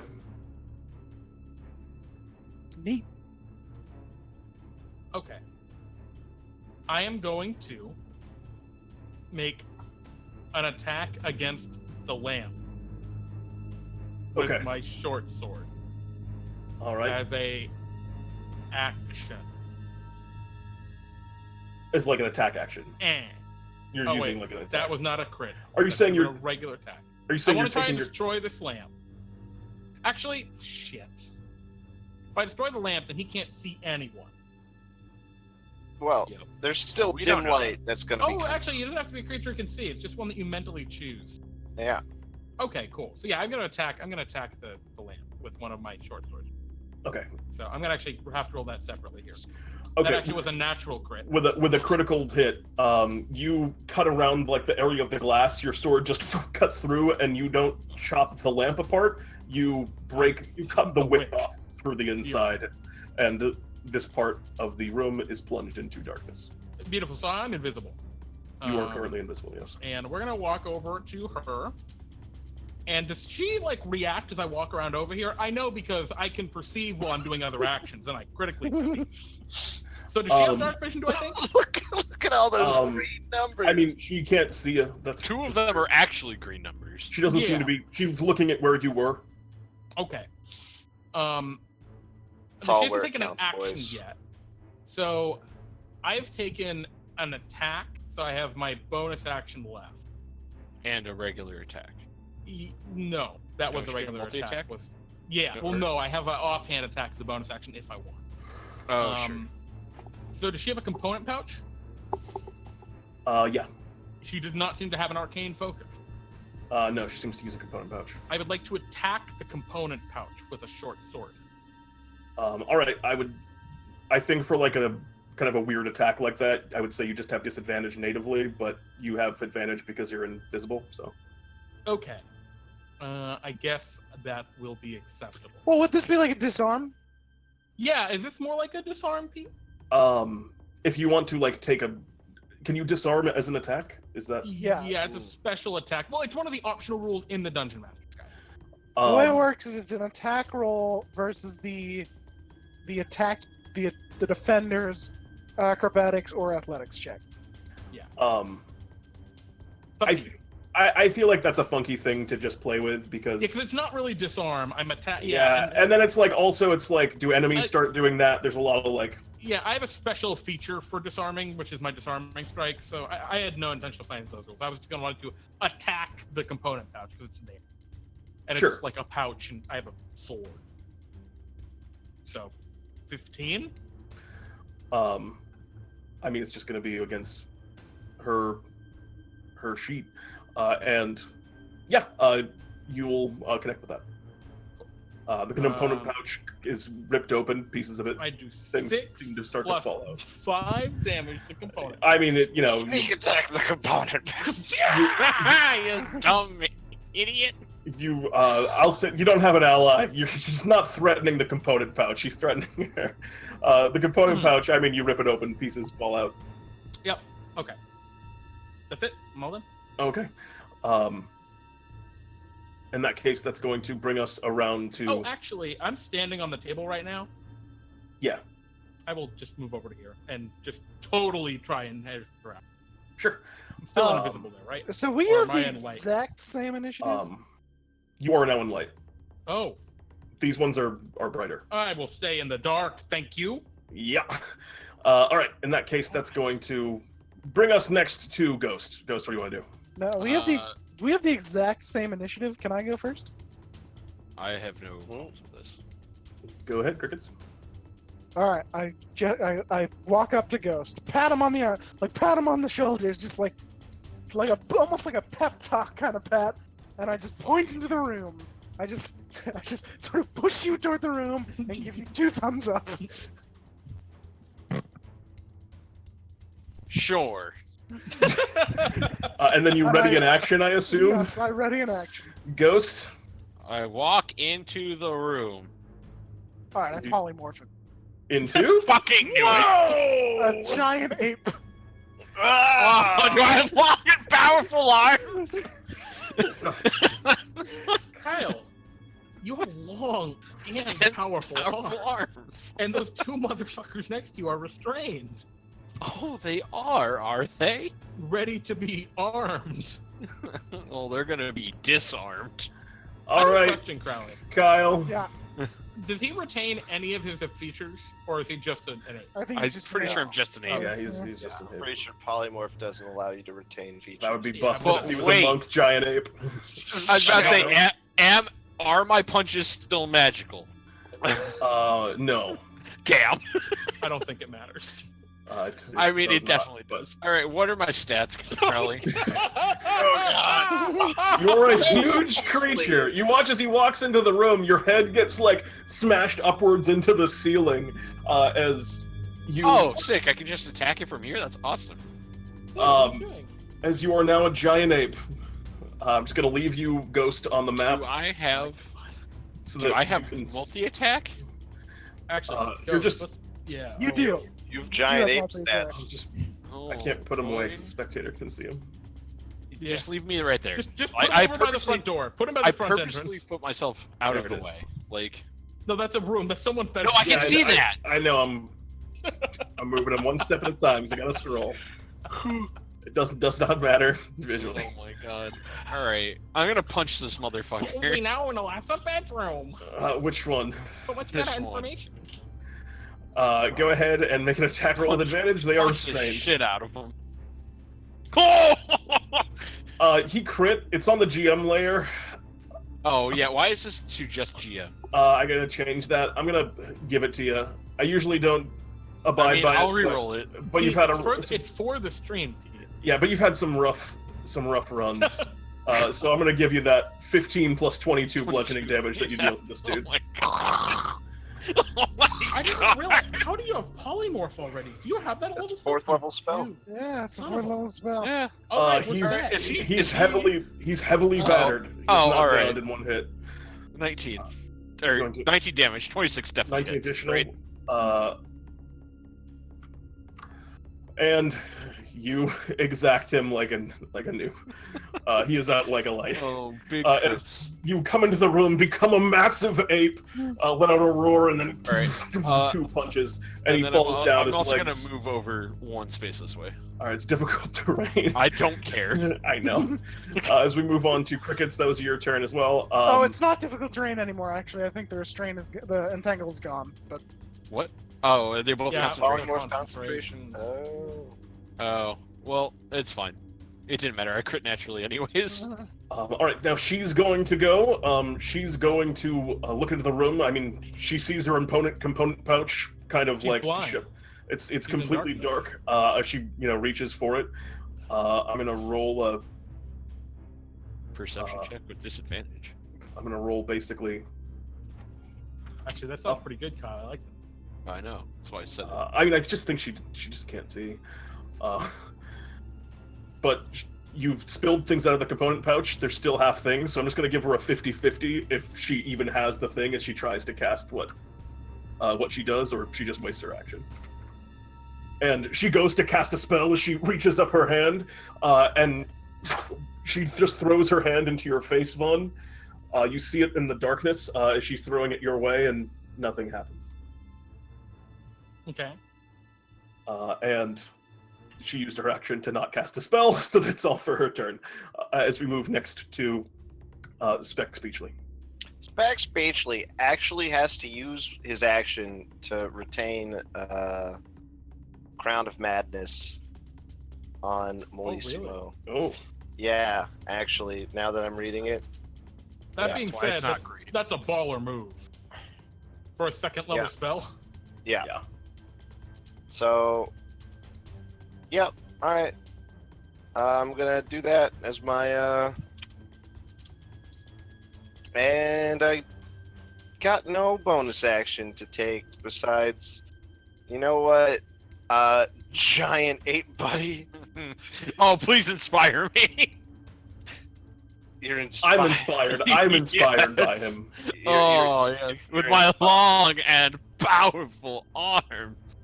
These guys are going. Oh, I don't know why I just rolled them. Kyle, Fucking Yes. initiative. I'm out of have you control. ever ripped a man in half in a Dungeons and haven't. Dragons game? I haven't. I can't say that I have. Well, Kyle, you're about to experience a really wonderful, wonderful thing. Well, I mean, I feel like I did with this other poor gentleman. As a giant ape main, I can tell you, it's a lot of fun. That's true. That's true. So that's an 11 to break out of your restraints. I assume that does not do it. For who? What restraints? But the veteran is trying to break out. No, the entangle is the over, entangle's right? gone. The entangle's over. Oh, he doesn't do nothing. He's going to disengage and move Wow. out of the room. And then he gets up and he sees you, this little Kenku crickets, and he Has no action. yeah, he's done. I mean, he sees you and he's like, "What is this thing?" He doesn't understand it. Does he have Thuds. enough movement for that? Yeah, just 30 feet of movement. He just went. Oh, wow. Yeah. Oh, no, he gets to hear at 30, right? Yeah. This is important because he's within Kyle's reach still. No, like one. It's two, long and 3. powerful. Oh, arm. diagonal. five. Yep, Yeah, yep, I was giving him the diagonals, so I think he can get to. What the heck is that? There's a. Oh, So that's I have a giant bunch of. ape stuff. Yeah. I gotcha. These thugs all like are backing kind of like against the wall. You see this one, 1, 2, 3, 4, dashes into here, and you can hear now that there are dogs in here that are howling pretty ferociously and barking at the now what is definitely this is no longer a silent assassination. Well, it got messy. Yeah, the minute the giant ape showed up, the stealth The ended. stealth was out the window well Um, before I became a giant ape. These ones are kind of like readying bows, and they're just like pulling back and firing at the giant ape, kind of dismayed and That's not sure fine. what to do. Do it. I don't care. That's a 13, a 12, and a 4. Does even hit? 2 of Oh, them you do. 12. Yeah, you take 15 points of damage as a giant ape. They stick into you. You feel a light pinch, Ghost. Okay. And that's... this So thug... what is my reach on giant ape? This thug is also going to disengage and is going to move and back against this wall. Melissimo, Has on to his use turn. his action to attack the enchantress. does he make an attack or does he do his attack? It says use his action to attack, right? Oh, to make a melee attack against a creature other than itself you mentally choose. Okay, so he's going to... Yeah, and he has to do that before he moves, which is important. Yes. Because he can he's still going to move freely. swing Yeah. with his great sword that he pulls off of his back. He's going to whip in, and yep, he's going to hit for a pretty sizable chunk of damage there. He's going to hit for a nice... Yeah, How much did he hit for? that would be a cool 25. Oh wait, no. Oh, he has. No, never mind. No, it's a That's a 14. Yeah. Yeah, I was gonna say. All right. No, yeah, I was like, oh no, he's good. He hasn't acted yet. Oh yeah. Right. Oh yeah. And then he makes a wisdom saving throw. Oh no, he can move now. He can move. Yeah.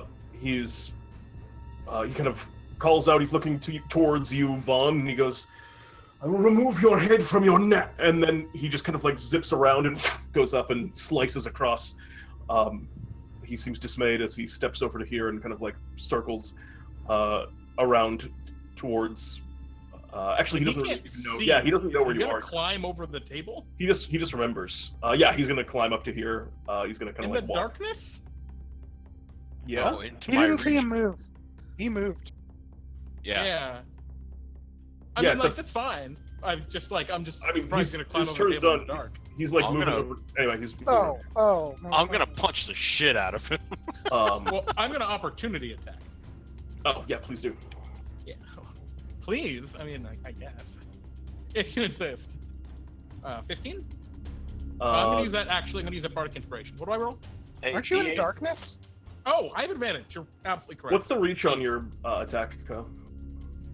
21. I have no idea. Thank you, Crowley. His reach is 10 feet. Okay, so Pete, will the 21 hit? it will. If he gets a rock, his reach is 30 feet. 50 feet. And that's Sick. 17 points. You know who's a rock, Melissa? Oh no! I whip him 50 feet into the wall, 5 feet away from me. Oh no! All right, yeah, he's pretty beat up. As we go on now to Von Paz, it is still you.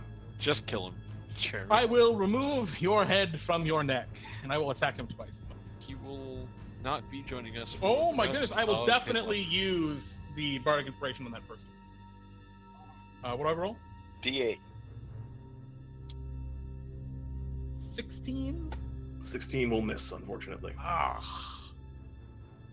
19. Oh, I have advantage because he's in darkness. I keep forgetting No. this. See, no, but now. I'm in that's dim light. darkness. Oh, you're I'm in dark. You're I am You're- unseen. You are. So sorry. That's actually a 25 and a 19. 19. I'll still use yeah. the bardic inspiration though, just Bo- because I rolled Bo- it. both of those will hit. 9 and 7 and 5. Oh, terrible sneak attack rolls. So that's gonna be 21 total. He's still up. Son of a gun! Yes. This guy he's a monster. No, I'm a monster. Jeremy, I just want to let you know you've reduced 3 discrete people to exactly 2 health tonight. As we move to Ghost. And my basic poison. Huh?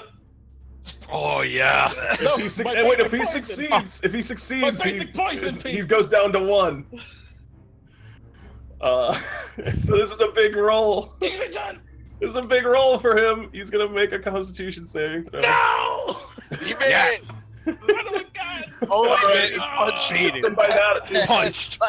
I will It is- remove your head from your Can I- shoulders. To It which is- I did. No, that's alive. literally what I did. Is I Flattened just into took the my wall. giant hand and just crushed his head into the wall. Well, and I will- I well, will- you gotta I will roll it. move to- You gotta roll it. All right. He Do you rolled not a see 27. that attack? Yeah, I rolled a 27. Oh, I didn't see it. No. Like Uh, I did though. I rolled a yeah, so, 27. yeah, please describe your killing blow on Malissimo, your first target. So I assume that Von Paz, you said that right out loud. Yep. And then I see that you failed, and so I look down. I mean, it's hanging on by a 2 thread. seconds. Hanging on by a thread. It's barely Yeah. ahead at this one. Yeah, but I hear that, and I see that you didn't do it. It's like real close, and I look at my giant hands attached to my long and powerful arm. It's probably one of my favorite descriptors of all Very time. good. And just like that, And then I slam my hand across his head, removing it from his shoulders. I imagine it's like an smack.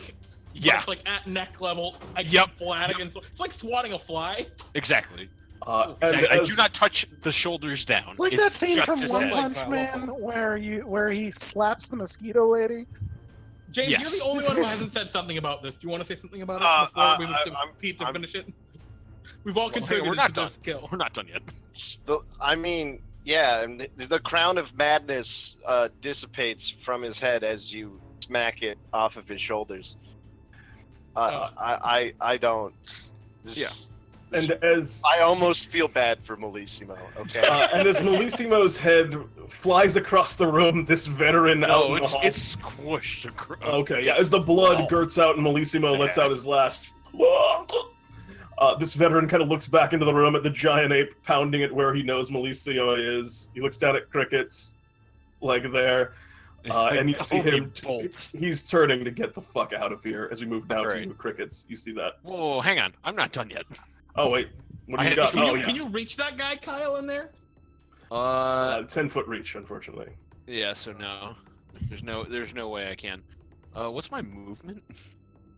You can move with anywhere in the room. I'm pretty Alright. confident. Yeah. Alright, well, I'm gonna... we established that she is in darkness, correct? Yeah. Okay, Yeah. so she can't see. I guess I'll just get right up in here, just in case. I'm gonna smack the crap out of this guy, hopefully. All right. Big old 21 damage.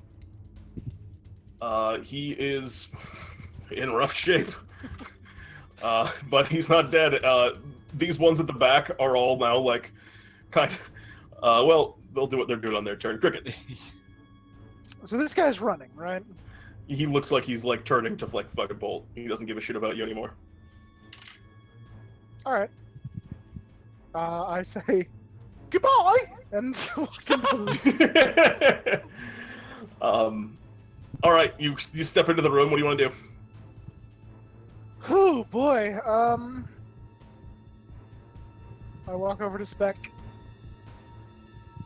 I'm looking around, appraising everything. Everything looks good, and I just say, I turn to Speck and say, or I do a knocking noise and point at the wall, and then I go inside the wall. What? Oh. All right, which wall do you want to go in? Just this one. I actually have the inside of the walls kind of there for you to mess with, so you can walk around inside the wall if you'd like, if that's something that you can do with that. No, I kind of expected this to be a solid layer, so maybe it's not that wall, but I find a solid wall and I'm inside of that. Oh, I mean, this is a solid wall. Okay. I'm just saying, like, you could move through it if that was the ability. Yeah. Yeah, I'll just wait inside. The walls on the map have a density to them. Yeah. Mm-hmm. As we move now to her, she's going to try and cast another spell, and see if she can do so. You watch as she turns invisible, and is going to. Oh, I don't. Move to the. It was established that she was in darkness, so I couldn't see her. Yeah, Vaughn does. Yeah. She disappears, and then she walks somewhere. And that is all for her turn, as we move on now to Speck.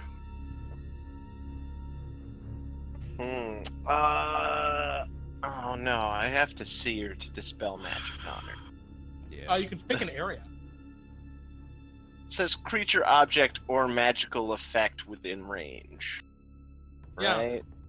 That doesn't say that you can see, does it? No, but I just. That's a little bit of a. That's I kind feel of like that's a fucking stretch, dude. No, I can tell by that that you also think it's a Well, stretch. let's take Jeremy. for an example, right? If someone casts the spell slow that affects multiple people, you can dispel the spell slow because it's an effect. Throw it up, James. We'll take a look at it. Alright. Yeah, 3rd level. I just want. On creature, If- object, or magical effect within range. Right? It like- doesn't say that you can see. But But But it he also, has to- He there's has an to know implication that of, it happened. There's Like, that's like the an thing. implication of understanding.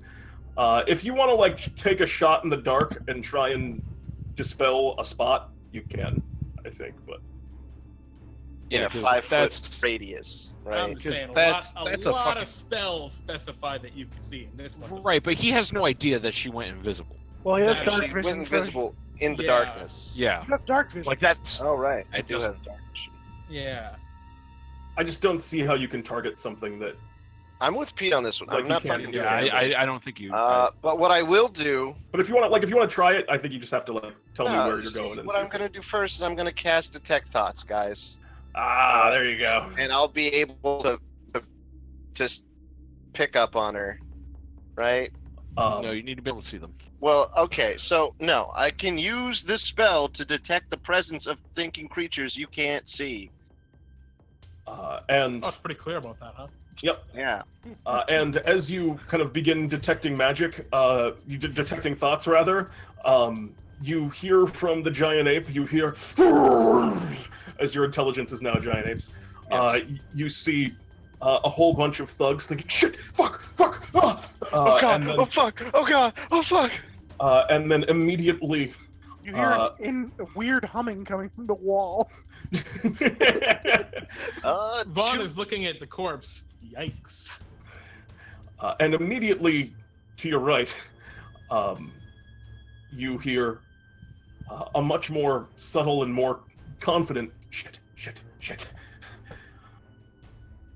from a space where you can't see anyone there. The square would be here. That's where you hear the thoughts coming from. Oh. You're pinging on the GM layer. Oh, my apologies. I didn't know. Why I didn't can know you that even Prince. ping on the Whoa! From there, I guess. From where? The Right in front of thoughts. the door. where that acid breath Oh. came out of. Yeah, right here. All right. Did you say anything, James? Oh yeah. Oh right. Yeah. She's at the door. You're no longer Jib. Does her opinion change? I'm Or is it still still Jeb. more calm? I mean, she's doesn't like that you said that. Yeah. Yeah. Just, How how does he know? Veteran is going to run. 1, 2. He is going to run. And the thugs are going to run. 1, 2, 3. Boop. Boop. Boop. Opportunity attack. He's gonna. Oh yes. He's gonna go ahead and risk one of those. 15? And he's going to be splattered about the wall as he's running away. You bat him to the side, and he just becomes. Yeah. No, I was actually gonna send him that way. He just Across the becomes table nothing. and chairs. Yeah. And then you see this door close, and you hear them like trying to barricade it. All right. And with that, that's going to bring us around to Malissimo, Who's definitely dead. Von Paz. I think at this Step point, right here. even though we are... Oh, wait, no, there's one more that you have to deal with. Yep. I will shoot with my crossbows. Actually, I'll just stay where I am and shoot the crossbows. I'm invisible, so they're just regular attacks. Yep. But I would have disadvantage, wouldn't I? Yep. Anything I can do to deal with that? No, they're really... All right. Well, Well, yeah, because she's not engaged with a normal hand ally. crossbow. 17. 17 will still hit. Not going to use my sneak attack because I'm a greedy bastard. Could you roll Oh a my God. concentration? You check? actually can't You stick it can't. anyway, so. Sneak that's attack. fair. We just discussed Good this. call. Good call. She's going to make a... What? A concentration check, right? Oh, a concentration check. I thought you said a constitution save. Well, it's the That same would be idea. weird. I was like, what are you doing? The poison. The poison's done already. Don't forget about yeah. Oh, Ooh. there she goes. Here you go, Jeremy. I leap to her and stab her with my short sword Why wouldn't you shoot again? because I want to be adjacent to her now if I can see her. So If we can see her. Oh, it's a natural regular crit. It's a natural crit. My goodness. Why, dice gods? Why? All right, she's gonna take an additional 27 damage. Um,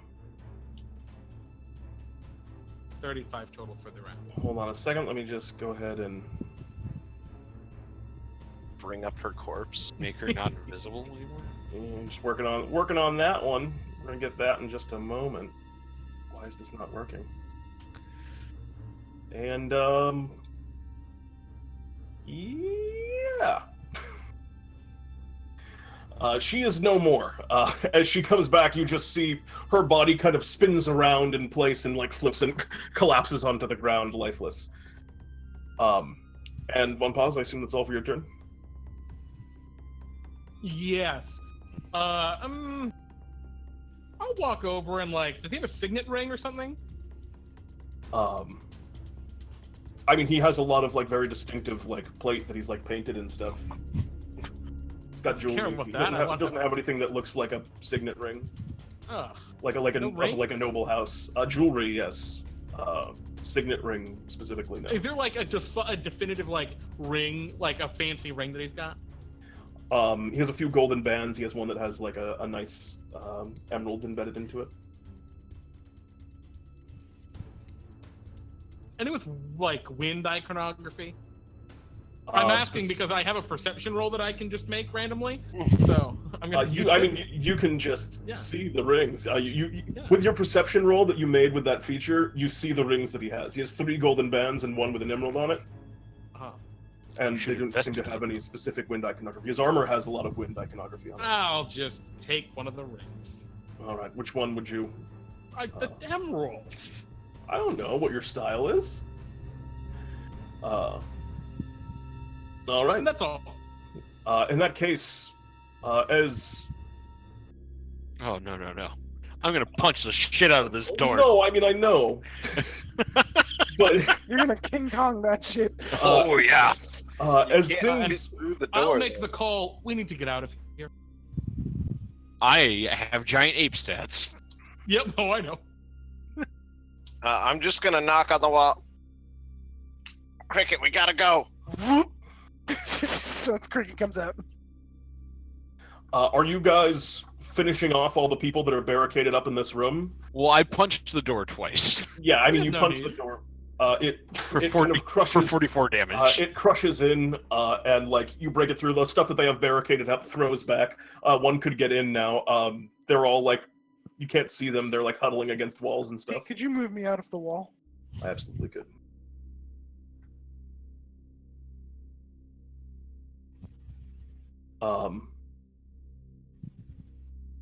What do you guys Cricket, do? you need to undo Like, what you as a did. party, the people in that room, Ghost. you guys could easily just destroy if you did choose to do so. It's just a question of time. What your priorities? I mean, someone got away already, so it doesn't matter if people win. Well, I Plus, think we I don't think- want. Sorry, go ahead. No, go ahead. I think Vaughn would just say, as the ape is like reaching through the room, like ripping people apart, dragging them through. Vaughn will turn to Crickets and Speck and say, "Well, I think it'd actually be better if we left some alive. Show that we're only interested in the top. Though peasants, they can do as they will. They'll die if they get in the way." I'm gonna go take a look at that sealed magic room. I nod. Well, And we I should be getting out of here quickly. I think as you Are you going to release him, Crickets? I'm still attacking this door. I look over at him at the door and then look back at you and just say, your hand gets some crossbow bolts. "Boy, in it oh as boy, it's it reaching does in. look like he's having a lot of fun." And then I just walk away. Oh my god! Don't you do this Cricket, to me! Cricket, no. Does she walk have over to any? this door. Cricket, we really can't. She has. I'll loot her. Yeah, go ahead and make an investigation check. Investigation. Can I perceive? You perceive that she's dead, but I think if you're like rifling through her pockets and stuff.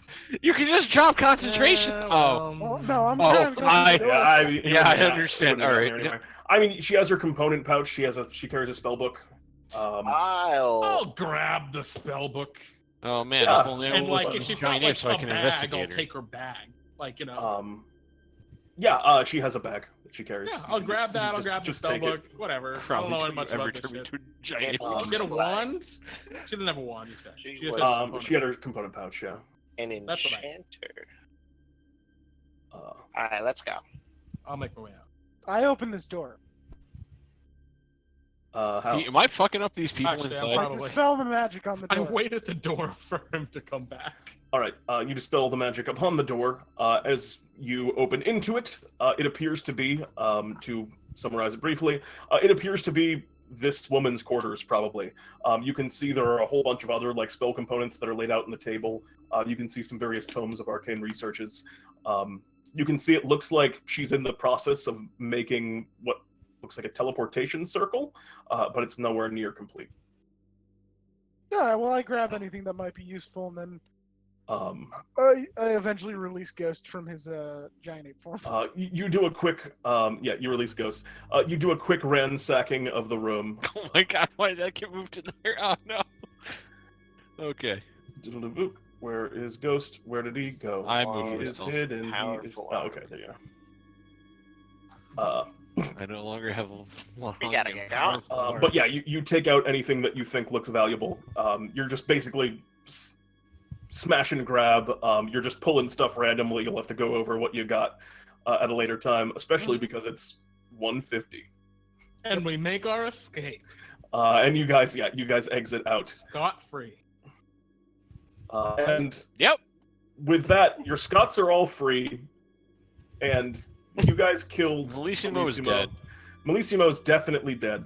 Let me put that in my Well, notes. let me go down to the Malissimo part. Yep. And as are most of his Dead. minions. Oh, we didn't learn what the big thing he had going on was. Doesn't matter, he's dead. I mean, it does matter, but like... All right, Pete, can I have a note, by the way, to put my notes in? Absolutely. If you don't mind. I'm Thanks. also a fan of the note. I'm just putting it on my character sheet. But yeah, Pete, do we get out? No problem. Yep, you guys. I think. I think you guys exit back up the way you came. Anyone that was left in the tunnel is no one that was any threat to you by any means. I mean, there's a few people that have now seen your faces here in the city and saw what you did here tonight, which you're aware of. But Some people saw Jeb. They also only saw and no my- one saw Speck Speechly. Damn it, I have that giant scar. oh, you never dropped. Yeah, you never dropped Jeb, did you?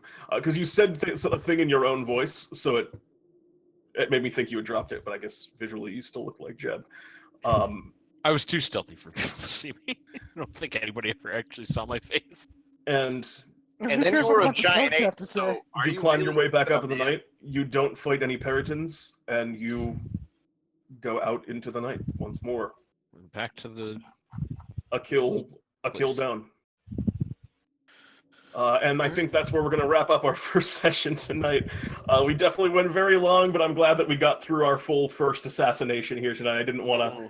I think it seemed like everyone was on the same page that we didn't want to not finish up this first showcase And of your hey, it's talents. Labor To be Day. honest, I mean, yeah, if I had work you today, I would have guys. been like, no, I would have much rather not have done this. Uh, Just done it next week. Let me make sure it's not raining because I still have to go sell hot dog Oh, geez. in well, 6 Well, hours. speaking of selling hot dogs, Yes, please. Oh wait, it's now a chance of rain. James, that was Maybe, a just handoff to you.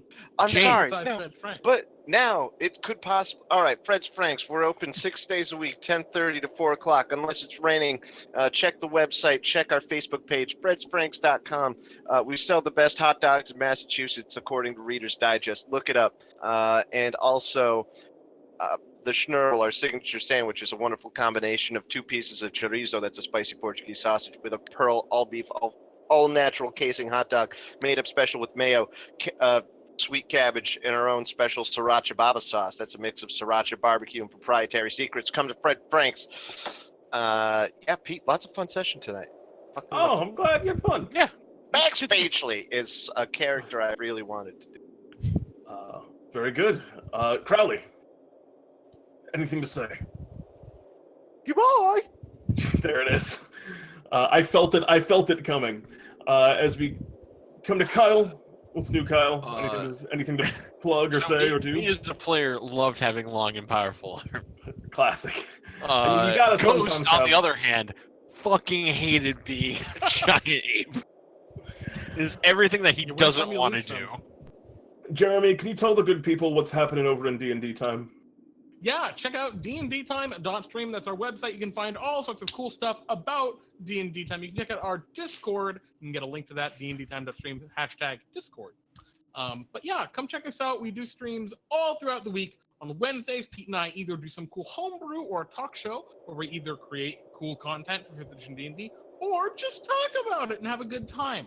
On Fridays, we have Pete and Jeremy's D&D Time, which is a fun little show where we run 3 1.5 to 2 hour self-contained adventures featuring our viewers. If you're watching the show right now or have watched at any point tonight, you can come and play with us and play some Dungeons & Dragons. We welcome people of all experience levels. A lot of people have played their very first game of D&D with us. We're very relaxed. We're very chill. You know, you don't have to commit hard to playing in D&D time. You can just play whenever you're free on Friday. It's a lot of fun. Come play with us. And of course, we have a lot of veterans to play with us too. Very open community. Great. And of course, Sundays, we do this for now, which I'm very into. It's a very fun session. I'm glad you I had think fun, man. Yeah, It's obviously, sexual over the here. weird rules minutia around the surprise We'll stuff. work that out about off at some camera. point, but Work yeah, that out off We'll camera. find it. It's pretty good. I'm a big fan. This is exactly what I wanted. I love all you guys.